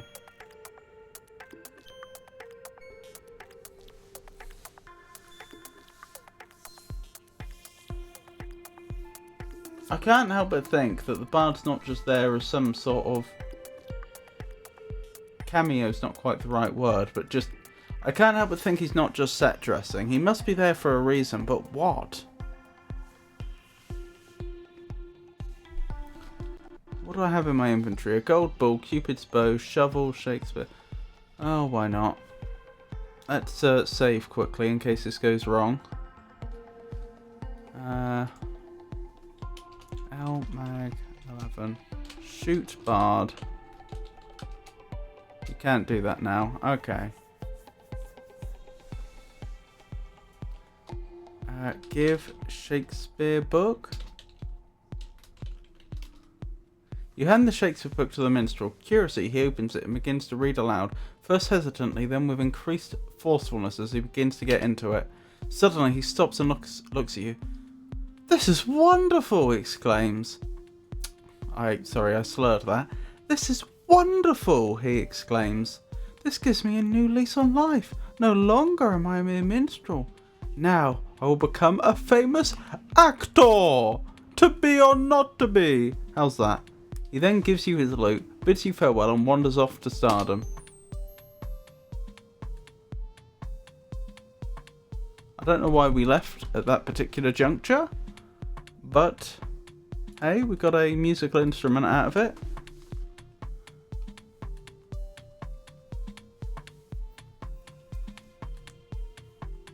Don't know what to buy. I'll be off for now. Was lurking. Okie doke, Tato. Thank you for lurking. I do appreciate it, and hope you have a wonderful rest of your day.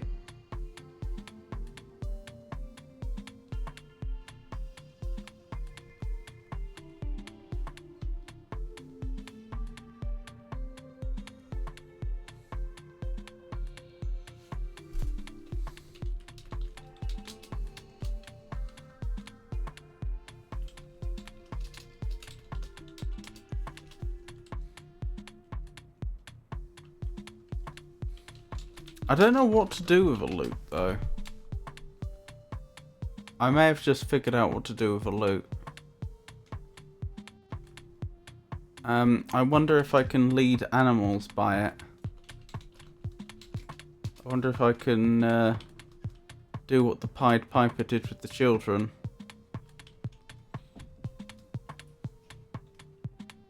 Play loot.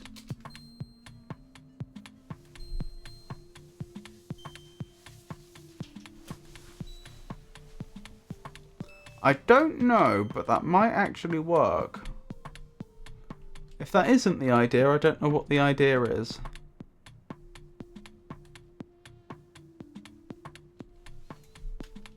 This piece also sounds incredibly repetitive. I mean, I don't mind a bit of repetition, but...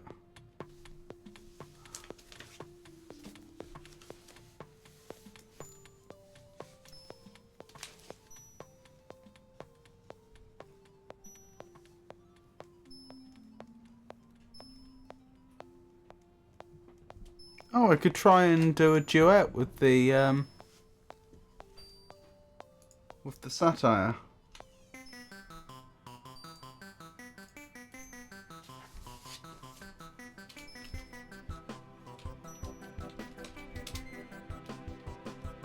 Ahaha!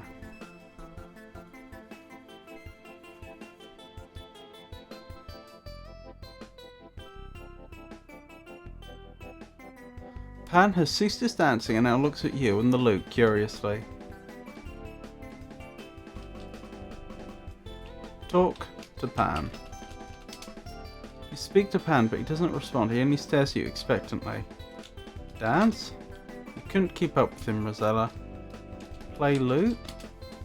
You already attracted Pan's attention. Shoot Pan? You shoot an arrow in the air. Oops, you missed. That didn't work.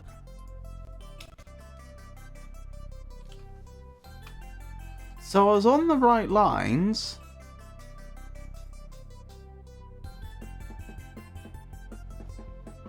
But what do I do after I've got Pan's attention?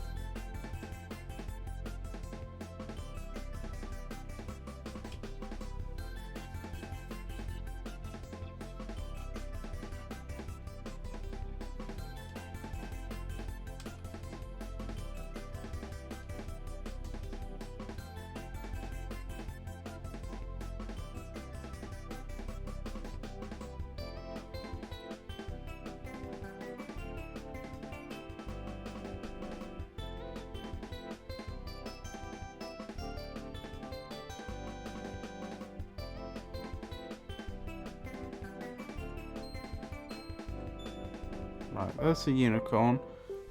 Where was Pan?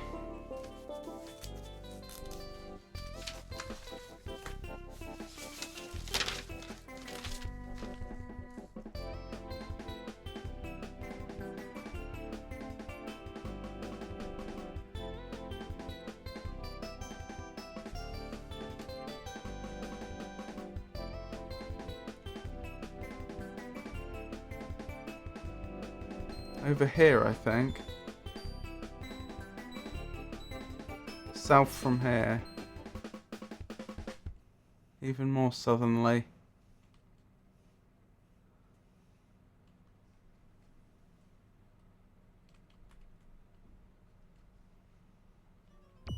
No! Well, that's annoying.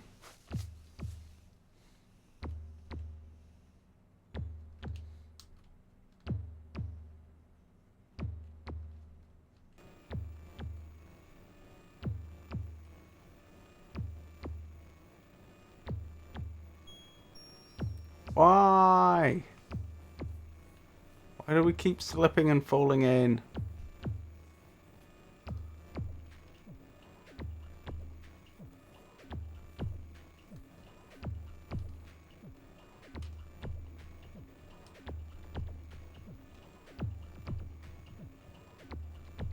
Okay, we're good.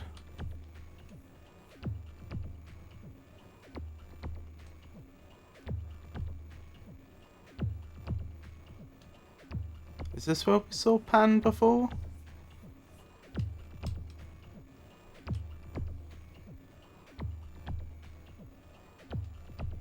Oh, there was Pan.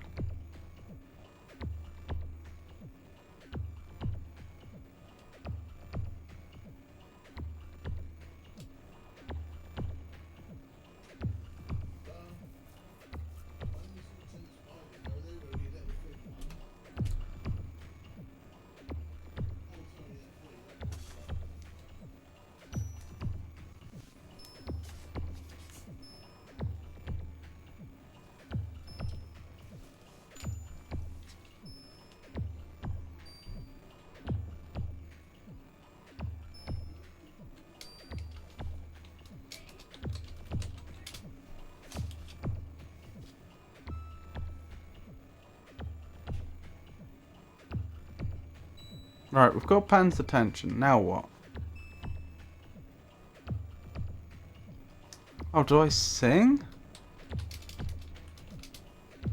You hum along with Pan, but he doesn't pay any attention. Oh, you're following me around now? You are?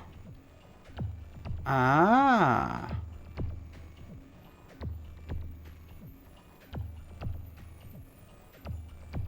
You're gone. That's a shame.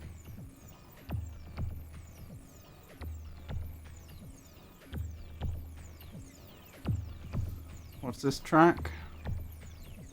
I think this is another one I may remove.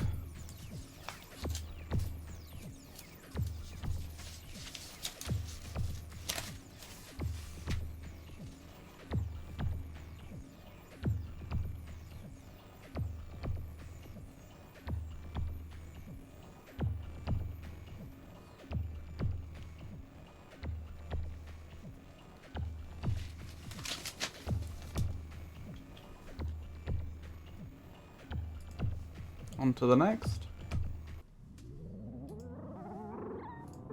Welcome back, Pikachu.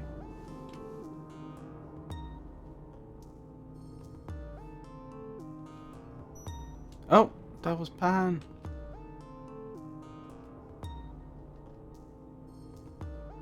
Just waiting for Pan to spawn again.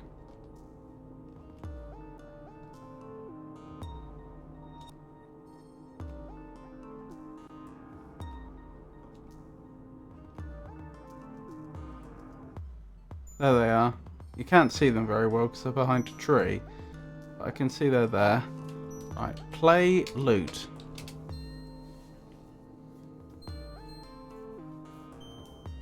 So here's a question, Pikachu.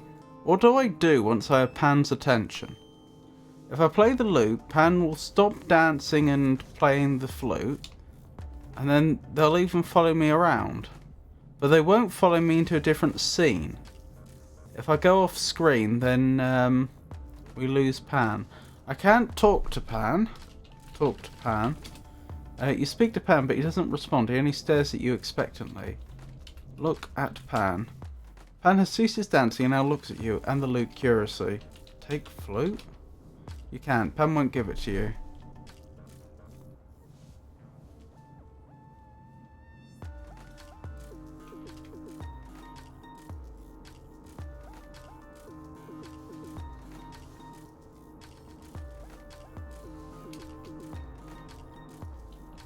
Give gold ball to Pan. Pan would not be interested in it. Place at the edge of the screen. Hang on. Give loot to Pan. Okay, Pan gratefully accepts your gift of the loot and in return he gives you his flute. Happy now, he dances away with it.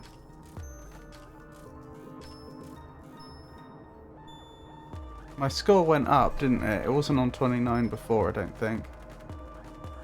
I'll save again, then I'll reload the old save and just check my score was lower. And then I'll reload this save assuming it was lower. Yeah, 26. So that was the right move. Do I have duplicate numbers or something? 1, 2, 3, 4, 5, 6, 7, 8, 9. Oh yeah, I went 7, 8, 7 again. Yeah. That's less than ideal. No, didn't want that one. Wanted this one. Yay! What do I want with a flute, though? Play flute. Rosella is quite the musician. So far in this game, Rosella has successfully played a pipe organ, a lute, and a flute.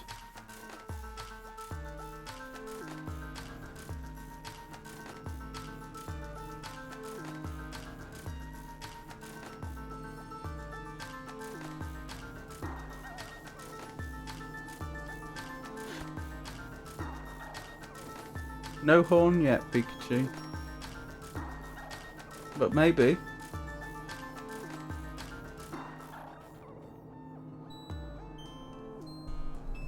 Right, play flute. Oh, I shot the unicorn with Cupid's arrow, and now they consider us a friend. Sax. Horse. It's a unicorn. It's got a giant horn coming off its head.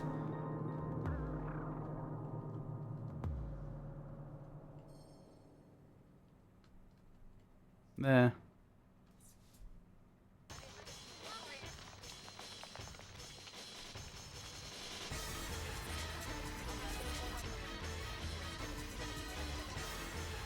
What is this?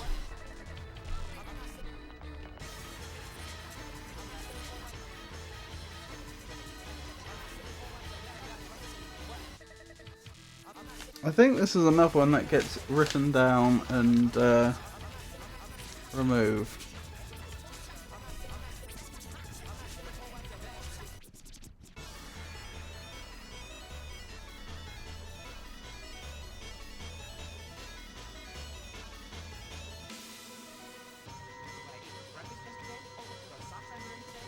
Sounds like a mess.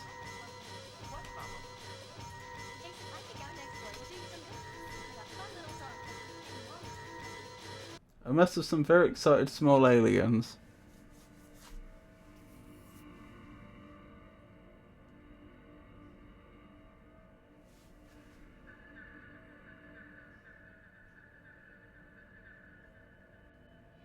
So I have a unicorn I don't know what to do with, and I have... No, we've already solved the pan puzzle, haven't we?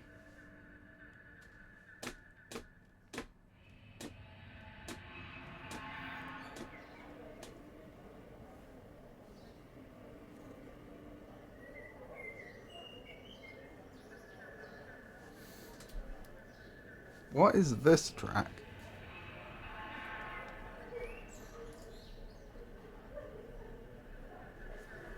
I think we may be skipping this one as well.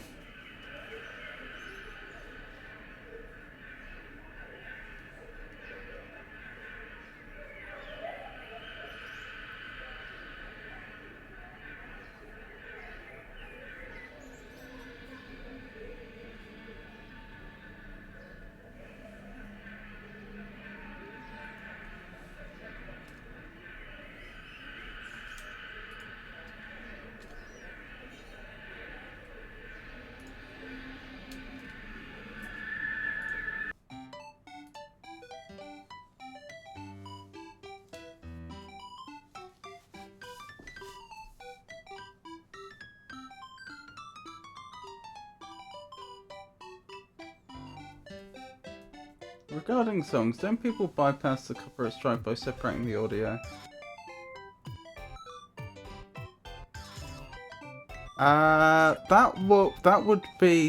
That would allow you to get around problems on YouTube, but the Twitch VOD would still get flagged.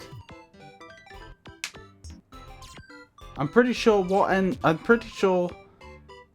the content on the Twitch VOD is the content that you're broadcasting. But what you could do is have it say you could broadcast one thing to Twitch and save something different to your disc, like with the music removed. And then upload the version with the music removed to YouTube. But the Twitch VOD would still get flagged, I'm pretty sure.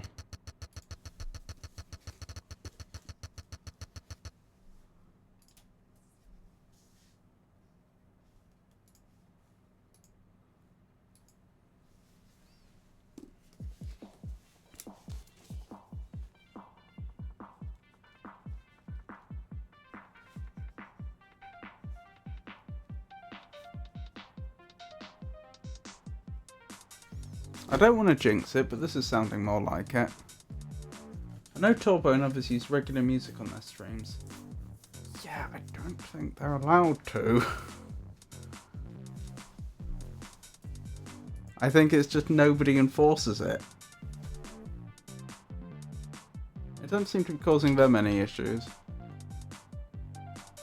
I genuinely don't think they're allowed to, unless they have some special license. Um,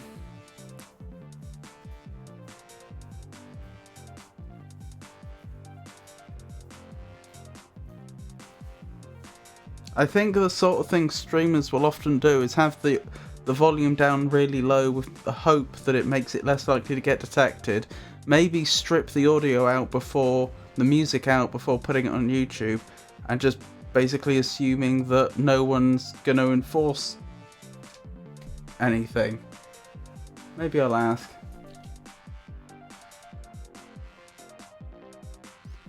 What am I going to do in game? Oh, I've just noticed it's time for another ad break. We'll have another ad break and I'll have a think about what to do, or maybe I'll ask for a hint. I'm a bit stuck, to be honest. I'm not aware of any puzzles that I know how to solve. Like, I have this unicorn here, which is great, but how do I get the unicorn to the evil witch? Assuming that is what I'm doing. Because she asked me to bring the unicorn to her. I don't see what the flute solves. Anyway, let's go on break. I'll still be here to talk to if you don't get ads, or if your ads end early. Let's have a look at the map, shall we? While we're on break.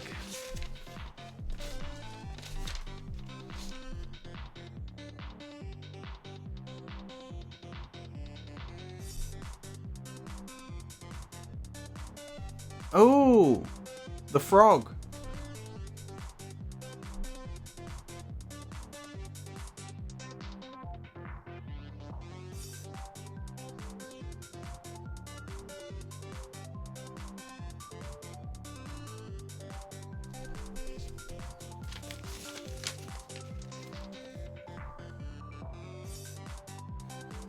We're actually quite close to the frog. But I still don't know how to get close to Kiss the Frog. I was actually trying to do that, Pikachu. The trouble is, I couldn't find... Whenever I got in the water, the frog hopped away. I couldn't find a way to get close to the frog. And unless this frog really happens to like flute music, I'm not sure that situation's changed at all.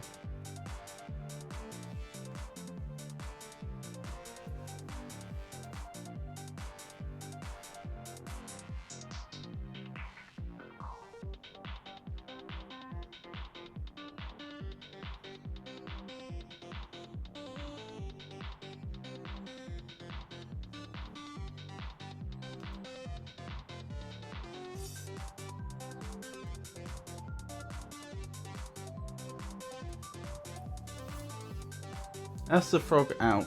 I did try speaking to the frog and it just said ribbit.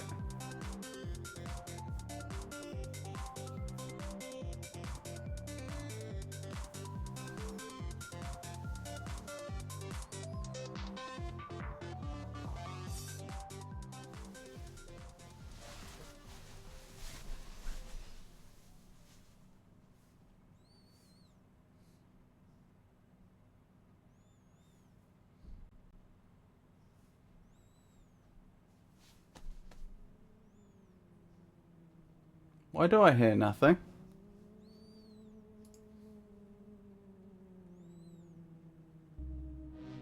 There we go. Just started very slow. What items you have? Good question. Silver flute, gold ball, Cupid's bow, shovel, and worm. Do you think the frog might like the worm? Give the frog a compliment.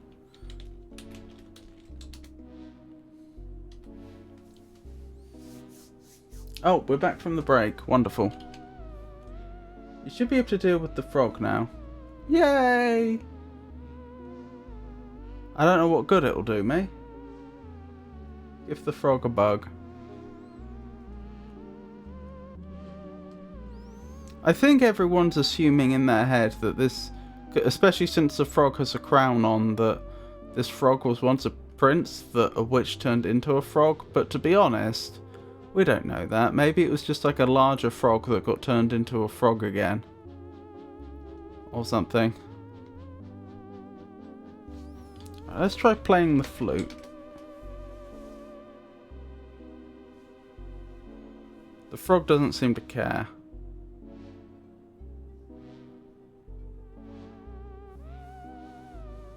Dinner, a show.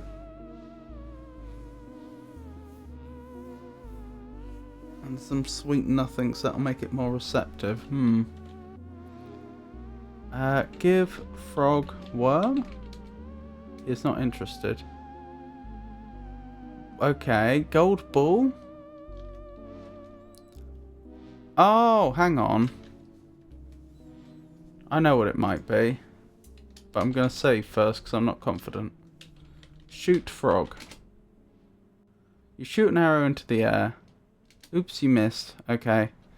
That's not what we're doing then.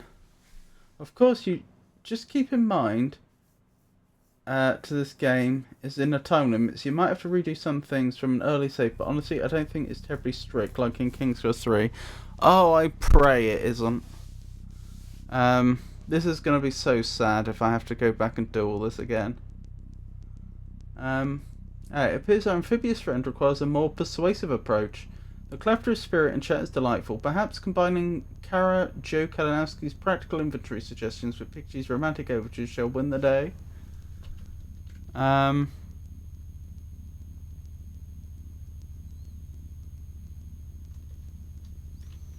Give gold ball to frog.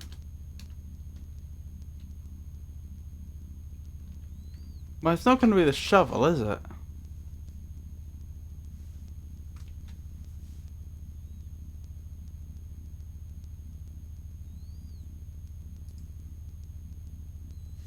Okay. We're skipping this piece as well.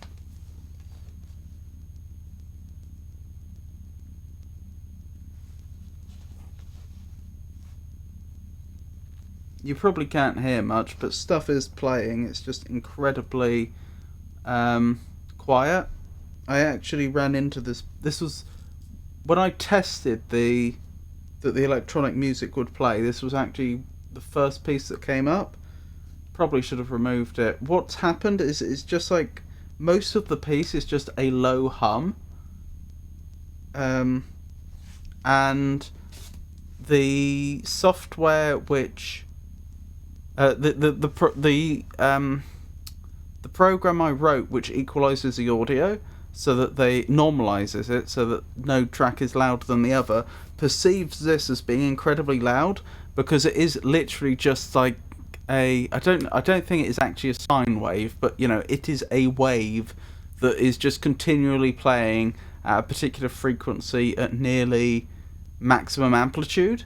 And so it comes out as incredibly loud. So it then obviously attenuates it a lot to bring it down to the level it should be on. But then it becomes almost inaudible.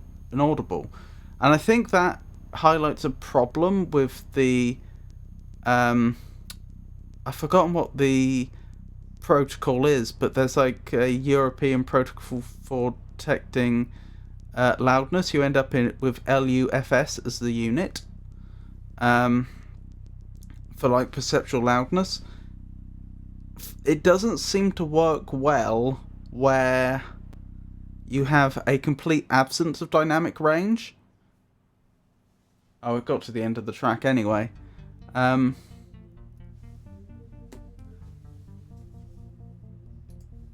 But where you don't even have instruments, you know, like playing individual notes, it is just literally a continuous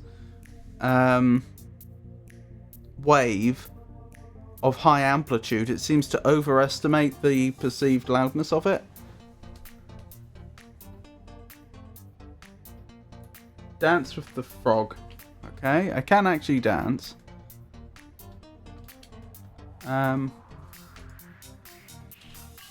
Oops, I scared the frog away. Didn't mean to do that. I'll wait for the frog to come back. There we go.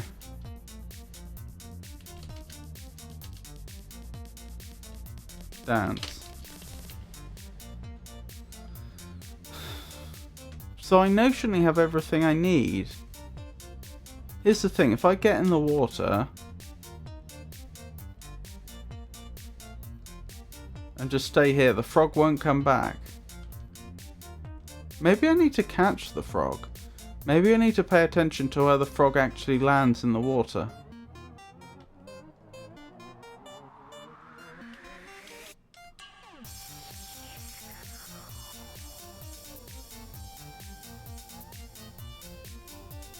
Take frog. You can't see the frog. Find frog. The water is too murky to see anything.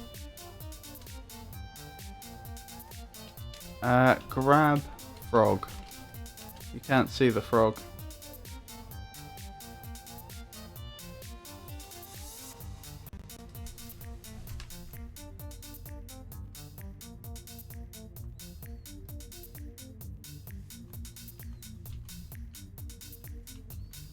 Put worm in water. You can't do that now. Honestly, I know the solution to this and I don't remember if there is any hint towards it or symbol or to why it makes sense. Put ball in water. Drop ball. Drop worm.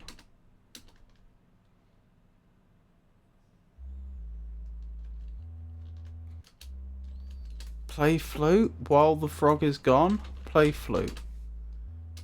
I can't do that now. Oh!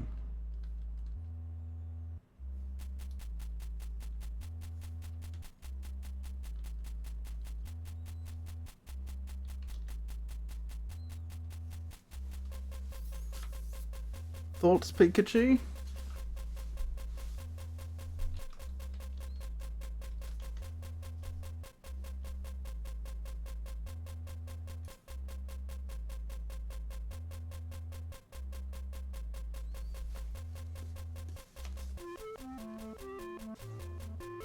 The ball.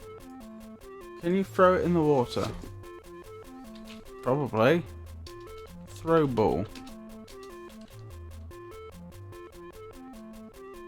The thing is, as soon as I leave the water, the frog's gonna come back though. Because that's what the frog does. Throw ball.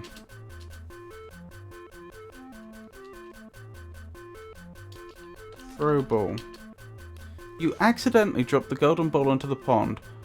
From atop a lily pad, a large green frog leaps into the water and disappears from view. A moment later, the frog emerges with, "Yes, your lost ball in its mouth. It seems as if the frog is kindly returning your gold ball to you."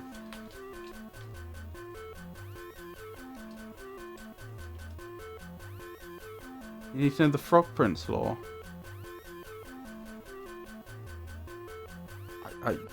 Yep, this is new to me.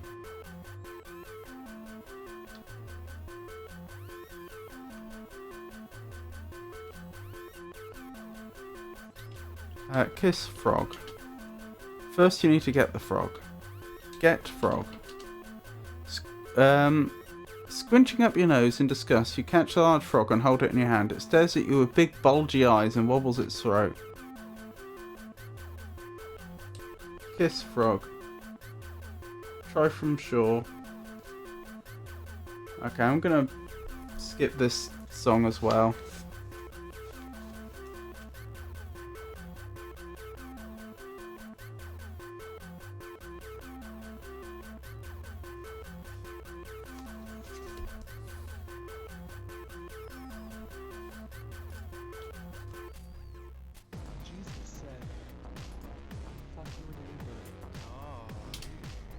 You look at the frog's green lips. Mmm, good. You feel silly doing this as you slowly put your mouth against the frog's.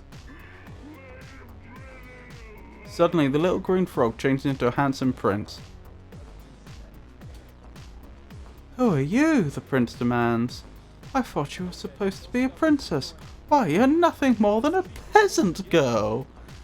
You blanch a bit at that remark, but say nothing. "Well, ta-ta," he says. "I'm off. Here, you may keep this." To your surprise, he tosses a little golden crown to you as he takes his leave. Good riddance, you think. Well then.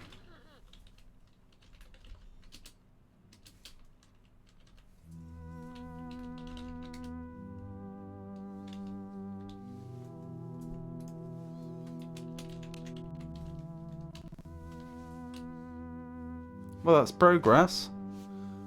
I don't know how a little crown helps, but we have it.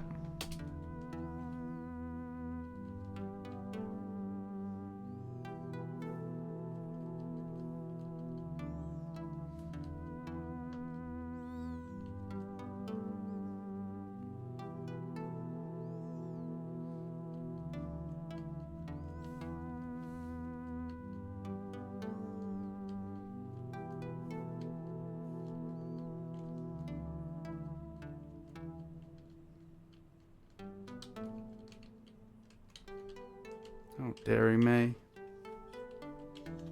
Having trouble crossing the bridge now.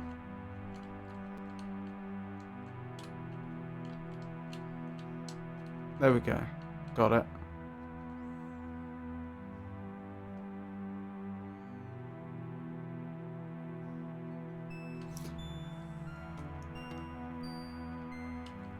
Now, do you think this unicorn would like a crown?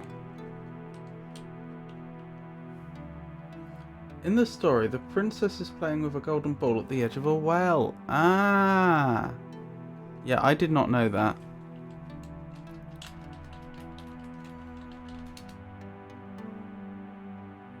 You're not carrying anything the unicorn would want. Interesting. It checked my whole inventory?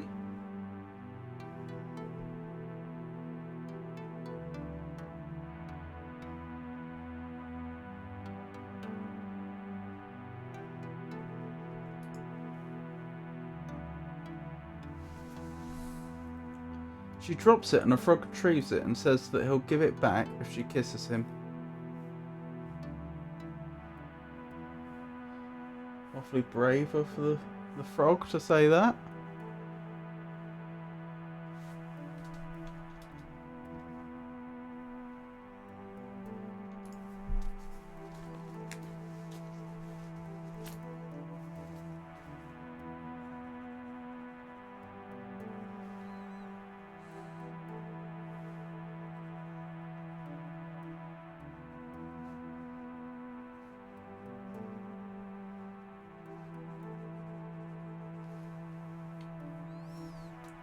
I'm going to skip the rest of that one, I think. Hang on, let me properly write it down.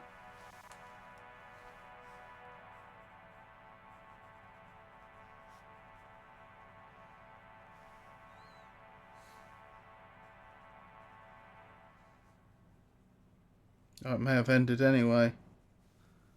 Never mind.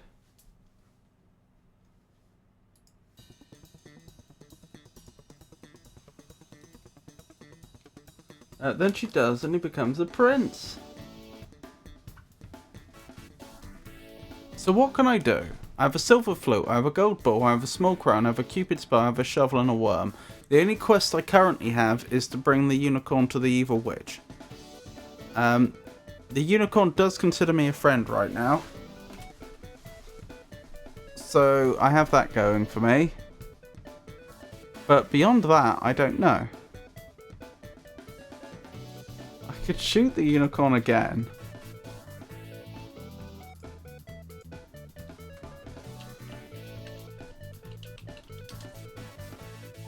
You aim one of the Cupid's golden arrows towards the beautiful unicorn. You let go of the bow. Zing! Bullseye. The magnificent unicorn is no longer afraid of you. It's now your friend. Well, it was before. I wonder if a double dose might help in some way, but it doesn't seem to have.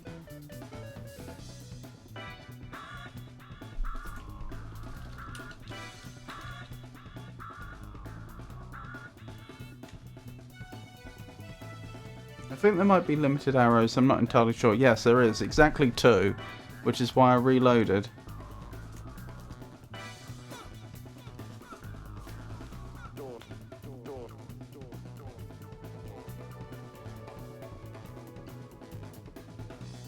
I'm not a huge fan of this one either.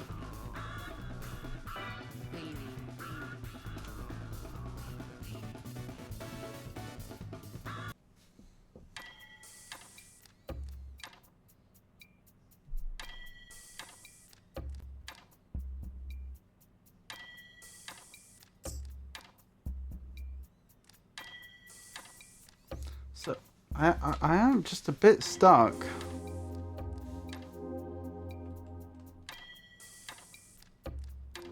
Oh, I've just had an idea. I could try shooting the ogre with the Cupid's bow.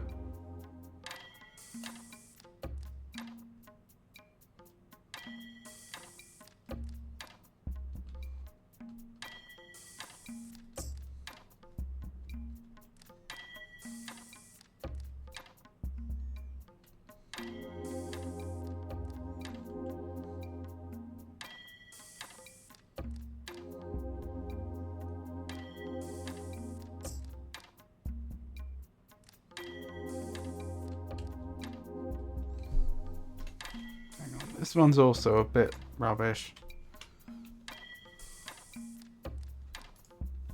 Had a bit of a bad streak, haven't we?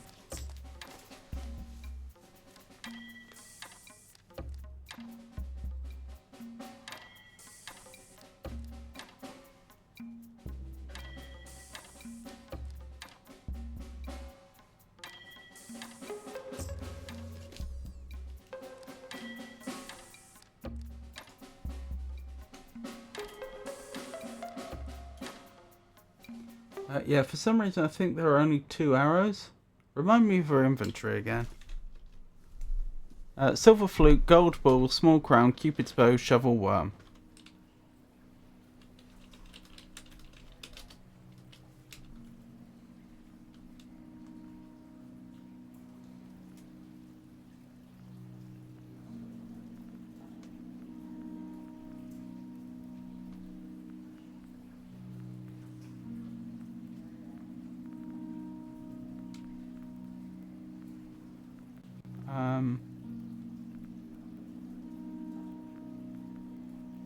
I've forgotten where the ogre's house is.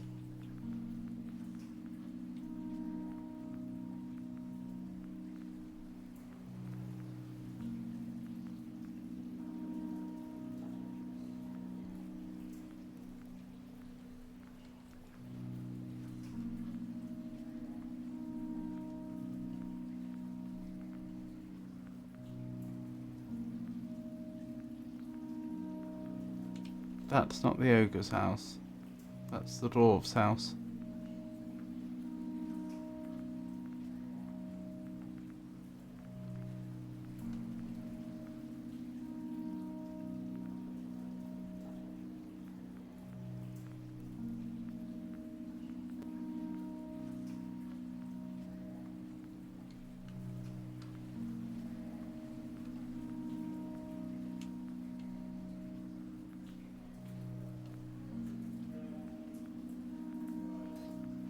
I wonder if the door's always locked. Open door. I don't have the key.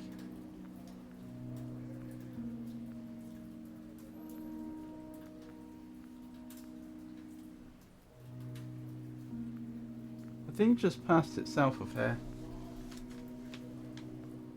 This is the ogre's house, isn't it?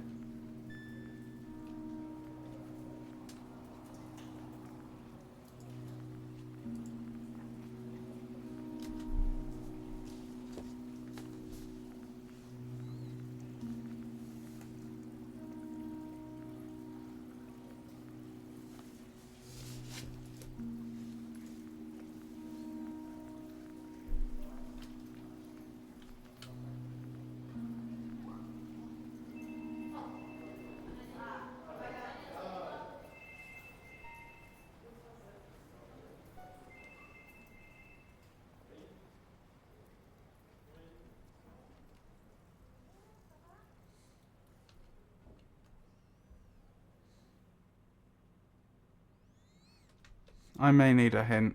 I don't really know.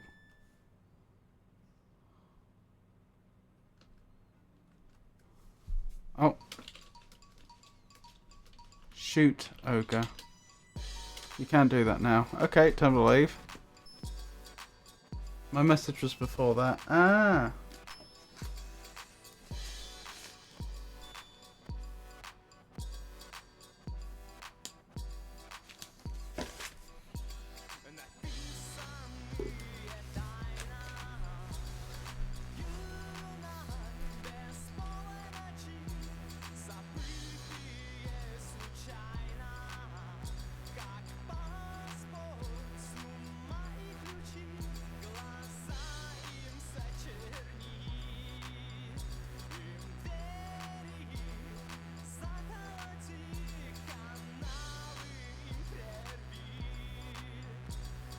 What do the trees want? I don't know.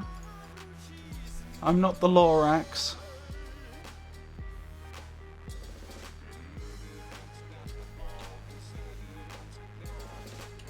Talk to trees.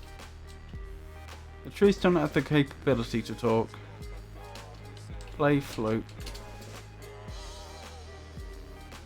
Have you been to the dwarves' house and did you do anything there? I cleaned their house for them. Their house was a mess and I cleaned it up. I cleaned it all. Sorry, I'm not on my computer today, so giving hints is hard. I see there's several things you're missing. Did you get anything from the dwarves? No. I mean, they let me eat some of their soup. That's about it.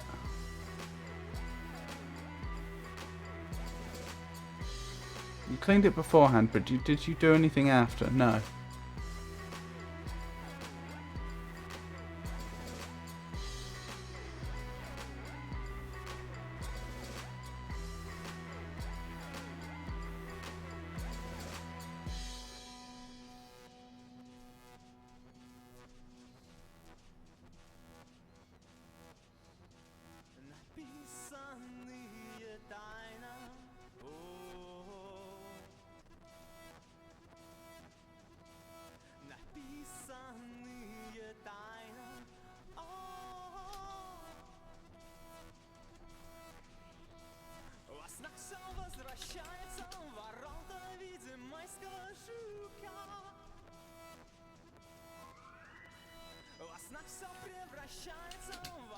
This is the main room of the Seven Dwarfs Cozy Treehouse.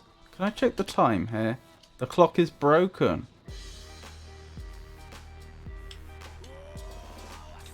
Examine clock. The clock has seen better days. The cuckoo has flown away. Take clock? You can't get that. Did you visit them at the mine afterwards? Briefly, yes. But they didn't seem to want to talk to me and I couldn't take anything.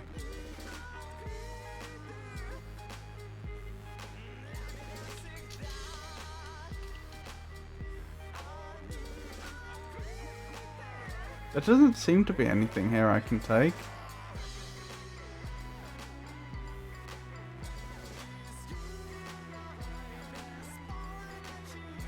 There's something you can do after the meal.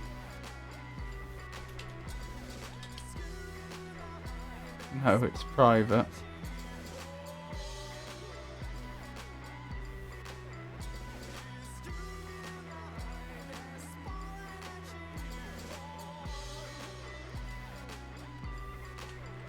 Look at table.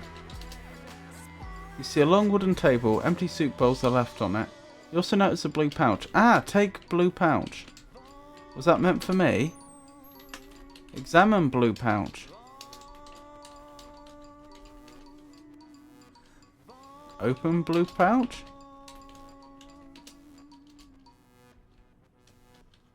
Diamond pouch. Open diamond pouch.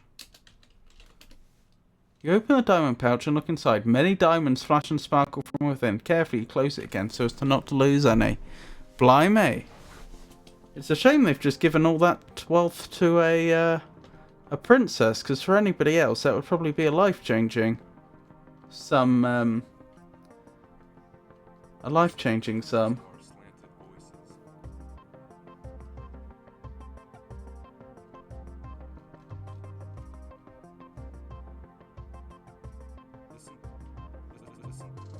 But what would I want with diamonds?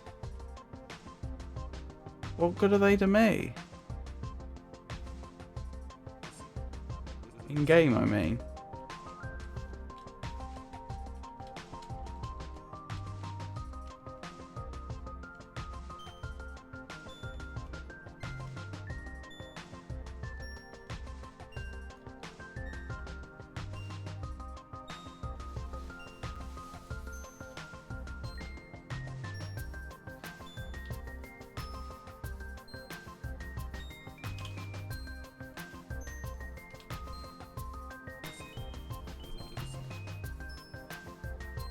Perhaps I didn't give it. Give diamonds to dwarves. Give diamonds to dwarves. Being an honest person, you offer the forgotten pouch of diamonds to the dwarf. His gruff exterior softens a bit. Nah, you keep it, he says. We got plenty here. We also got an extra lantern we ain't using. Here, go ahead and take it. The dwarf, gruffness returns. He says, now, skedaddle. Skedaddle on out of here.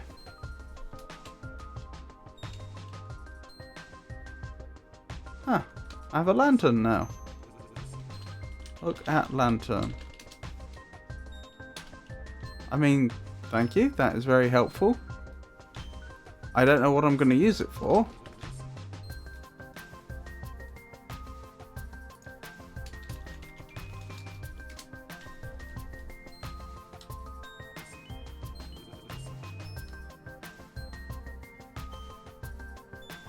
I mean, on the face of it, it would let me explore a dark place, but I'm not sure if I know of any locations that are too dark to explore. More hints are waterfall and fishing. Okay, okay.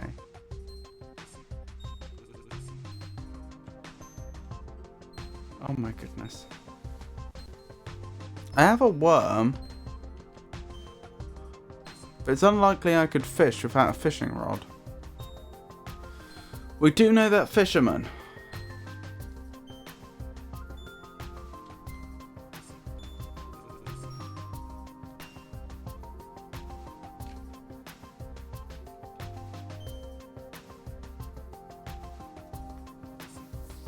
We're not their favourite person in the world, though.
That's the fisherman's house.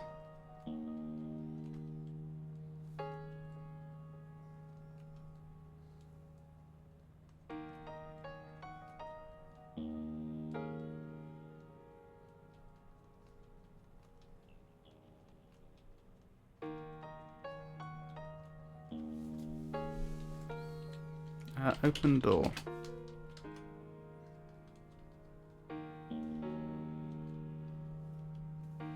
Let's save here quickly. Give worm to fisherman. The fisherman and his wife look at it in interest, but then shrug and shake their heads.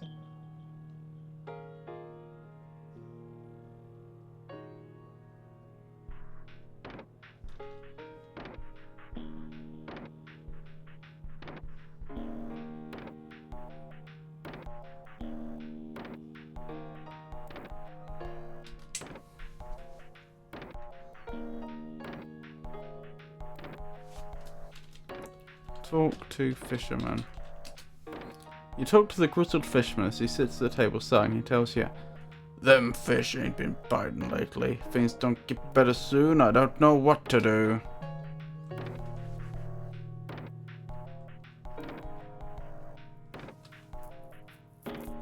This sounds really daft, but I wonder if I play the flute at the end of the pier if any fish will appear.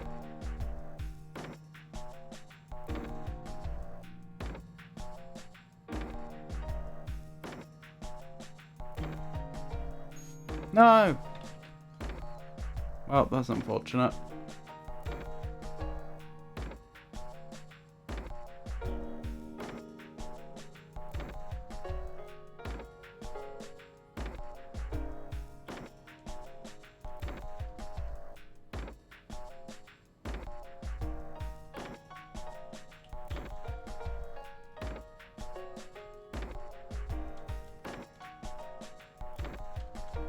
Trying to navigate back onto the pier. There we go.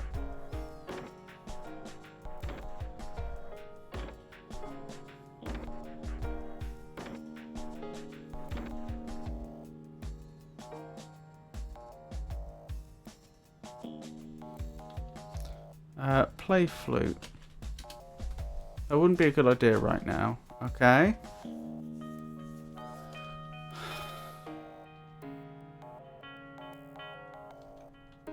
Examine barrel. There's nothing of interest in the wooden barrel. Get in barrel. You can't get that. Jump in barrel.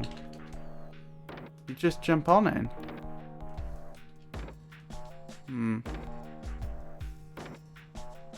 Wait, what about that piece of rope there? Oh. It seems Kara Jo Kalinowski, Peachy and Omaha provided some excellent counsel regarding the dwarves. Might resolving that particular matter be the key to progressing with our froggy acquaintance? That has already been solved. See an old rotted rope attached to the pier. Take rope. You don't want it. It's of no use to you.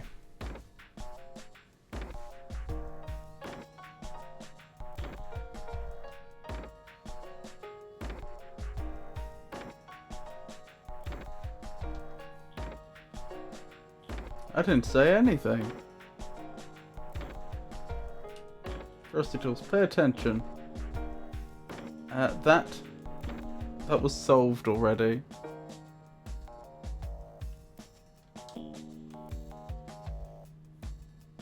Indeed, Kara Jo Kalinowski, my apologies for the oversight. I shall endeavour to be more attentive. Thank you for the clarification.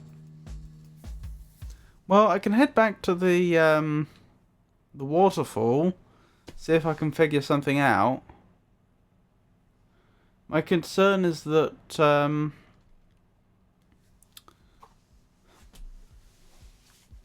don't know if there's a fishing related puzzle. Emotional support.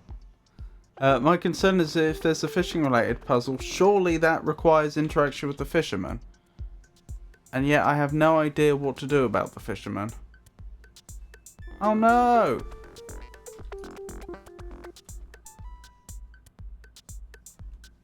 Well, that's suboptimal.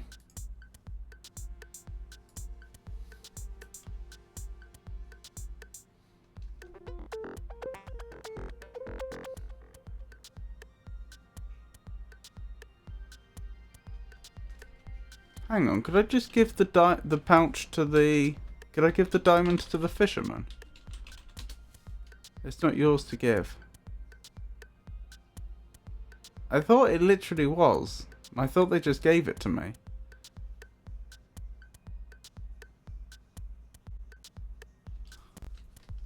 Play flute.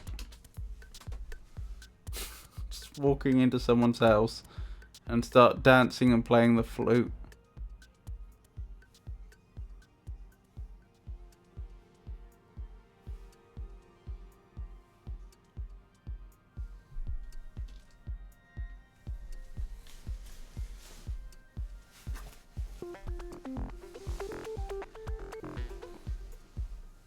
I got nothing.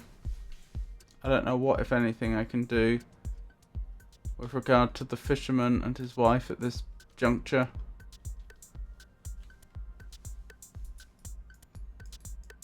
Where's the speed? I don't like what they did with the speed in this game.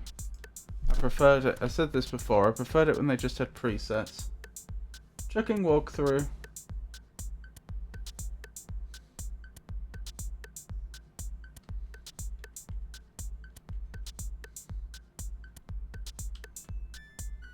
I've been grabbed again.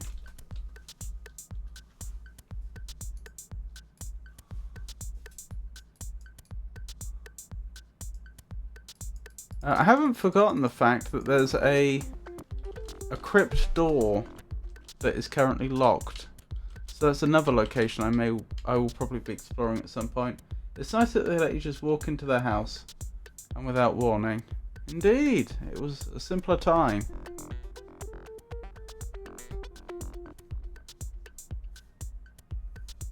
Offer to help her cook. I don't think I can. You had it. I think it was the wording. I think it has been a long time. Oh, back to the fisherman. Okay.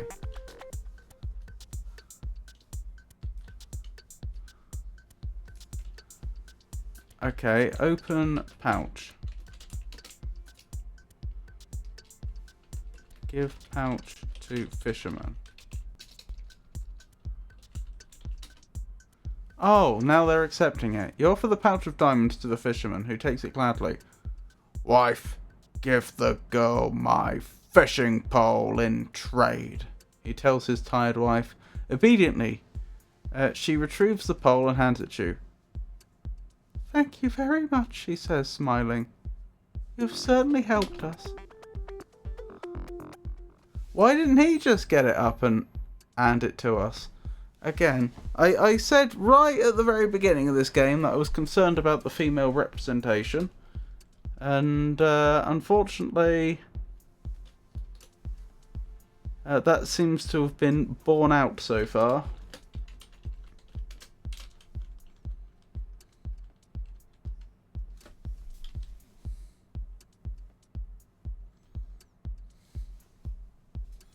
Right, I need to make it to the waterfall now.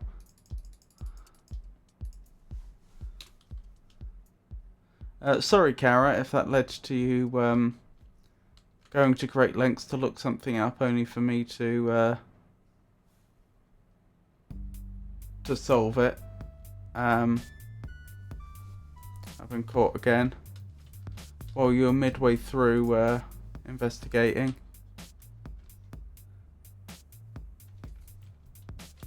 Expensive fishing pole, indeed.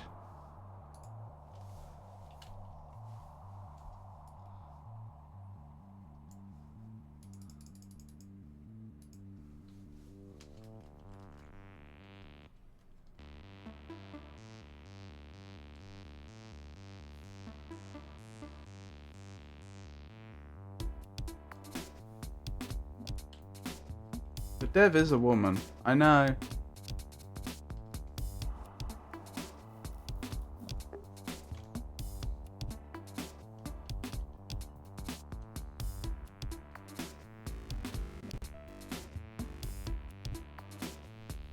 Maybe they all break free at the end.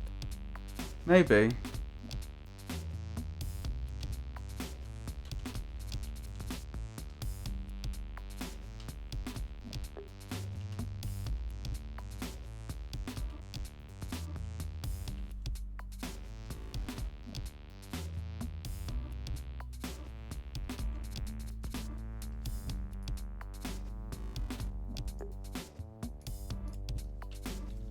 Right, let's have a quick save here. Few things to try. First we'll play our flute. FWIW, I'm not sure what that means.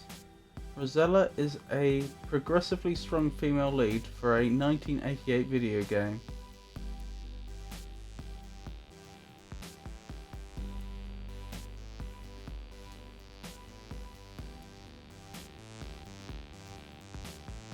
I'd have to do my research. I feel like by 1988 this wouldn't have been that remarkable.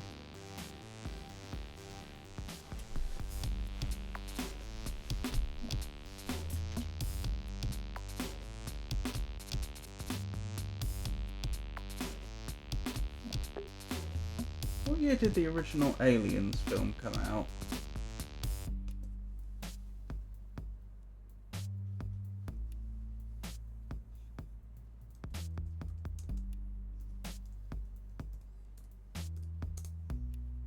It's been a while since I've seen it, but I feel like the lead in that was came across as a lot stronger female lead than. Well, it's not so much being a strong female lead as it is playing up to stereotypes, if you see what I mean, which is slightly different. Alien was 1979. Yeah, I feel like by 1988 this is not a strong performance For what it's worth. Ah. Put worm on rod. Oops. Put worm on rod. The game does not understand rod. Put worm on fishing rod. Pole. Put worm on pole. Scrunching up your delicate nose, you gingerly bait the hook of the fishing pole with the large earthworm. See, for example, it's details like that. Scrunching up your delicate nose. For PC games, it was rare in 1988 for a female lead to at least have all of her... Blimey.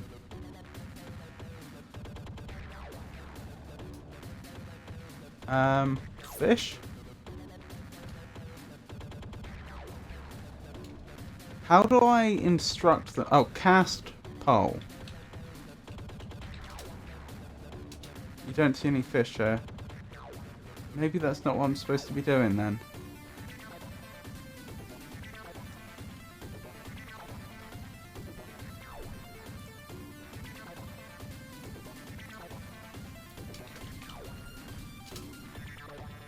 There's something else you can do here. This isn't where you can fish.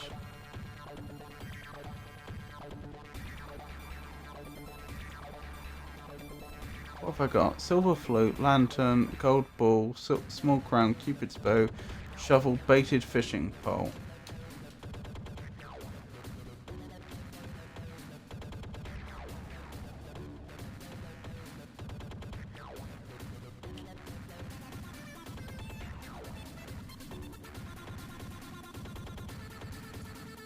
Oh, that's interesting. It looks like it's trying to... Well, it pushed me back diagonally then. It seems like the angle of approach affects where we get pushed, which is interesting.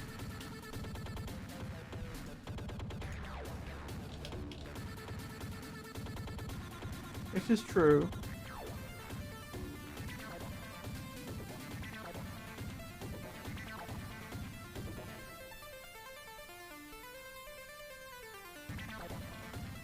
Samus Aran? From Metroid. As a counterexample. Then again, that was Japanese, wasn't it? And I seem to remember it wasn't revealed until the end of the game that you're actually playing a female character. This one isn't an angle issue, it's an item issue.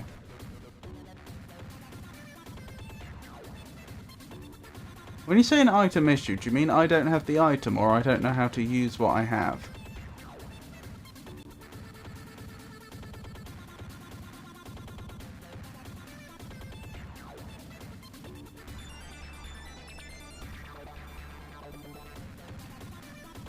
Where's small crown? Oh! Wow.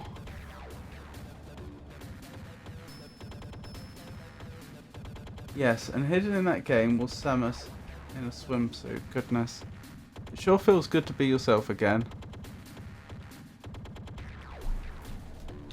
I can't believe that worked. What's this? Why, it's a cave behind the waterfall. You see an old board lying by the cave entrance. Take board?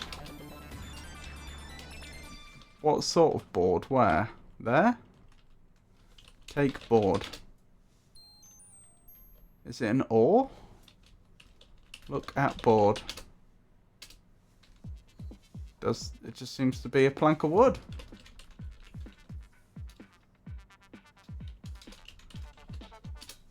This game never objectifies Rosella.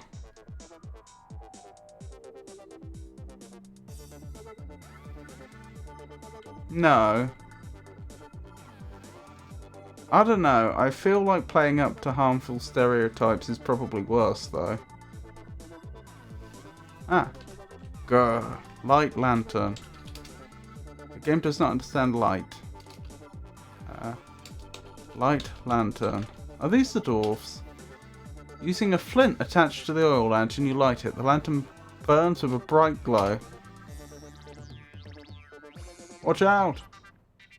Oh no, you've been caught by the vicious troll.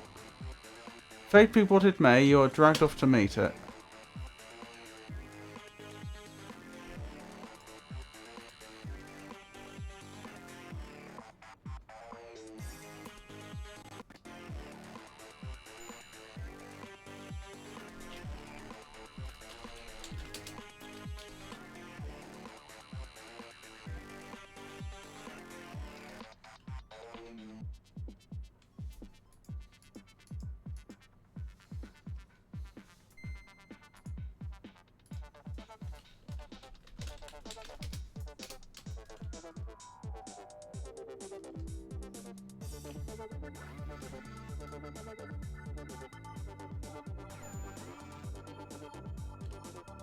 This is suboptimal.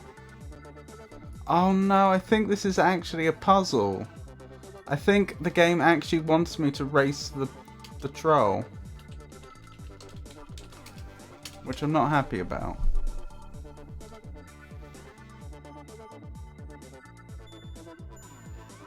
No troll? Has the game shown me mercy for some reason?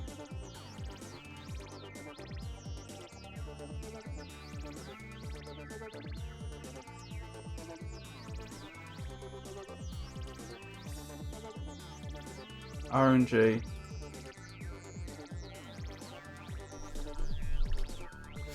Alright, if it's RNG, then I need to save on each screen.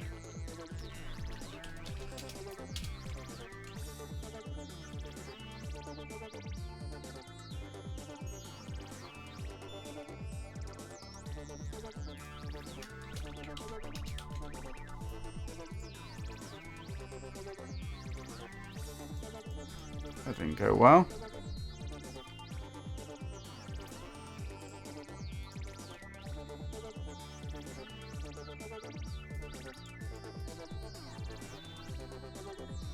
I think this save may be...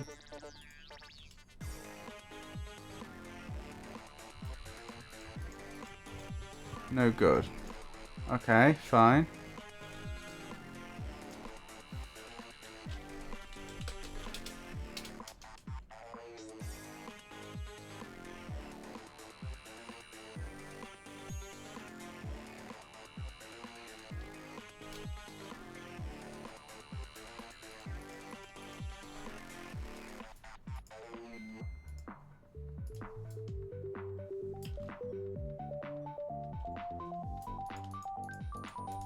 Ah, I see what's going on. Once the troll spawns in, they do follow you. Right, I see.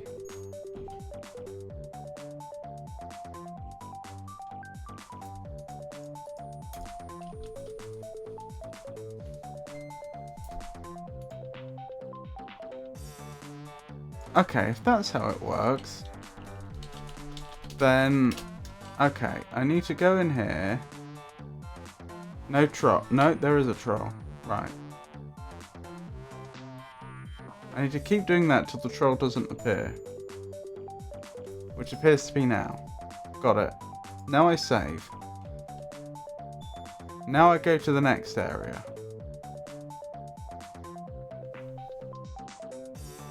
No troll, so I save.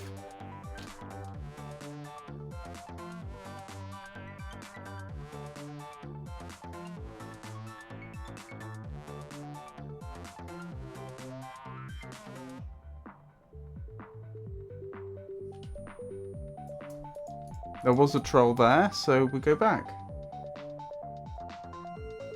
You're brave, saving over old save games. Not as brave as you'd think, because I have as many save games as I want, and I obviously know when I saved them. So I knew, for example, the one I just saved over was balked.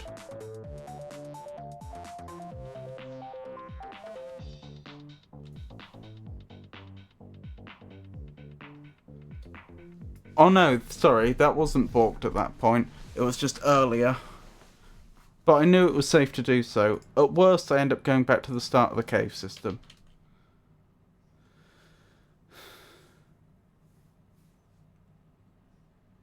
Hello, the Mind Slug.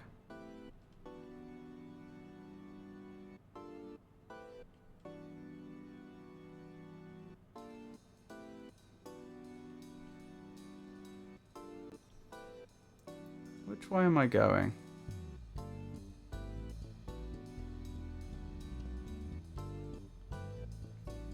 Now, I trust this room less because it's different to the others, so I will make a new save for this one. I like the way they've tried to... Oh my goodness, a chasm! That's exactly what I was thinking.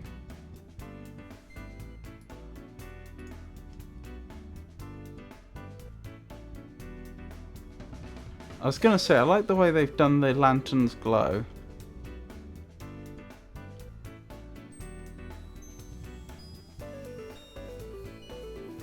Yes, you can say hello again, although I was here. Did I say hello to you already? I must be losing my mind. I don't remember if you said hello or not earlier, Pikachu. The Mind Slug was here earlier, but I don't recall whether you two were here at the same time. Maybe you were, maybe you weren't. I'm not sure.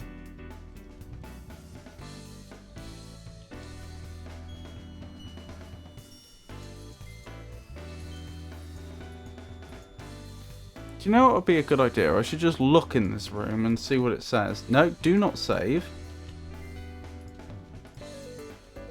Look. This is the darkest cave you've ever seen. You see an opening in the distance. Is that what I'm moving towards? Is this a dead end? Wasn't earlier when you mapped out, sort of, the map.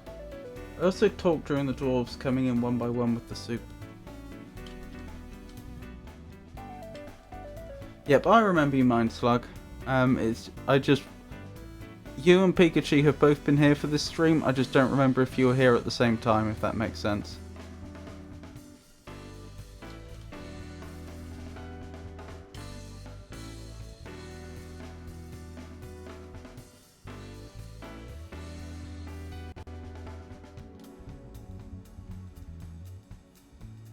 Soup? I want soup.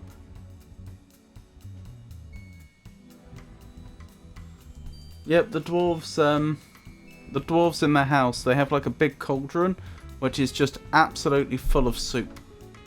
And after we cleaned the house for the dwarves, because it was so messy, they all came in and had some soup, and they even offered us some soup. What's your favourite type of soup, everyone? I was going to ask Pikachu specifically, but then why not ask everyone?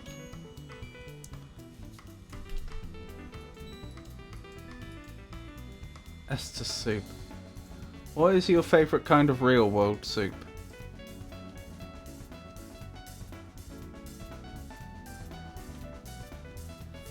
Silver flute, lantern, gold ball, small crown, cupid's bow, shovel, baited fishbowl, board. Did I put the board down to cross the cavern?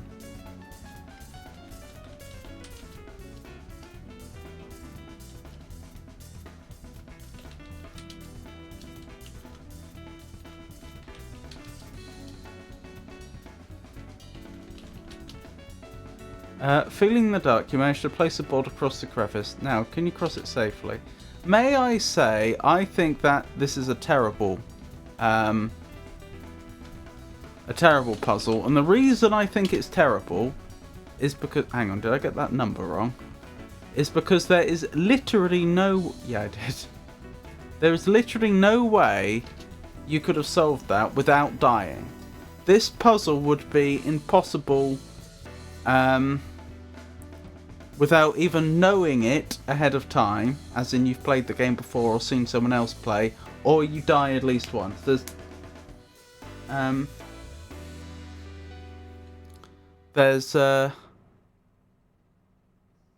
yeah, I think I've said it. You know, there's no legitimate way to solve it. Does chili count as soup? What do you mean by chili, actually? Just to check. Do you mean like chili beef? Something with seafood. I'm allergic to shellfish and cephalopods. So, unless it was a... I'll tell you what is nice. Cullen skink. That is a wonderful soup. And seafood that I can actually eat. Nabayaki udon.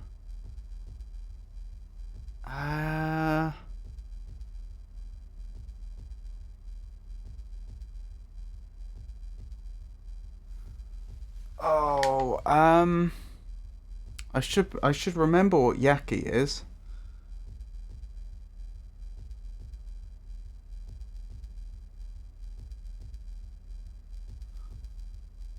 But I'm apparently making Albonigus tonight. What's Bondigus? Yes, bad puzzle. That's pretty shellfish of you.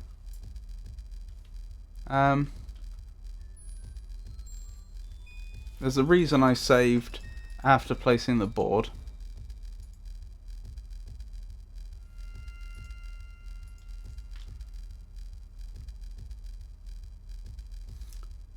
Feeling in the dark again, you managed to pick up the board without dropping it into the crevice. Oh, so it gets used again. Hold on, what's playing right now? Okay. This is another piece by the same individual that had the piece I mentioned earlier that was like showing up as incredibly loud because it was just one long continuous hum. I mean, I think it had some percussion on top of it, but still.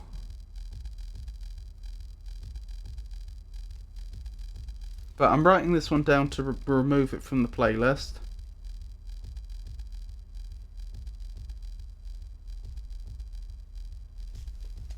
And now I'm going to go to the next track. No, don't fall. Progress. What was I thinking? Yeah,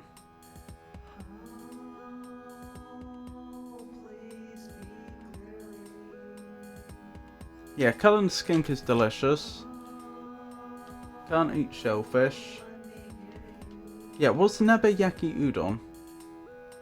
Udon noodles, obviously. Oh, the swamp!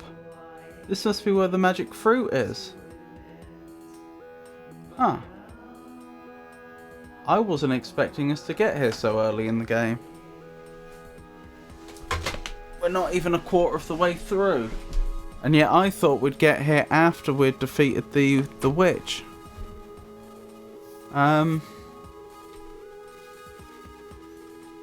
Thing is, I've made yakisoba before, so I feel like I really should remember what yaki is. It's not chicken, is it?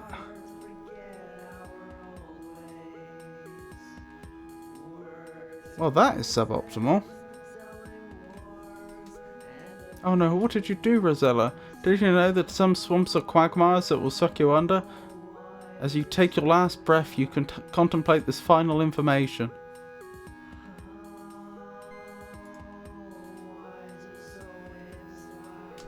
Grilled, that's it. Thank you.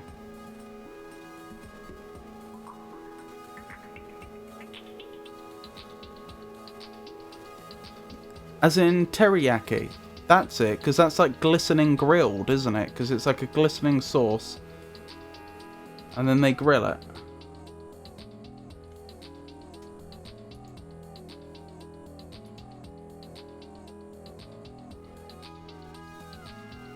So what's nebeyaki? And what's albonigas, which I'm almost certainly mispronouncing. But nebeyaki udon is not grilled. It's like a pot of whatever you get thrown together and boiled. I see.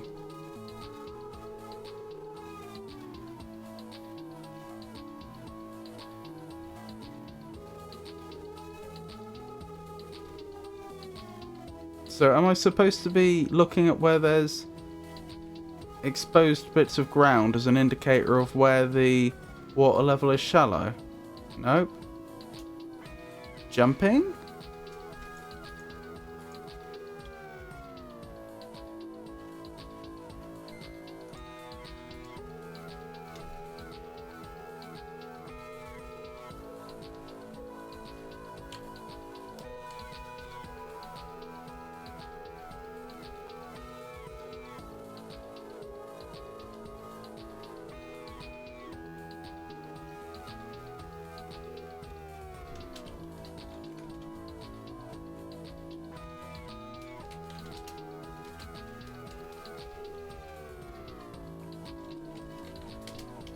Not from here. Climb? Oops. It's difficult to climb while wearing that dress. Interesting. Usually some Napa cabbage, maybe some Napa cabbage. Is that why Nappa in Dragon Ball Z is called Nappa? Because the Saiyans are usually named after vegetables. Actually, a lot of the characters are, aren't they? I think.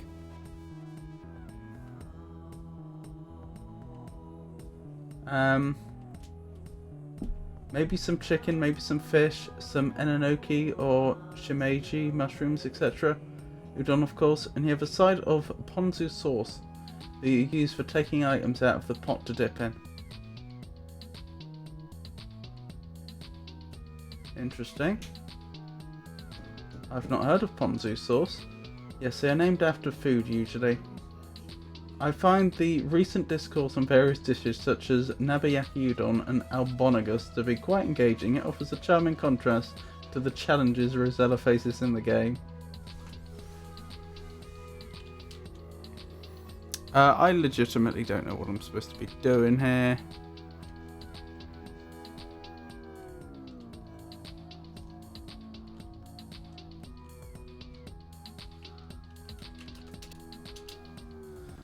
Albondigas is a Mexican soup made with chicken broth and a little meatballs. Ooh, that does sound nice. And a bunch of veggies too. That sounds really, really nice. Does it have any heat to it? Also, can I have a hint? Oh, wait, is it wear the crown? Not here. It said a dress is getting in the way, maybe... Not spicy. Maybe the base for that type of soup wouldn't be any good for what I'm about to suggest, but I feel like that, as you've described that soup, I feel like that would do well with just a tiny bit of spice. Not anything, you know, particularly... Not to make it an actually hot dish, but just to have the suggestion of heat. I feel like that would work really well. There's an action that moves you that you can do. Usually kids do it on the sidewalk. Hop? Do not walk into the swamp or you will die. Ah, there we go. Right, okay. So jump didn't work, but hop works. I have curiosity, would jump have worked if I'd done it from this spot specifically? Yes, okay, so I was just on the wrong spot when I tried it. It's chicken broth and tomato. I feel like, yeah, that would work. Just a little bit of heat. Not much. Less is more. F3 repeats commands, by the way, I think. Yeah, it does. And I'm very glad for that, because this would be awful to do otherwise. I think wearing crown also kills your... Well, the game wouldn't let me put the crown on. I did not expect us to get the fruit this early. The way the game described what we had to do, it sounded... There's a snake there. A cobra. That's what we'll need the flute for, I assume, to charm the snake. What was I saying? With the way the game described our quest, I felt like we were going to be spending the first half of the game defeating the evil witch, and then the second half of the game getting the fruit, a bit like how the previous game was split into defeating Manannan and then getting home. But actually no, that doesn't seem to be the case at all. What? Oh, I guess I need to use the board there. Do you say potato like you say tomato? Potato, tomato.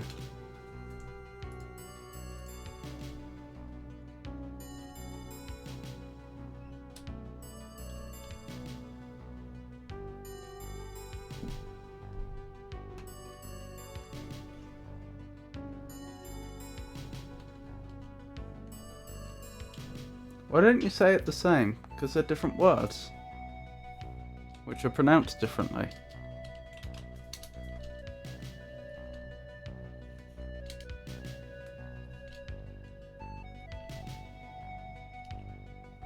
Can you imagine playing this game without knowing about the repeat command button? How terrible that would be.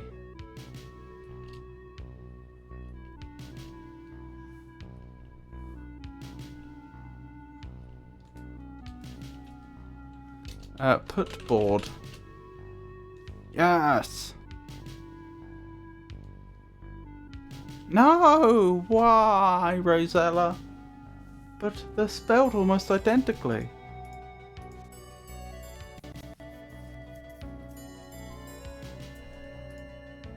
That doesn't mean that they get pronounced the same.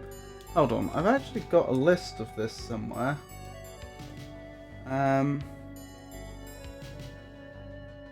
From when I was doing teaching English as a foreign language.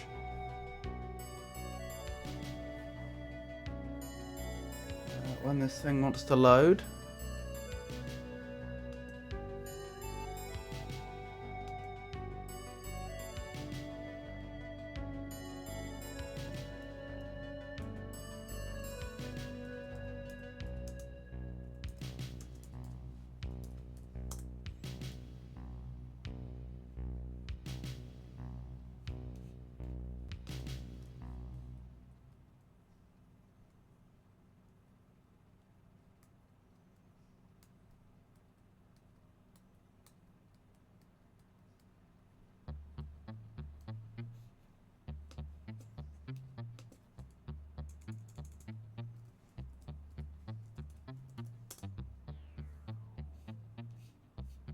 I'll find it, just a second.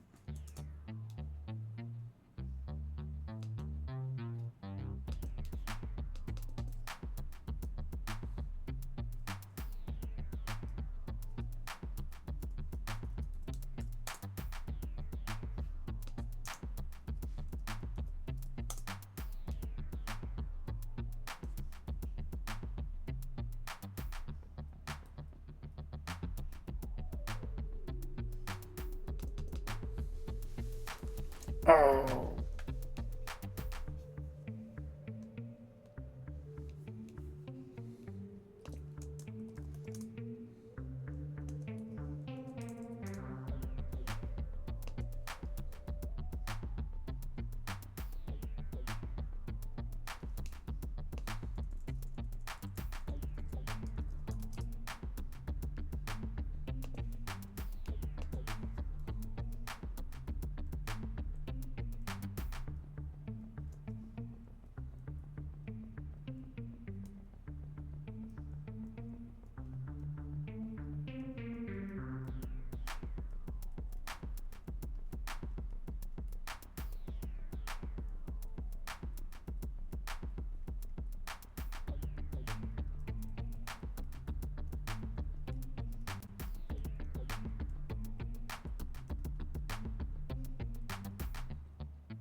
Um,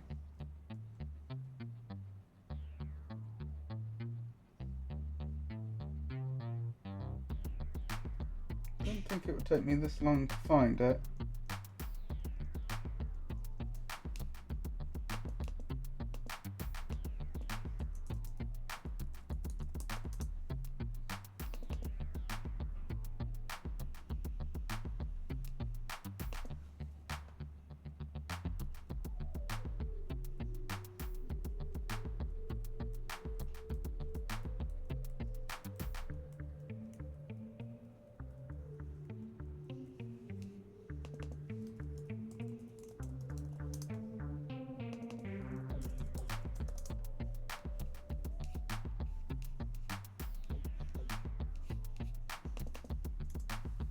Um,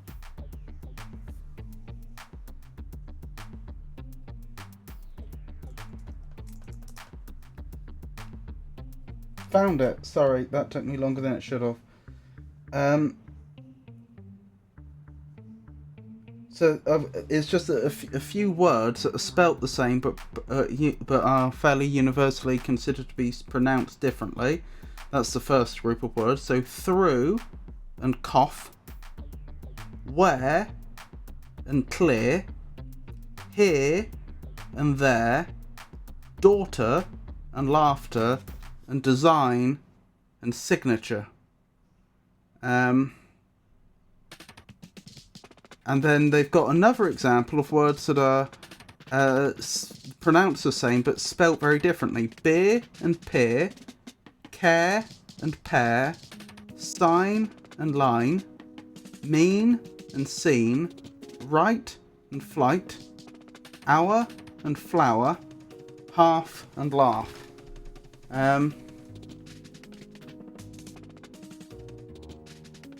They're spelled almost identically. Potato. Just change the T. I'm sorry if I'm not too quick with the hints. I'm just exhausted today and laying in bed and don't have the game memorized. Oh no, please, Kara. That's absolutely fine. No worries at all. Okay. I appreciate everything you do to make these make things go a lot more smoothly when I'm playing, but I mean it's not an obligation, and I hope you're enjoying yourself as well. I mean, the vowels are in the same spot, they sound the same in American. There are a lot of skits and videos about this. What about words that are either spelt the same but pronounced differently, or pronounced the same but spelt differently? Anyway, that's my answer to your question,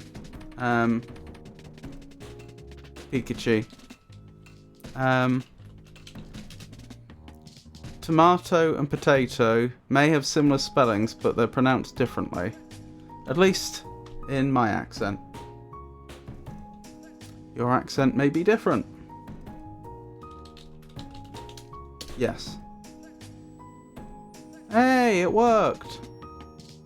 Wait, hang on, I'm taking fruit from a tree, which is guarded by a snake. Well, at least the snake isn't telling me to take the fruit. Nervously, you raise the flute to your mouth and begin to play a melodic tune to the big cobra, who begins to sway with the music. Soon the snake is mesmerized by it and falls into an hypnotic trance. Take snake. You wouldn't want the cobra. Take fruit. Okay. Right. Let's save here. And it's actually time for another ad break, believe it or not. I'll probably... How are we getting out of here, actually? Do I have to traverse the whole cave backwards? I probably do, and I'll continue doing that while the ad break is on, so that you don't have to sit through all of it. Let's look at the fruit while we're here, actually. Wow. It's like a red pear, but like a slightly different shape. To me it sounds like potato and disgusting. Oh no.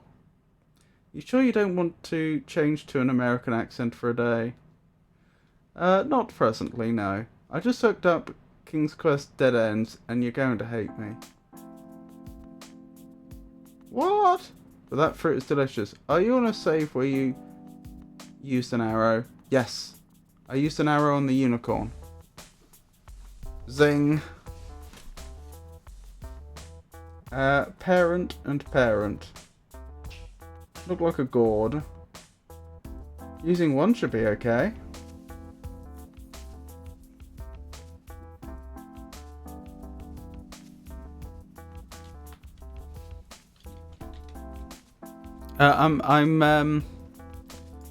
We'll go. Oh no. Well, I've got to save. It's fine. What I was going to say is I'm delaying the break till we resolve this because it may determine what I do next. I think if you don't catch the uniform when you use the arrow, you might be dead-ended. But you didn't have the item for that. The unicorn did seem to stay in its same location, unless like a certain amount of time has to pass until something happens. The unicorn was literally standing in the spot where I used the arrow. Look at bow. Yeah, I've got 1 arrow left. Wait, what? I seem to recall you can come back, but I just read that same thing. Maybe you can come back. So I can't guarantee that the unicorn will stay there forever, but absolutely 100% I have wandered off from that unicorn and come back and it has still been there. You can definitely keep playing and see if you're not dead-ended. Yeah, but the problem is if I am dead-ended, then I'm going to want to go back as early as possible.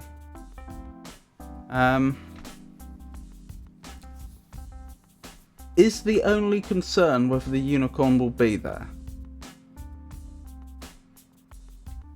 We're going to go on an ad break. Yes, the unicorn is there, but it is still friendly. Yes, but is it still friendly? It was, yes. As long as it doesn't, like, wear off after an hour of game time or something, we should be good. Because I've definitely walked back and it's still been friendly. Yeah, we're going to go on a quick ad break. You can, obviously, as usual, you can speak to me while I'm on ad break if you've not got ads. But rather than not doing anything, which is what I usually do, I am going to start trying to traverse my way back out of here, because there's just going to be a long, boring cave sequence to get through. No.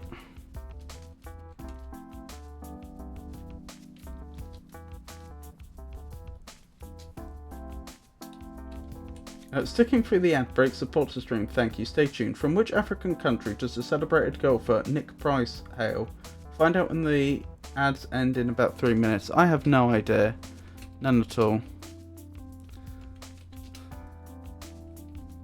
South Africa? Just a guess.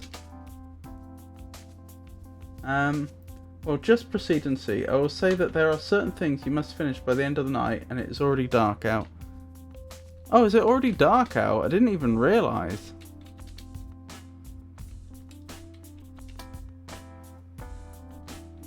So you might need to re-speed run it anyway.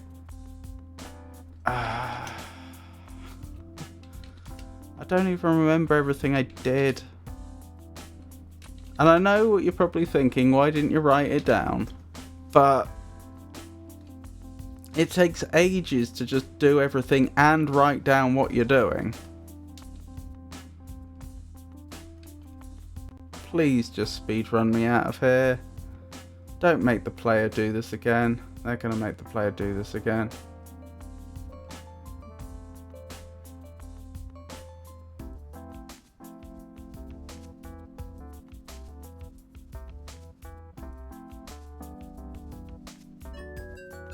Unfortunate.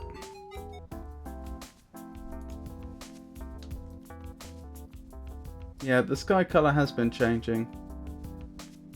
At a point in the game, it will turn dark automatically. Reaching the night by letting time pass takes a long time. Got it. Chasm. Chasm indeed.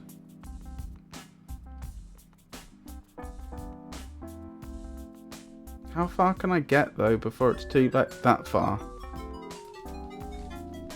I'm probably unsurprisingly having difficulty judging distance here. Hang on, that was too far back. That was before I had the fruit. Too bad it's a troll, not an orc. Otherwise it'd be the orcasm. Oh.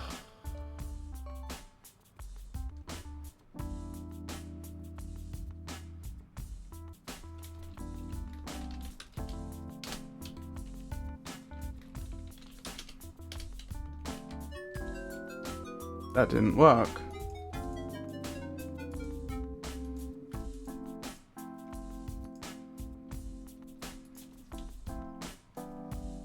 You left the board at the Cobra Island. Oh, did I? Oh, yeah. King's Quest 4. Nick Price, a renowned golfer, comes from the beautiful country of Zimbabwe. Ah.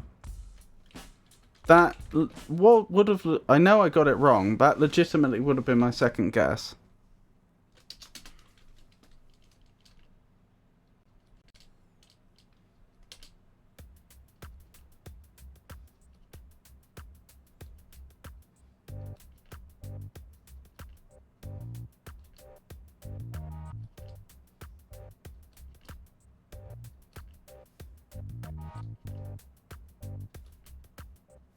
This is the hardest King's Quest game in terms of logic leaps and ways to ruin it for yourself, in my opinion.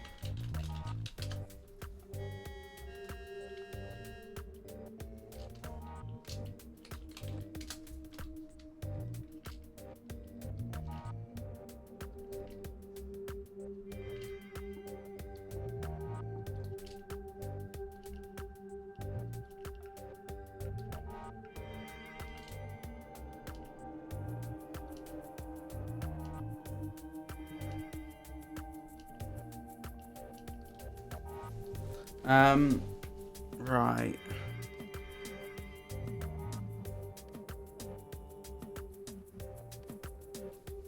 Let's save here.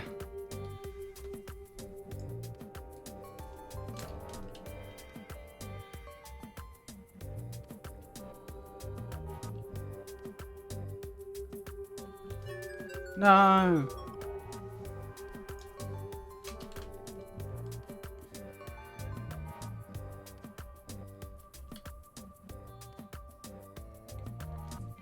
Footboard. Feeling the dark again, you manage to pick up the board without dropping it in the crevice. Wonderful! No, not restore game. I actually do want to save the game this time.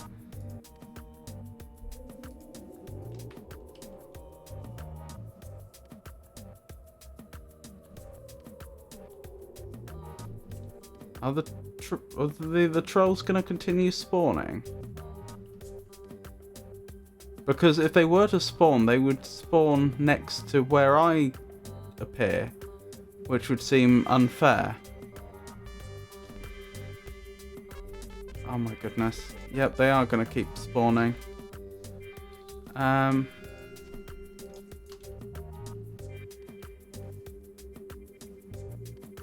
This is fine.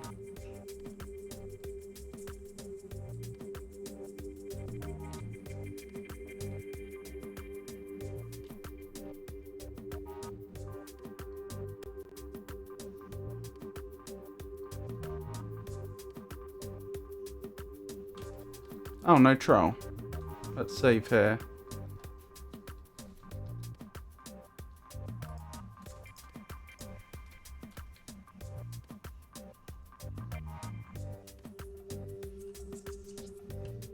Yay! We made it out with the fruit.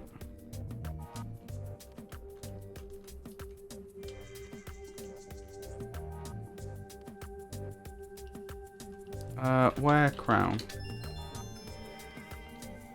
Poof, you're a little froggy.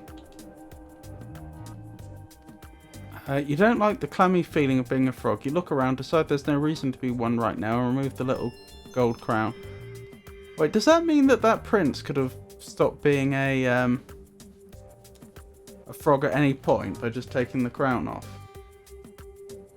And does that mean our kissing the frog had nothing to do with it? We just knocked the crown off accidentally. Still daytime, you're still good. Hang on, let's save here.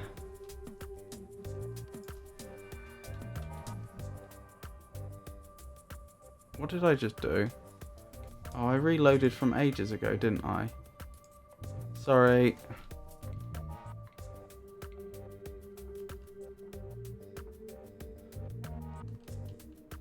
Oh, not that long ago.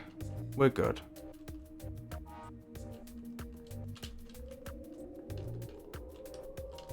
Let me out.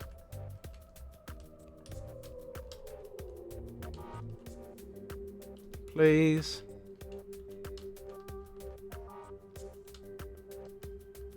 I don't get it. Why am I not allowed out?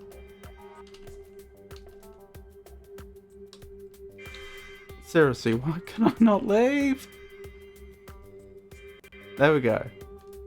Problem with depth perception, I think.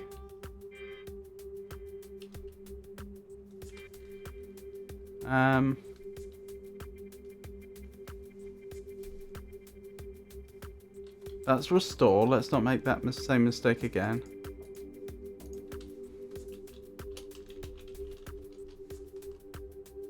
Right, we're out.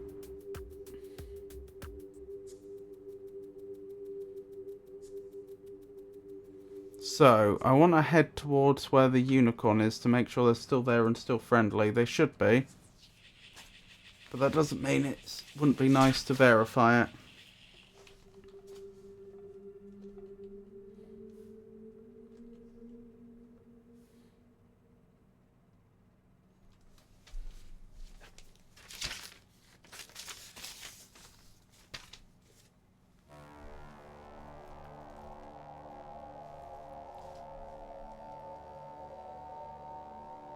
It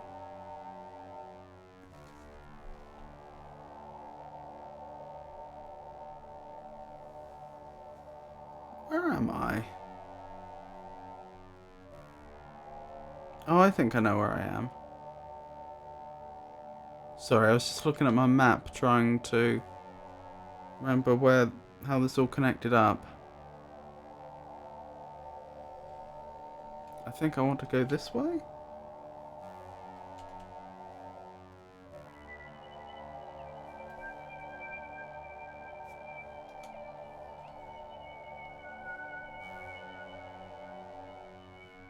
Maybe I don't remember where the unicorn was. Maybe that's the issue. I feel like it was over here, though. Yeah, it was.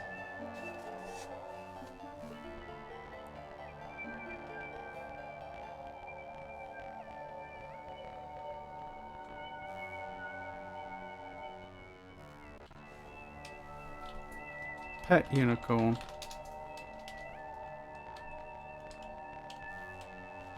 Pet unicorn. You gently stroke the velvety soft nose of the unicorn. It seems as if you've made a friend, Rosella. So I think we're good on that front.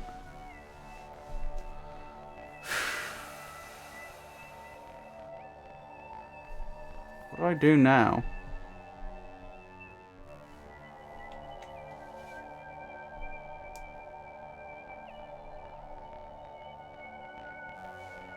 The fruit's for our father, isn't it? I don't think I give it to the unicorn.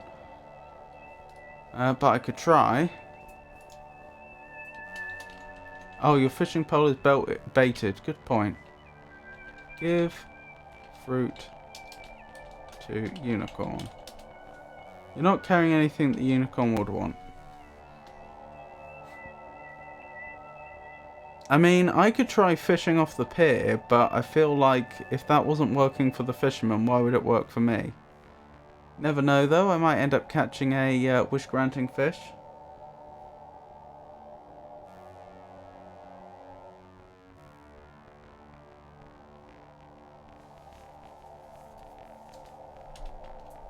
What is this piece? Antechamber of Madness.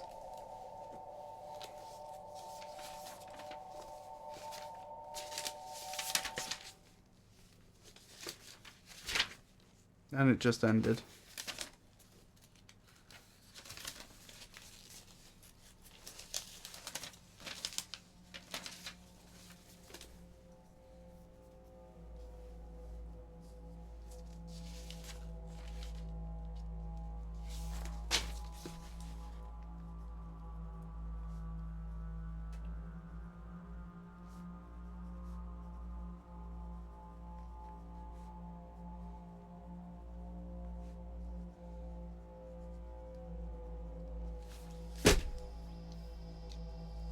Right, let's continue heading to the pier.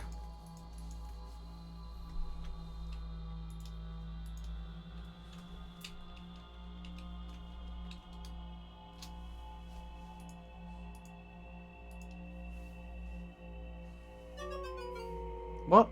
No.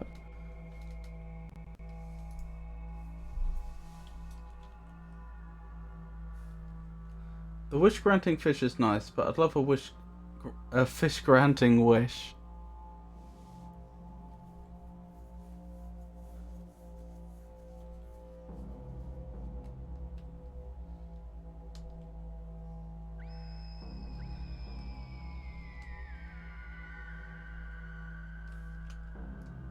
I'd be like, a wish for fish, and get it.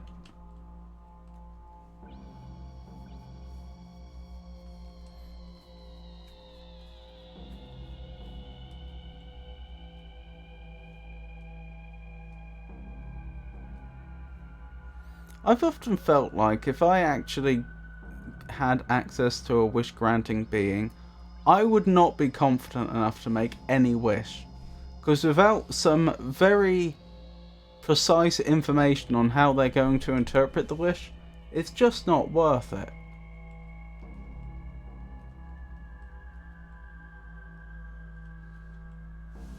It's just not worth the risk of getting monkey bored.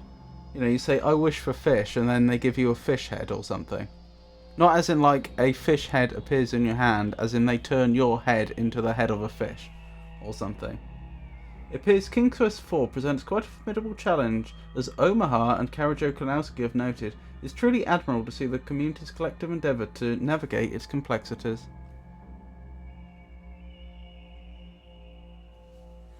That's fair. It is something of a collective endeavour, isn't it? I can't claim to have got this far on my own, certainly not. Never go hungry.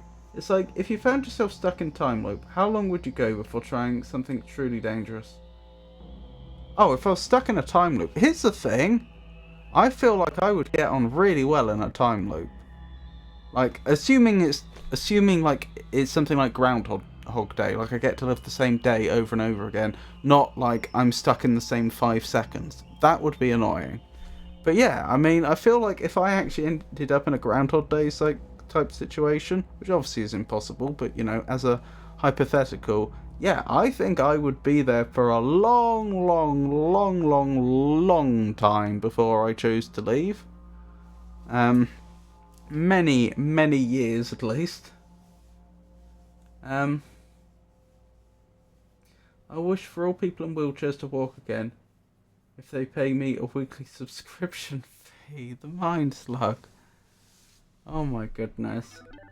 How would you trust that it would still loop the one time you do something illegal or dangerous? Well, I feel like, unless I had information about the time loop that suggested that it was controlled by a sentient entity that was doing what I was that was watching what I was doing, and would care about our particular version of morality, I think I would assume it's probably a natural phenomenon and it's not going to stop unless something stops it. I wish for a plate full of high quality tuna sashimi. I wish you wouldn't get it. Oh no, poor Pikachu. Heard something about Finnish people. They'd pay $400 just so their neighbour won't get $200. What? That doesn't sound likely. Eagerly, from the end of the pier, you fling the baited line of the fishing pole into the ocean. Look at that. Look what that pole's doing again. That fishing rod. Almost immediately, you feel a sharp tug on the line. Something pulls and fights your line as you slowly reel it in. There it is. You've caught yourself a fine, fat fish. Talk to fish. Who would listen? Look at fish. Dead fish. Well, if it was a wish-granting fish, it's a bit late now. Not to put too fine a point on it.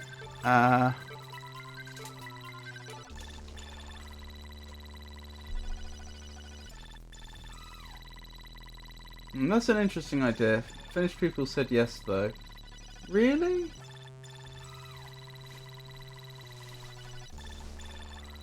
I could be wrong. I don't know much about Finnish culture, but the impression I've always got is that in the Nordic states, they tend to be quite nice. Generally. Easy, where are you? Oh, that's an interesting emote you've got there.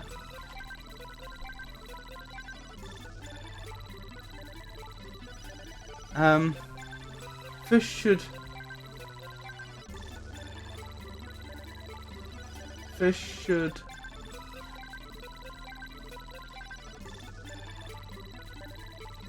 should have wished for better luck. I wish for all blind people to see for 10 seconds. Oh, Mind Slug.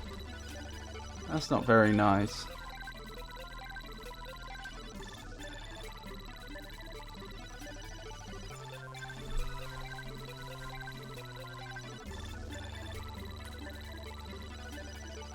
It sounds like a phone gone nuts. Do you not like it? Should I skip to the next one?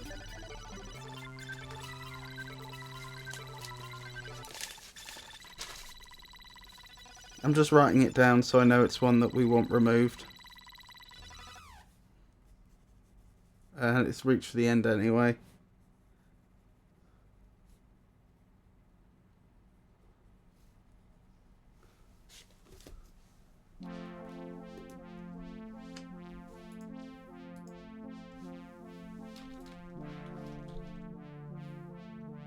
Let me know how you feel about this one. This is apparently by the same author, the same artist. What do I do with a fish? How does that help? Maybe it's a Beat Boot Fairy in espresso?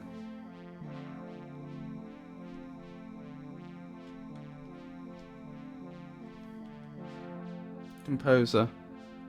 I don't actually know what the is.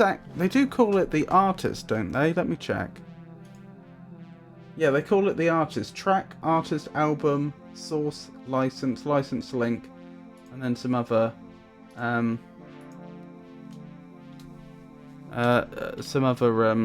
comments.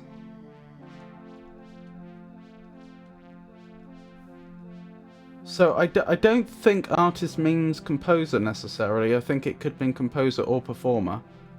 And in many cases it would be the same. Yes, a composer is the one that writes the music, I am aware. But like, for example, when I was playing the classical music, it didn't always list the artist as the composer. Like you had, I think you had Beethoven being played by Kevin MacLeod, in which case I believe it listed the artist as Kevin MacLeod.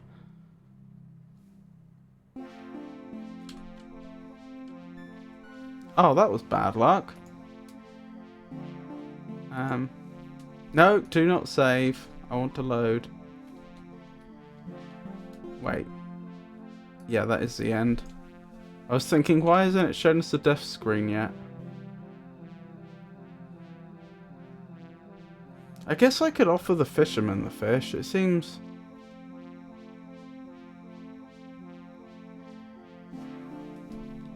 I'm not entirely sure what the point would be. Do you think that old house we found was the house of the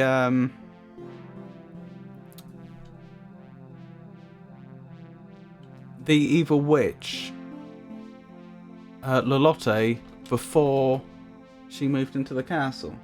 Composer is Beethoven, performance by Mr. Bean. Interesting. The fisherman and his wife look at it in interest, then shrug and shake their heads. What do I want with a dead fish? How does that help? Who wants a dead fish? I don't feel like the unicorn wants a dead fish.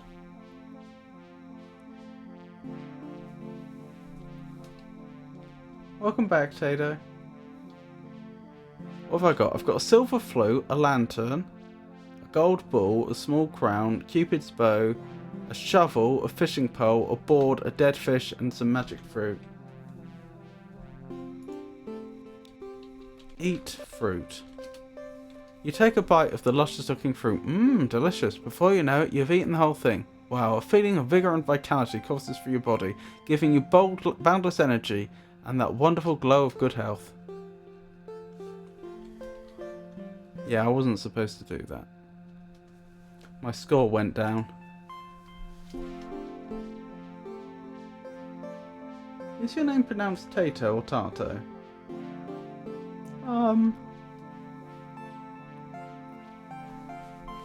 Was that at eating the fruit? Yeah, that's bad. Tato with T. Do you know which island is Genestus Island? No? Soft T?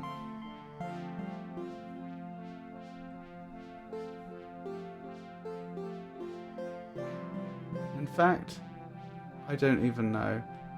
Oh? There's an item from there you need. I just don't remember what it's referring. Genestas Island. The only island I remember being told about was the island with the fruit on. Oh, Genesta! Sorry, yeah. I remember Genesta.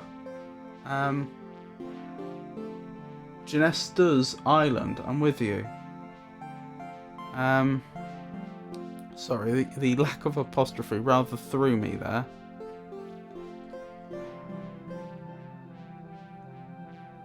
Oh no, you're right. You are right. Genesta was the good fairy, not the... We're not... This isn't a reference to the bad witch, which is Lolotte.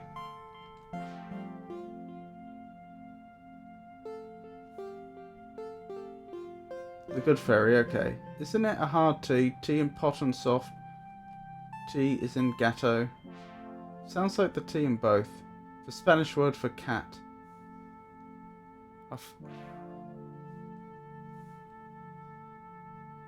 What about the dessert? Gatto.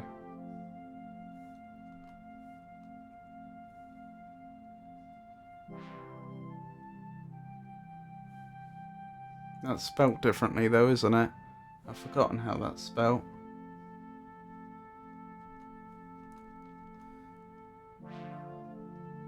Right, my recollection is that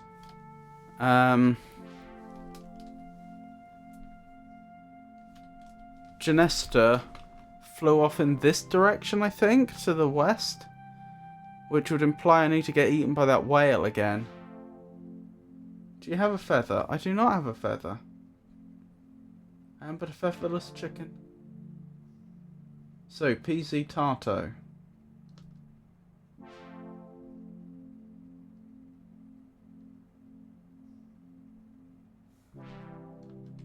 Ah! Perhaps you're thinking I need a feather to tickle the uvula of the whale. I forgot where you get it. There is a raven around here somewhere.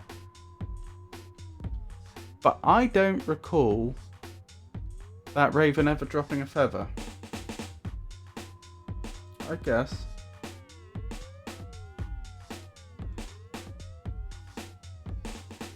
It's on the island I mentioned. Oh, okay.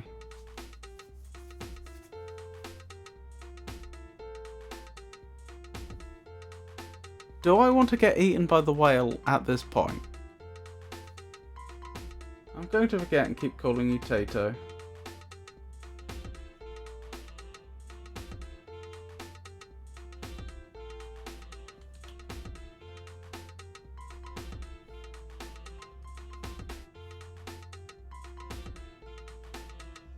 That's right, thanks.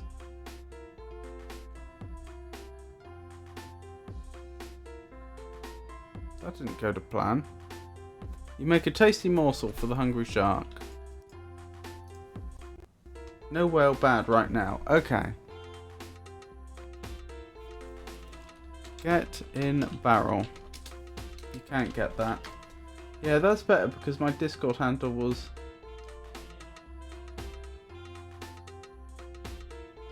Potato. So people ended up calling me worse nicknames. I see. What if you swim from the pier? I'm pretty sure if I swim from the pier, that's how I get eaten by the whale, but we'll check.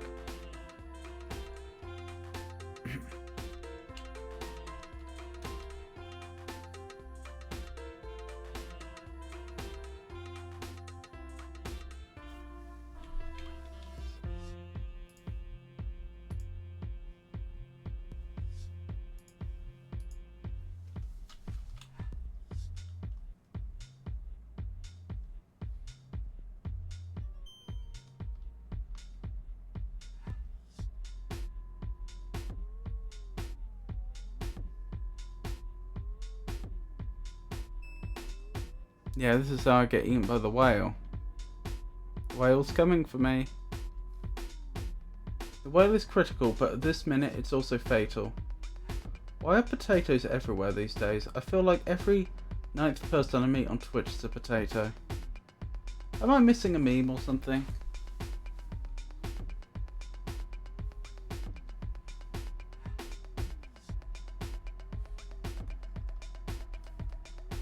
I don't know, potatoes are forever. Can someone look up where he gets the feather? I'm on my phone.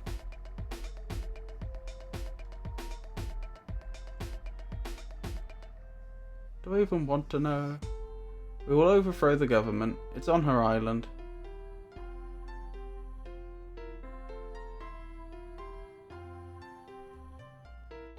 Well, the issue is I don't know how to get to the island. That's what I'm trying to figure out. I mean, if it's on an island, then presumably it's out at sea. But what I'm struggling to grasp is how do I get out to sea without getting eaten by a shark or a whale? If I had a boat, I could do it, but I don't.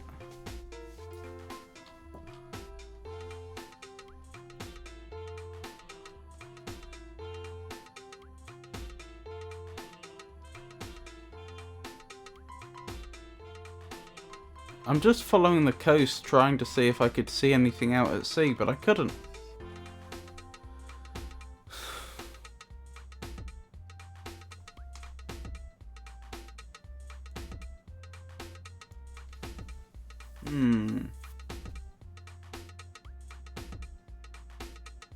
That's where it is. Once he's there, it's easy to find. Well, how does he get there? The answer is not a good one.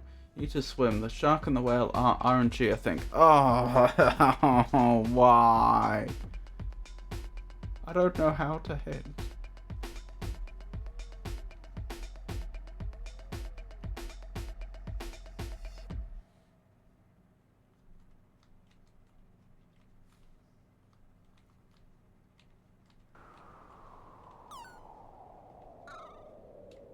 I mean, it's just bad game design to use RNG like that. To have you fail for doing the correct thing just because you're unlucky, and for it to the game not even make it clear that it was because of bad luck. Yeah, but he needs to feather before the whale. Well, I think the suggestion is that I can get there as long as I'm not so unlucky to get the shark or the whale.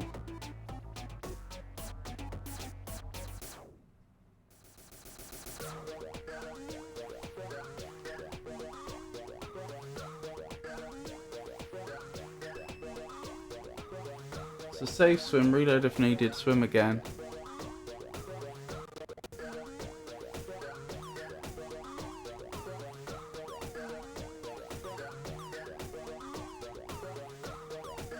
No whale. You can get to the island without being eaten if you get lucky. But presumably there we go. And presumably that's the only way to get to this island. Look. You stare out at the ocean and the white sand beach on this secluded island. From the middle of the island, a majestic ivory palace towers, surrounded by a lovely manicured garden. Bird! Also, it's day outside for your information, which is fantastic news, may I say.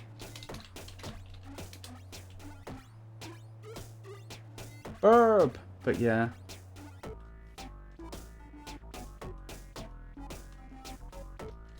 Take feather. You might find one lying around here somewhere. Pet bird. That is not clear. Examine bird. A majestic peacock with a beautiful tail struts by. Pet peacock. Try another way to say that. Fine. See, classic Sierra RNG.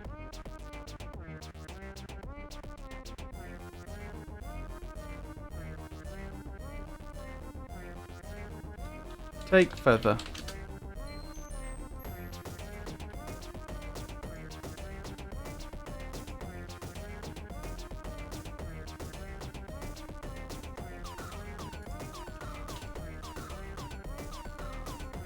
Another bird!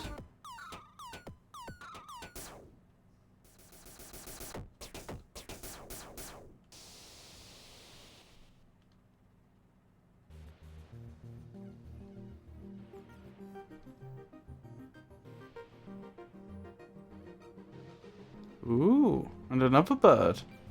2 more birds. You are standing in the lovely garden of this enchanted island. Beside you rises the grand ivory palace within... Wait, ivory? Are you literally telling me that... I mean, look at that wall. Are you literally telling me the whole thing is made out of elephant tusk? Within this garden, a bridge emblazoned with figures of swans arches over a little pond. A beautiful white swan floats serenely upon it. Plot twist, they are bad lucky. If beer is lucky, how come I am losing money at the casino?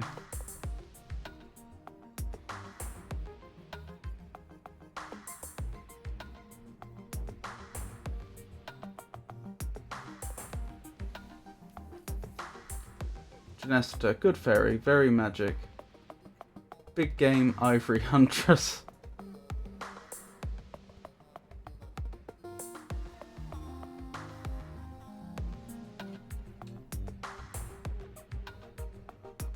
Interesting modern art.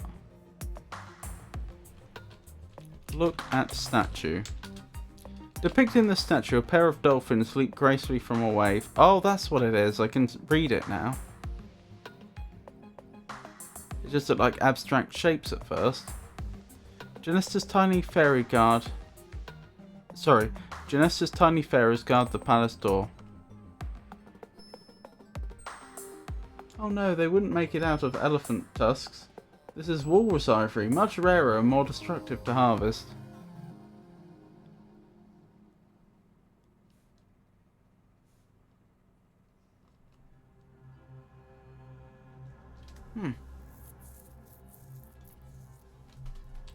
Look at bird.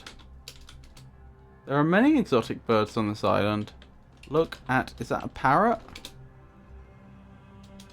I mean the bird in the tree. It doesn't quite look like a parrot, but I don't know what type of bird that is. Look at swan. A beautifully white swan floats gracefully upon the little pond. Look at tree. You see many unusual and lovely trees on this island. Dad, he's an ivory hunter. Lisa, someone whose ivory stocks are low are more likely to hurt Stampy than someone who has a high ivory stock. Genesta's tiny fairies guard the palace door. When you say guard...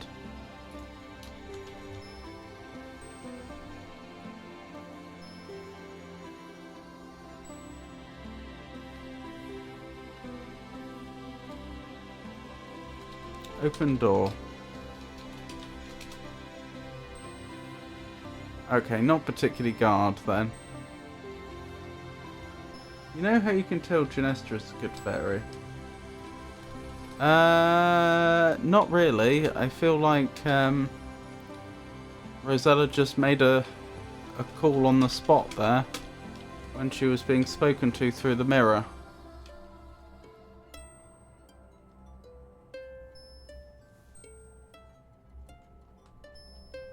Also, ivory seems like an awful structural material.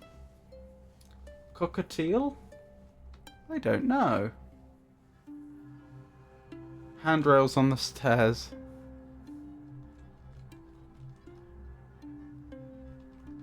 Well, we'll have to see when we get into the Wicked Witch's house. Seriously, how do I climb the stairs here? Oh, there we go. Another problem with depth perception.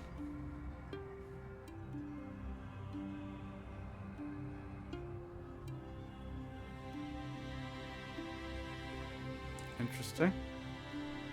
Is that an albino wolf?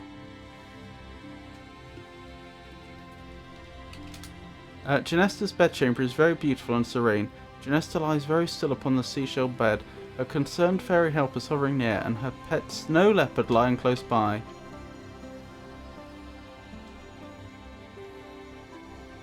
Genesta's tiny fairy helpers flit furiously about, trying to keep you from disturbing the dying fairy.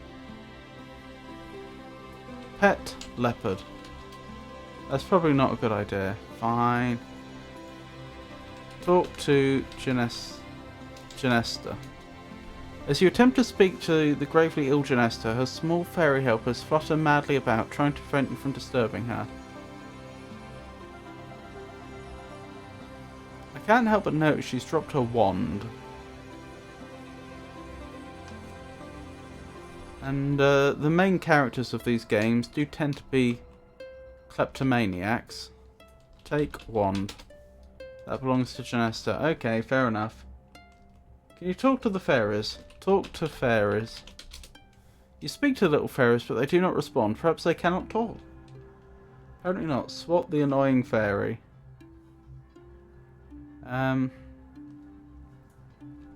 Open drawers.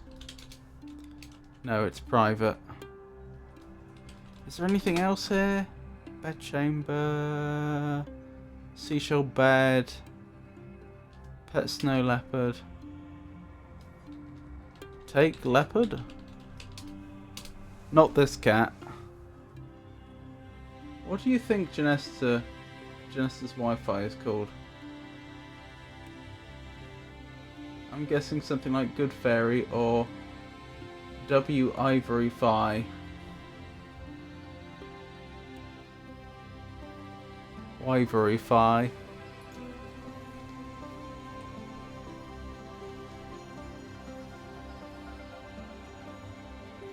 I guess we're done here?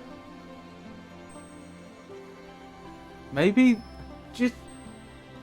Do you really think Sierra designed this entire island and drew it, all of this, just for us to get one item? The feather. I mean, at one level it seems implausible, but on the other hand, that is what it seems like. I think it's if you read this, you avoided sharks.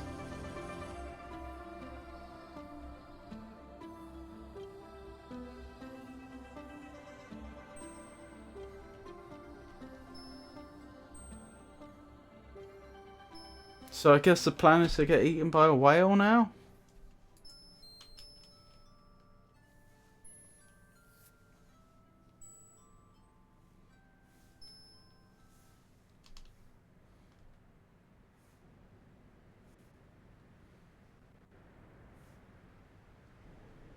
I'd say the plan is to save. I've been saving regularly, and will intend to do so. Knowing Sierra, yes. Sharks eated all the optical fibre cables to Genesta's island.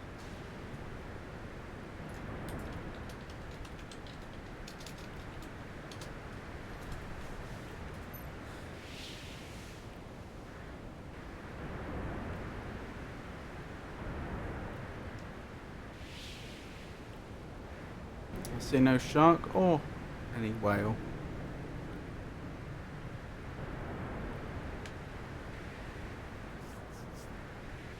Good swimmer, isn't she, Rosella?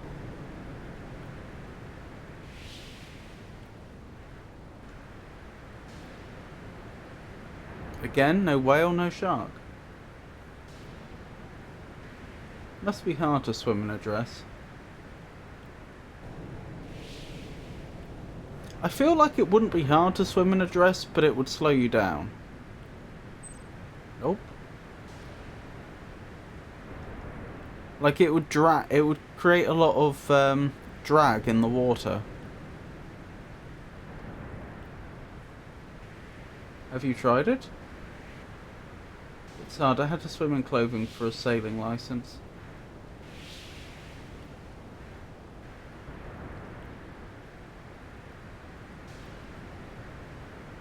It's pretty awful. Have you had to swim in a dress, Pikachu?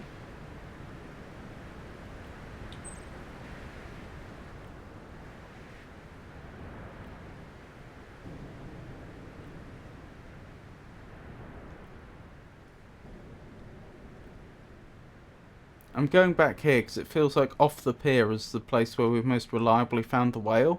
I don't know if that actually is... Why is there no music?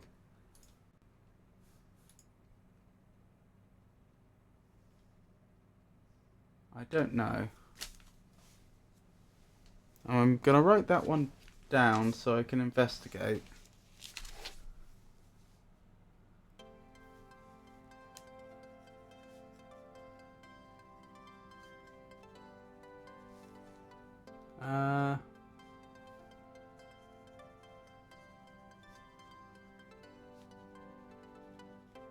What was I thinking? Yeah, I don't know whether that's because the whale actually has a location in game and that's where it is, or if it was just purely RNG, or if it's a combination of the two. They could change the probabilities of encountering certain creatures in the water depending upon where you're approaching from. It's rather commendable to observe everyone's collective efforts in assisting with the quest for the feather and navigating the challenges of reaching Genestas Island. Such helpfulness truly enriches the experience for us all. I once had to do a photo shoot for my photographer aunt in a wedding dress under a waterfall for a competition. They got the dress from a pawn shop. It was very heavy. Wait, when you say they got the dress from... Oh, that's really sad. Someone had to pawn their wedding dress and presumably lost it.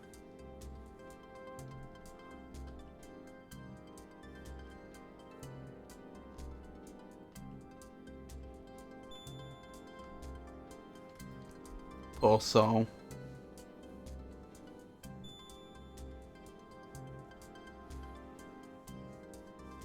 Horrors, you have been swallowed by a huge whale. Phew, this place, it doesn't smell very good. It was a pretty ugly dress, to be fair. Ah, this is why tickle is a key word, I guess. Tickle uvula. Not hair.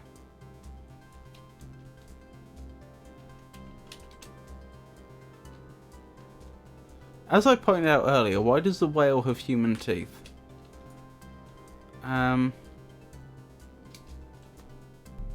Use feather on uvula. What do you want to do with the peacock feather?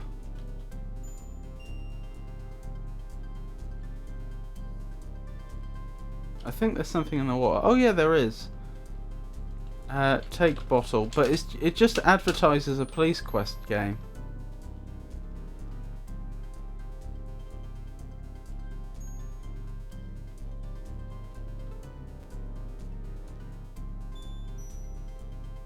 Dive. That's an idea.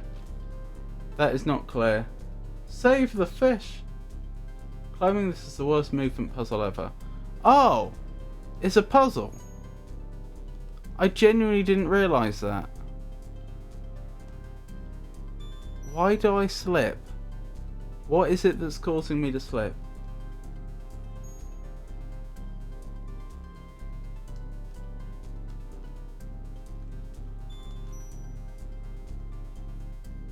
You need to reach the top and she still stands, but it's an awful climb.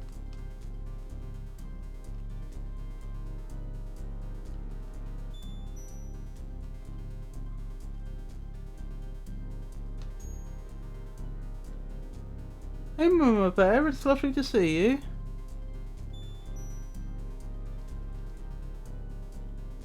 The thing is, when we've had climbing puzzles like this before, usually there's been some sort of hint as to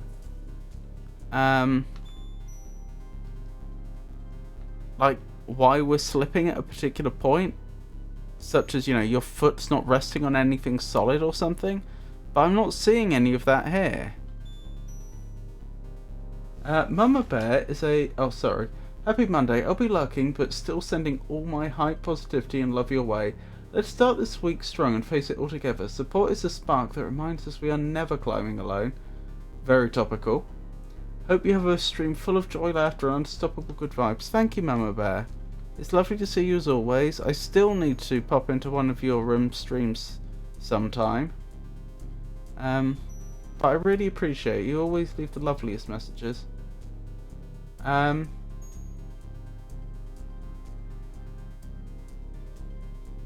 Mama Bear is a 54-year-old variety streamer who fosters a familial atmosphere among followers.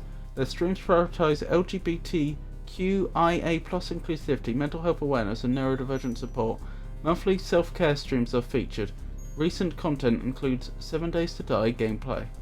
7 Days to Die? I can't place that game. That sounds very familiar, but I can't place it. What's causing you to slip is a secondary layer of masking pixels that determines if you're walking on a path. To climb the tongue, slow the game down. Start at the bottom outside of the curve. Climb carefully up and over in a diagonal pattern, saving every few steps, moving more horizontally than vertically. When you stand up on the middle of the tongue, as shown below, save.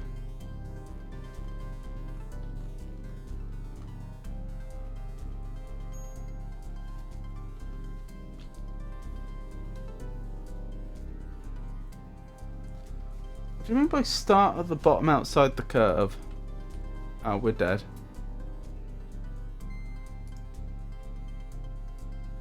Oh. Sorry, I thought I'd saved. Apparently I hadn't. That's fine.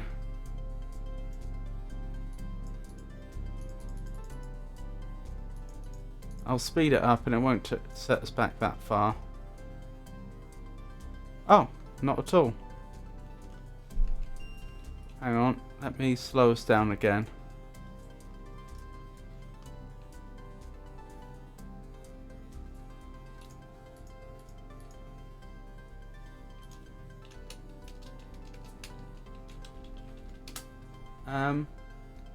How are you supposed to solve this? I mean, trying and trying again. I know.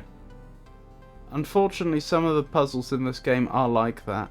We had a puzzle earlier, I'm not sure if you were here, where the obstacle was completely invisible and you could have only found it by dying and reloading. So either you'd have had to have played the game before, seen someone play the game before, or die and reload. There's like no other way you could have solved it. Which I wasn't impressed with. Speed. Slow.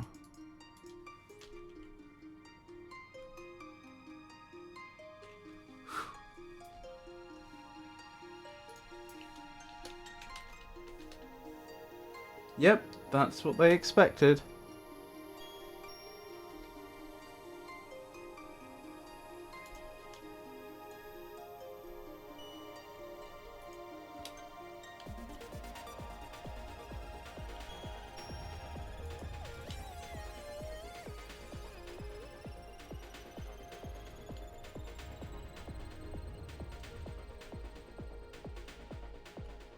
Stop. No.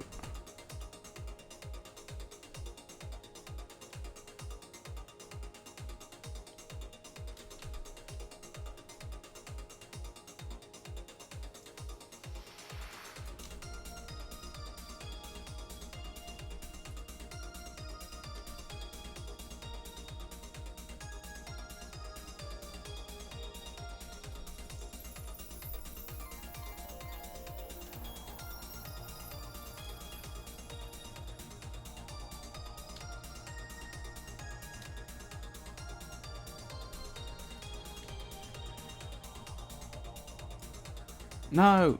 Sorry.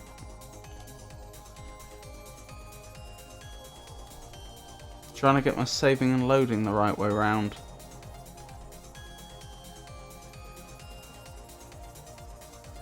That seems like success.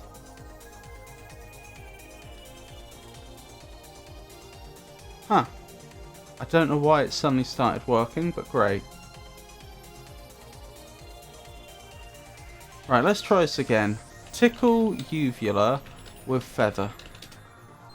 It worked! You frantically tickle the throat of the whale with the big peacock feather. You begin to feel a quiver under your feet, which quickly turns into a mighty tremble. Suddenly you hear a thunderous "Achoo!" And you are swept out of the whale's mouth in a tremendous wave of ocean water. Again, you find yourself swimming in the ocean. Okay.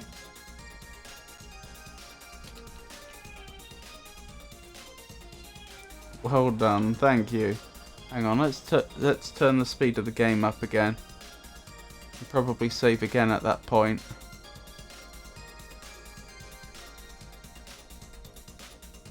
So when I reload the save, I'm not struck by how inexplicably slow it is. Now, is that the same island? No, this is a new island.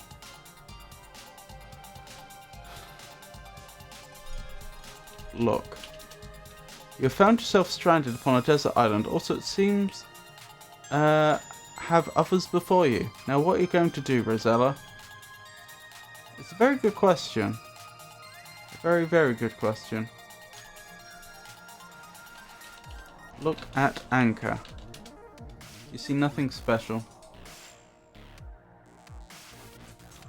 Look at boat. Hang on. I'm on a desert island. And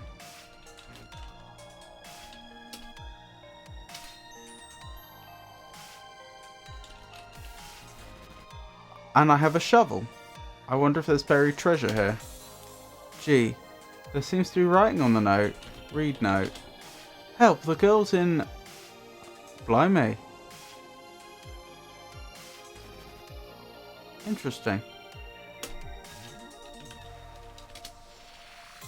Anybody out there? I had a condor drop this bottle in the nearest ocean to beg for help with King's Quest 1. Help me fight this fire-breathing dragon. Right, so it'll advertise all their Sierra games then. Dig? Dig? How do I know where to dig?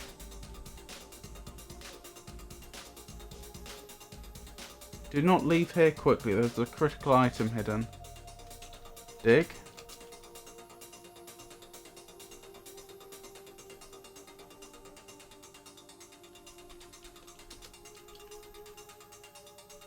You make it sound like I have any clue how to leave in the first place.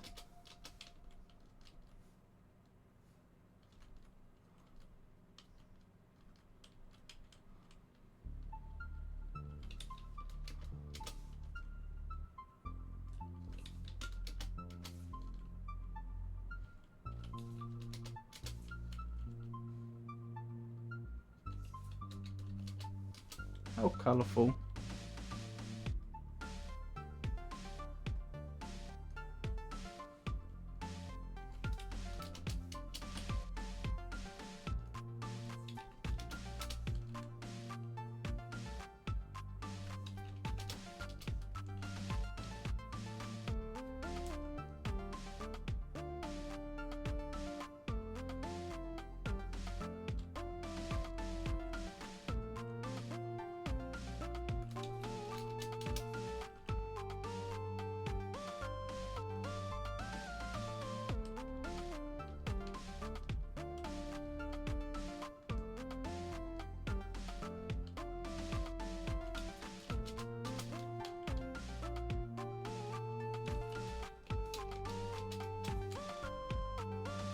I must be missing something.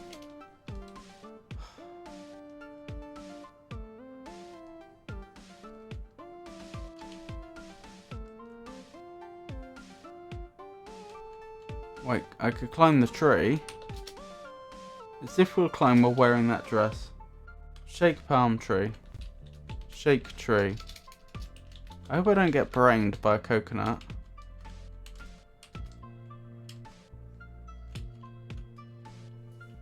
Shake tree.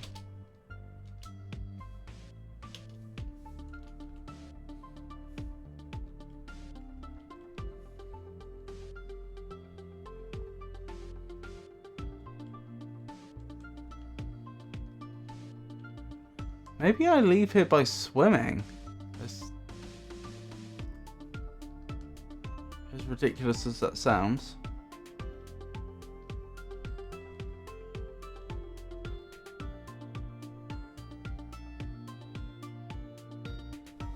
Dig. Examine the tree. Look at tree. Only one lonely palm grows here.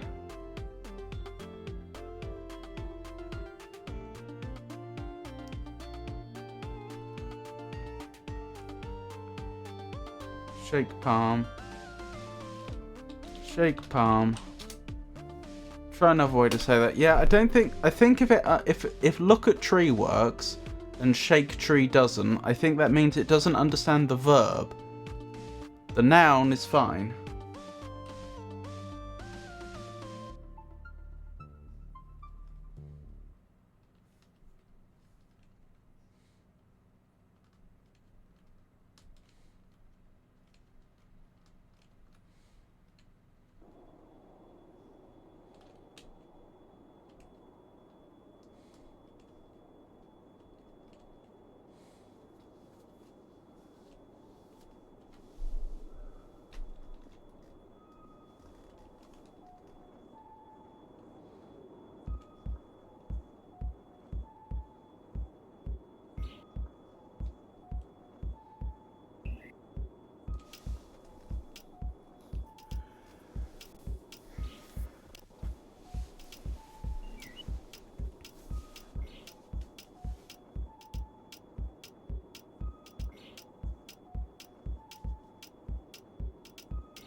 I'm honestly not sure what to do.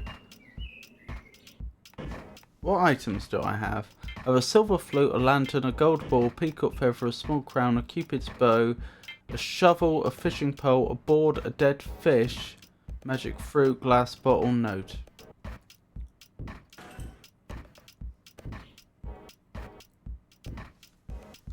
Hang on.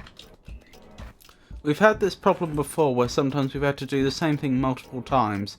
Maybe there is information we need on that note, I just need to look at it enough times.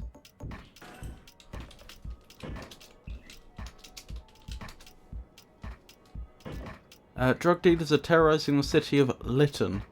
I need a partner to help put away these bad guys in Police Quest.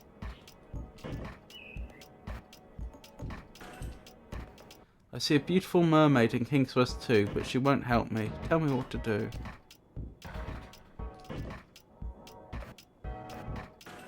I'm a little kid and my name's Tommy. I'm having trouble with Old King Cole and Humpty Dumpty and mixed up Mother Goose. Come and help me.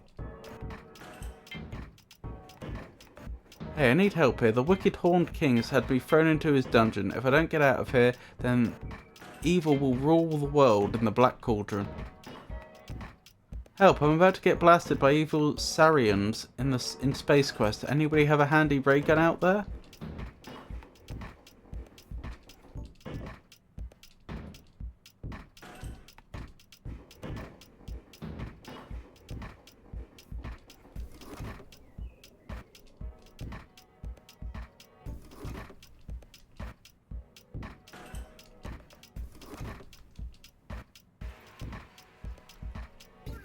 No, no such help.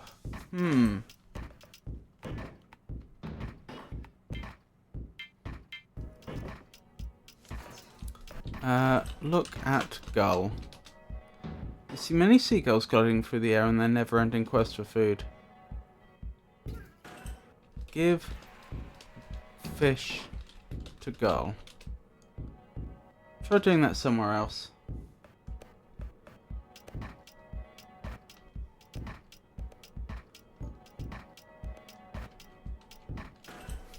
I may need a hint.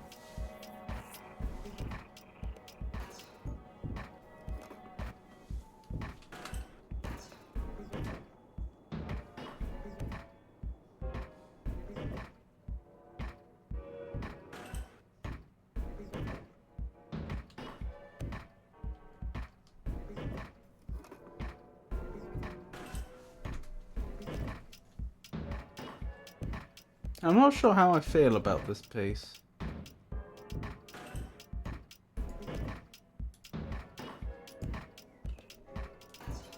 Hang on, what does US mean in Creative Commons? I hope that isn't a restriction that means I shouldn't have been using it in this stream.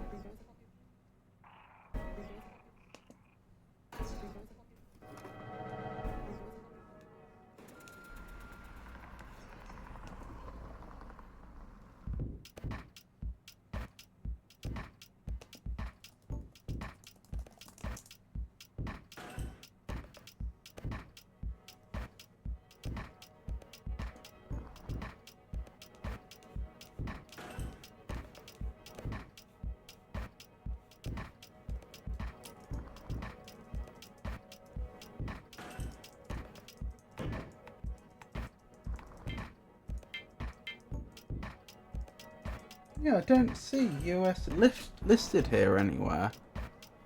On the actual Creative Commons website. What does that mean? Creative Commons, BY, so I have to attribute who it's to, 3.0 US.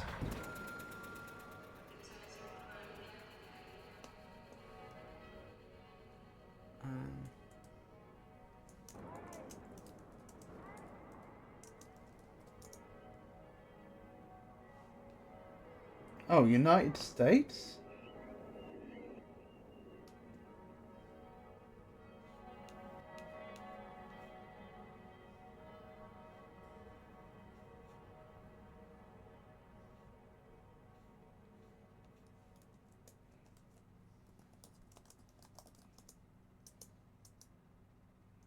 I don't know why it specifies United States specifically. Anyway, where were we? You need a pelican here, if you didn't do anything with it.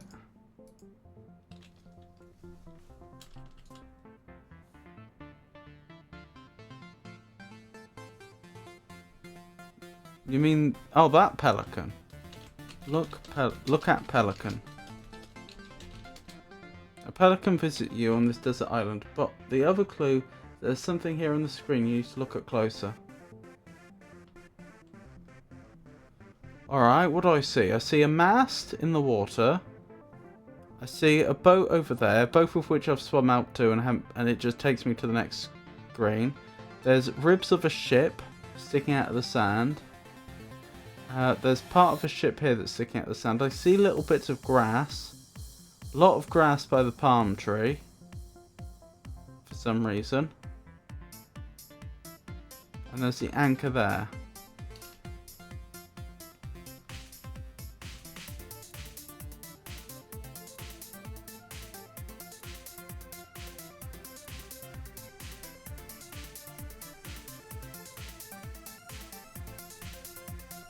I'm sure you're right. I'm just not seeing it currently.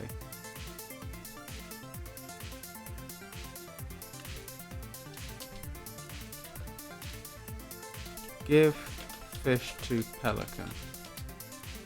Oh, what the pelican is flying. There's a TV antenna in the back. Do you mean that? The mast of the ship?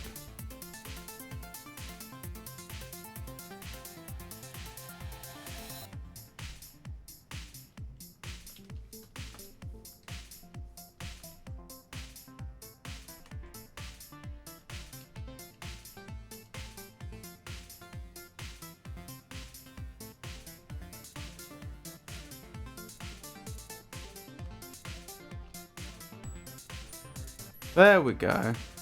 You throw the stinky dead fish to the pelican. Greedily, he catches it in his large bill. As he does so, he has something shiny fall from his bill onto the ground. Take shiny.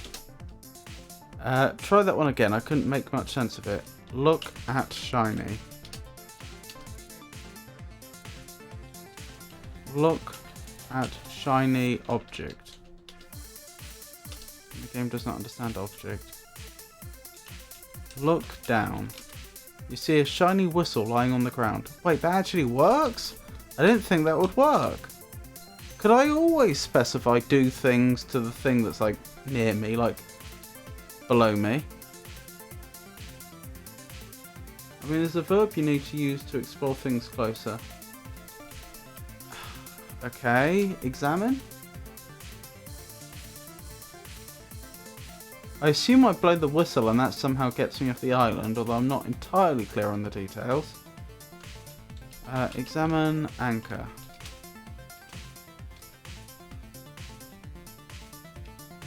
Scrutinize anchor. Contemplate anchor.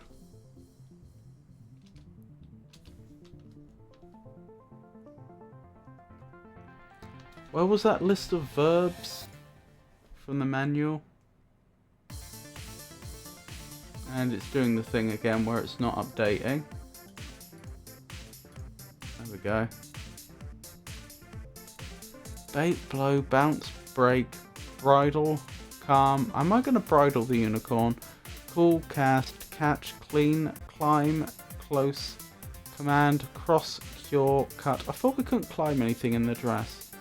Dance, detach, dig, dim, dismount, dive, dock, drink, drop, eat, enter, exit, feed, find, fish, flip, follow, force, free, frighten, give, go, help, hide, hit, hug, jump, kill, kiss, knock, lay, lead, leave, lie, lift, light, lock, look, make, move, open, pet, play, polish, pry, pull, push, put, raise, read, remove, ride, rock, say, save, shake, shine, shoot, shout, sing, sit, sleep, smell, speak, stand, start, steal, sweep, swim, swing, take, talk, tempt, throw, tickle, turn, undress, unlock, untie, use, wade, wake, wave, and wear. The boat. I'm saying it's something simple, you're just not typing. Examine boat. It looks as if many an unlucky sailor has been stranded here. I try to give hints that aren't just giving you the answer, but it's hard to get intentions across. Raise boat. Lift boat. Push boat. Stand on the other side and look at the boat. Okay, that is obscure. That I'd have to be standing in a particular position. No, it doesn't seem to make any difference.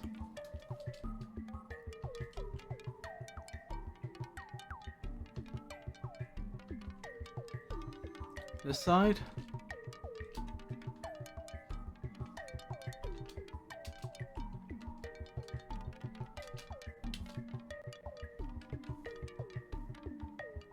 Unless by other side you meant over here. Or did you mean that boat over there?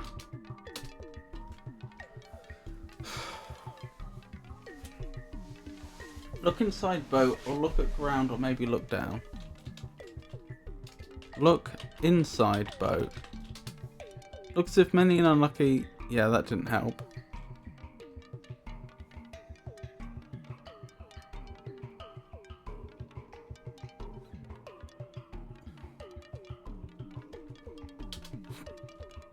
Look at ground. See nothing but sand.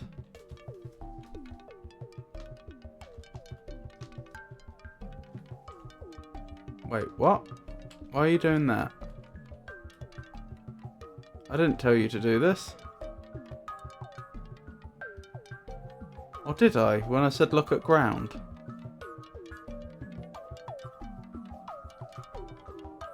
Have we died? Looks like exposure and thirst have done you in, Rosella. That's no good.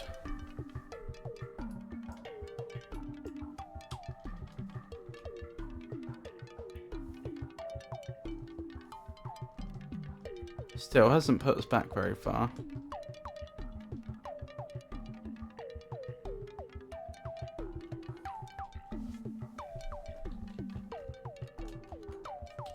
Feed pelican. Okay. Give fish to pelican. Go stand inside the boat debris that got wrecked on the island. Look inside the boat to see a XXX. Look in boat or look inside boat or look at ground.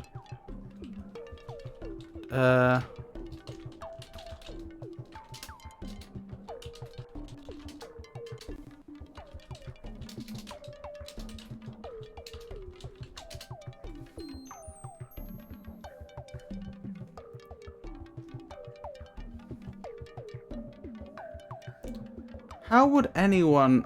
I mean, how obnoxious is this? That you can do the... You have to do the exact right thing in the exact right spot without any hint. There we go. You look at the ground inside the wrecked boat. What is this? Why, it's a golden bridle. You pick it up and carry it with you. Okay, blow whistle. A dolphin! No, wait, that wasn't a dolphin. Was that a killer whale? You put the shiny silver whistle to your lips and force it to blow into it, producing a tweet! To your astonishment, a friendly dolphin appears just offshore and jabbers excitedly at you. Oh, it was a dolphin. Ride dolphin? Yay! Thank you for the help, Kara. What is this track?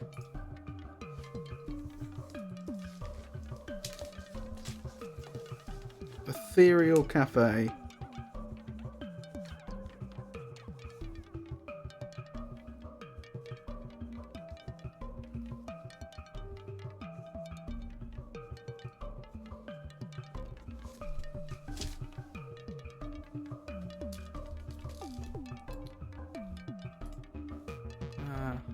Thank you, dolphin. Oh, we didn't get a chance to pet the dolphin for being so good to us. Still, good point to save.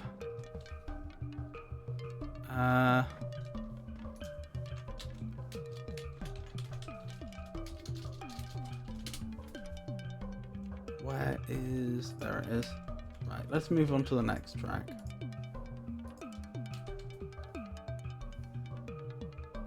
That should have done it. I think it's just taking a while to load. There we go.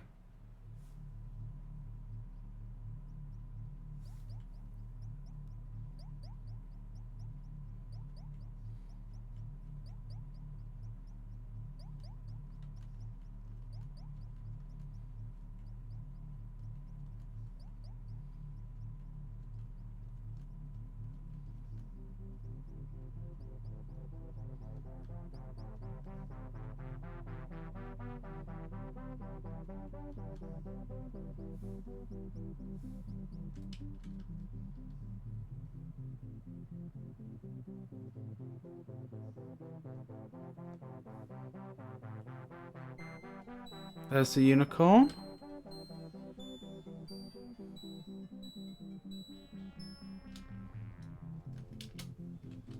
Bridle. Hang on, let's look at the bridle first. Bridle unicorn. I notice they've gotten rid of text descriptions of items in your inventory now for the most part. You're not close enough. Bridle unicorn. Of course a unicorn... I suppose the implication is that a unicorn wouldn't accept a normal bridle. It has to be a golden one. Not that we have an usual one to try. As the beautiful unicorn offers no resistance, you gently place the golden bit into its mouth and fit the bridle and reins over its majestic head. The unicorn looks at you with curiosity. Ride unicorn. You're not close enough. Ride unicorn. You nimbly mount the magnificent unicorn, grab the golden reins and set off towards Lolot's castle.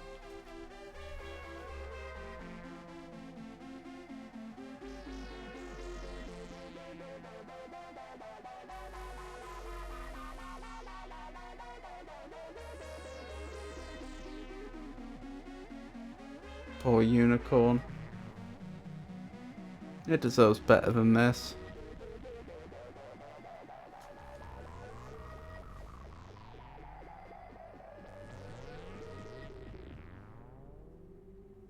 The unicorn seems paralyzed. Oh, missed it.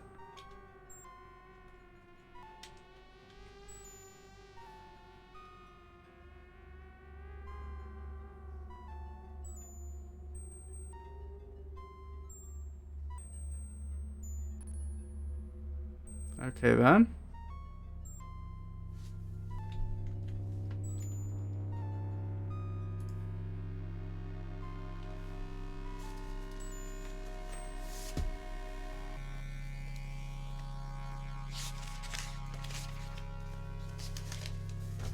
So, Lolot says, I missed it. I'm almost convinced you might be innocent after all, but she clears her throat. Not quite. Oh, this doesn't sound good, you think? Lolot continues, I am desirous of the hen that lays the golden eggs. Currently the hen is kept by the ogre and his wife. Bring me the hen, and you shall have your freedom and a great reward. Well, we were promised a great reward before. Take her away! Sorry, I missed part of that. How am I going to get into the ogre's house? Maybe it's changed now. Right, let's skip to the next track.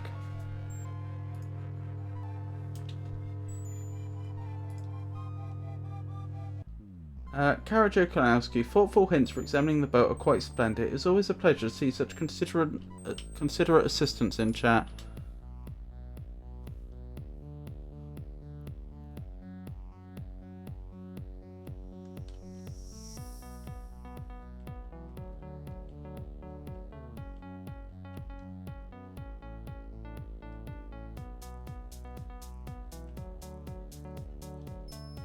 Still haven't figured out how to get through this forest, have we? You know, the one where the trees seem to grab you.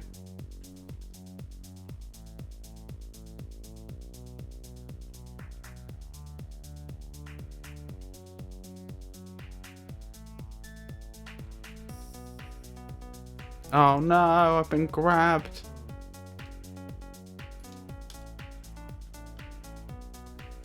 Apologies, that's put us back a little ways. Not that far.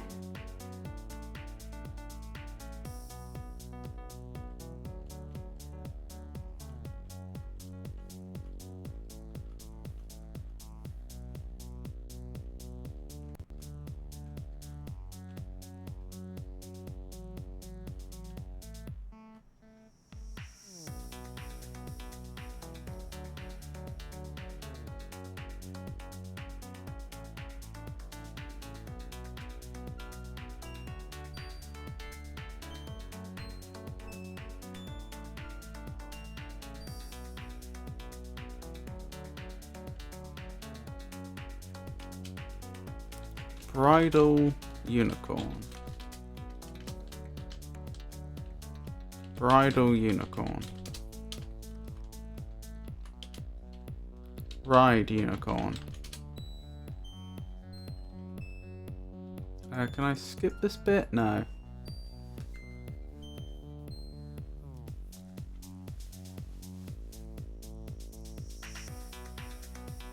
I like the way they actually show you the screens you're going past.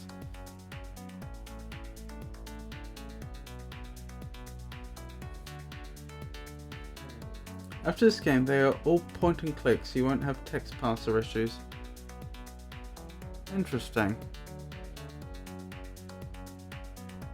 It's a shame in a way, because I actually like the text parser interface.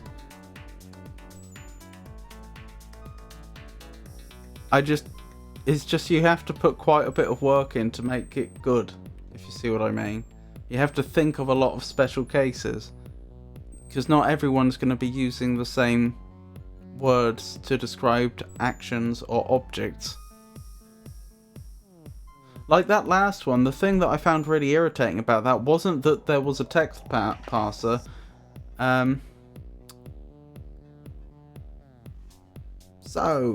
may as... Okay, you brought me the unicorn. And we've read that bit. Yeah, it's the fact that I had to do a specific action in a specific spot, and there was no indicator when I did that same action in a different spot that it would work that it would work elsewhere. It seemed like, no, that's just not the right action. That's the problem. It was very misleading in that way. And to be honest, it wasn't even an obvious action to try to look at the ground. Because when else in the game, if we had to just generically look at the ground when there's no hint that there's anything there, what would have simply solved that in one fell swoop would be if they'd given some visual hint that there was something on the ground there where the boat was. They'd probably have had to have moved the boat frame around slightly so you could see into it, and then just had like a shiny object or something. That's all it would have taken.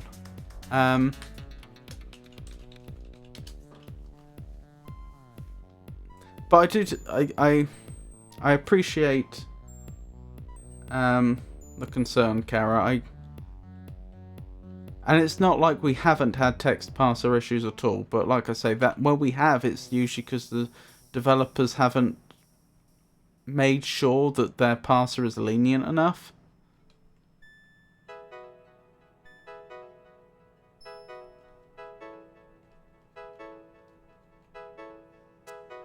Still, good to know. Good to know that it'll be entirely point and click going forwards.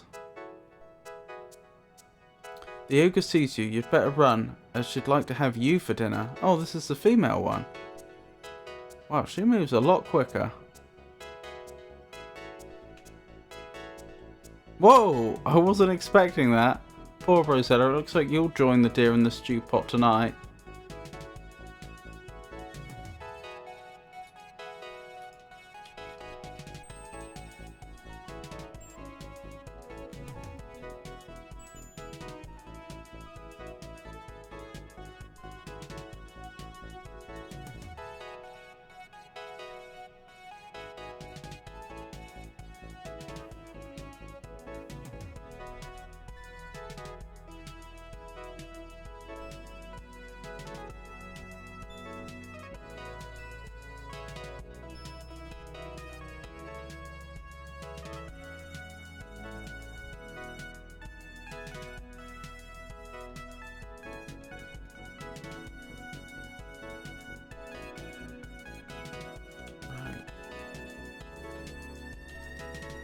She does actually drop the deer, doesn't she?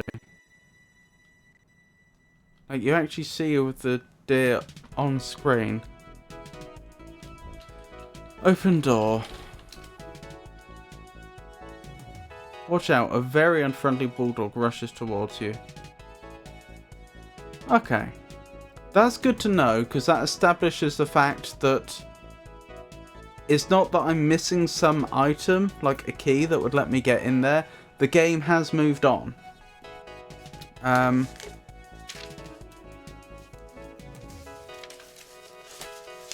So I should have things to try when I next get back to this, because we should probably be wrapping up about now. Golden egg hen in Ogre's house.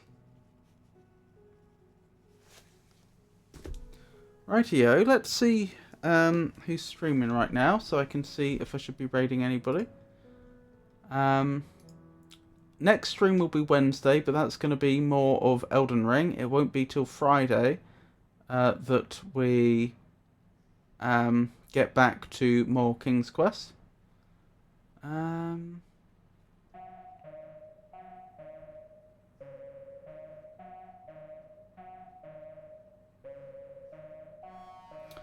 We could raid Commander Alil, who's playing Hades 2. What was I thinking? So thank you for joining me, everyone. I really appreciate it, genuinely. You're the reason that I stream. Thank you to everybody that kept me company in chat, and thank you to everybody that lurked. Thank you to everybody that gave me hints and what have you. I know several of you did. As usual, Kara in particular stands out just because of the sheer amount of help she gave. But I know several of you assisted me tonight. Yeah. Hey Art Dad. Didn't realise you were lurking, but it's lovely to see you. So let's get that raid set up. And as I say, so Wednesday and Friday. Wednesday being Elden Ring, Friday being more King's Quest 4. Yeah, I keep thinking if there's anything else I should say. If for any reason my streaming schedule should change, I'll announce it on social media, which currently means X, formerly known as Twitter, Blue Sky, Mastodon, and Meta Threads, and I'll also announce it on our Discord server. Thank you for joining me, everyone, and I hope you all have a wonderful night. Good night, everybody.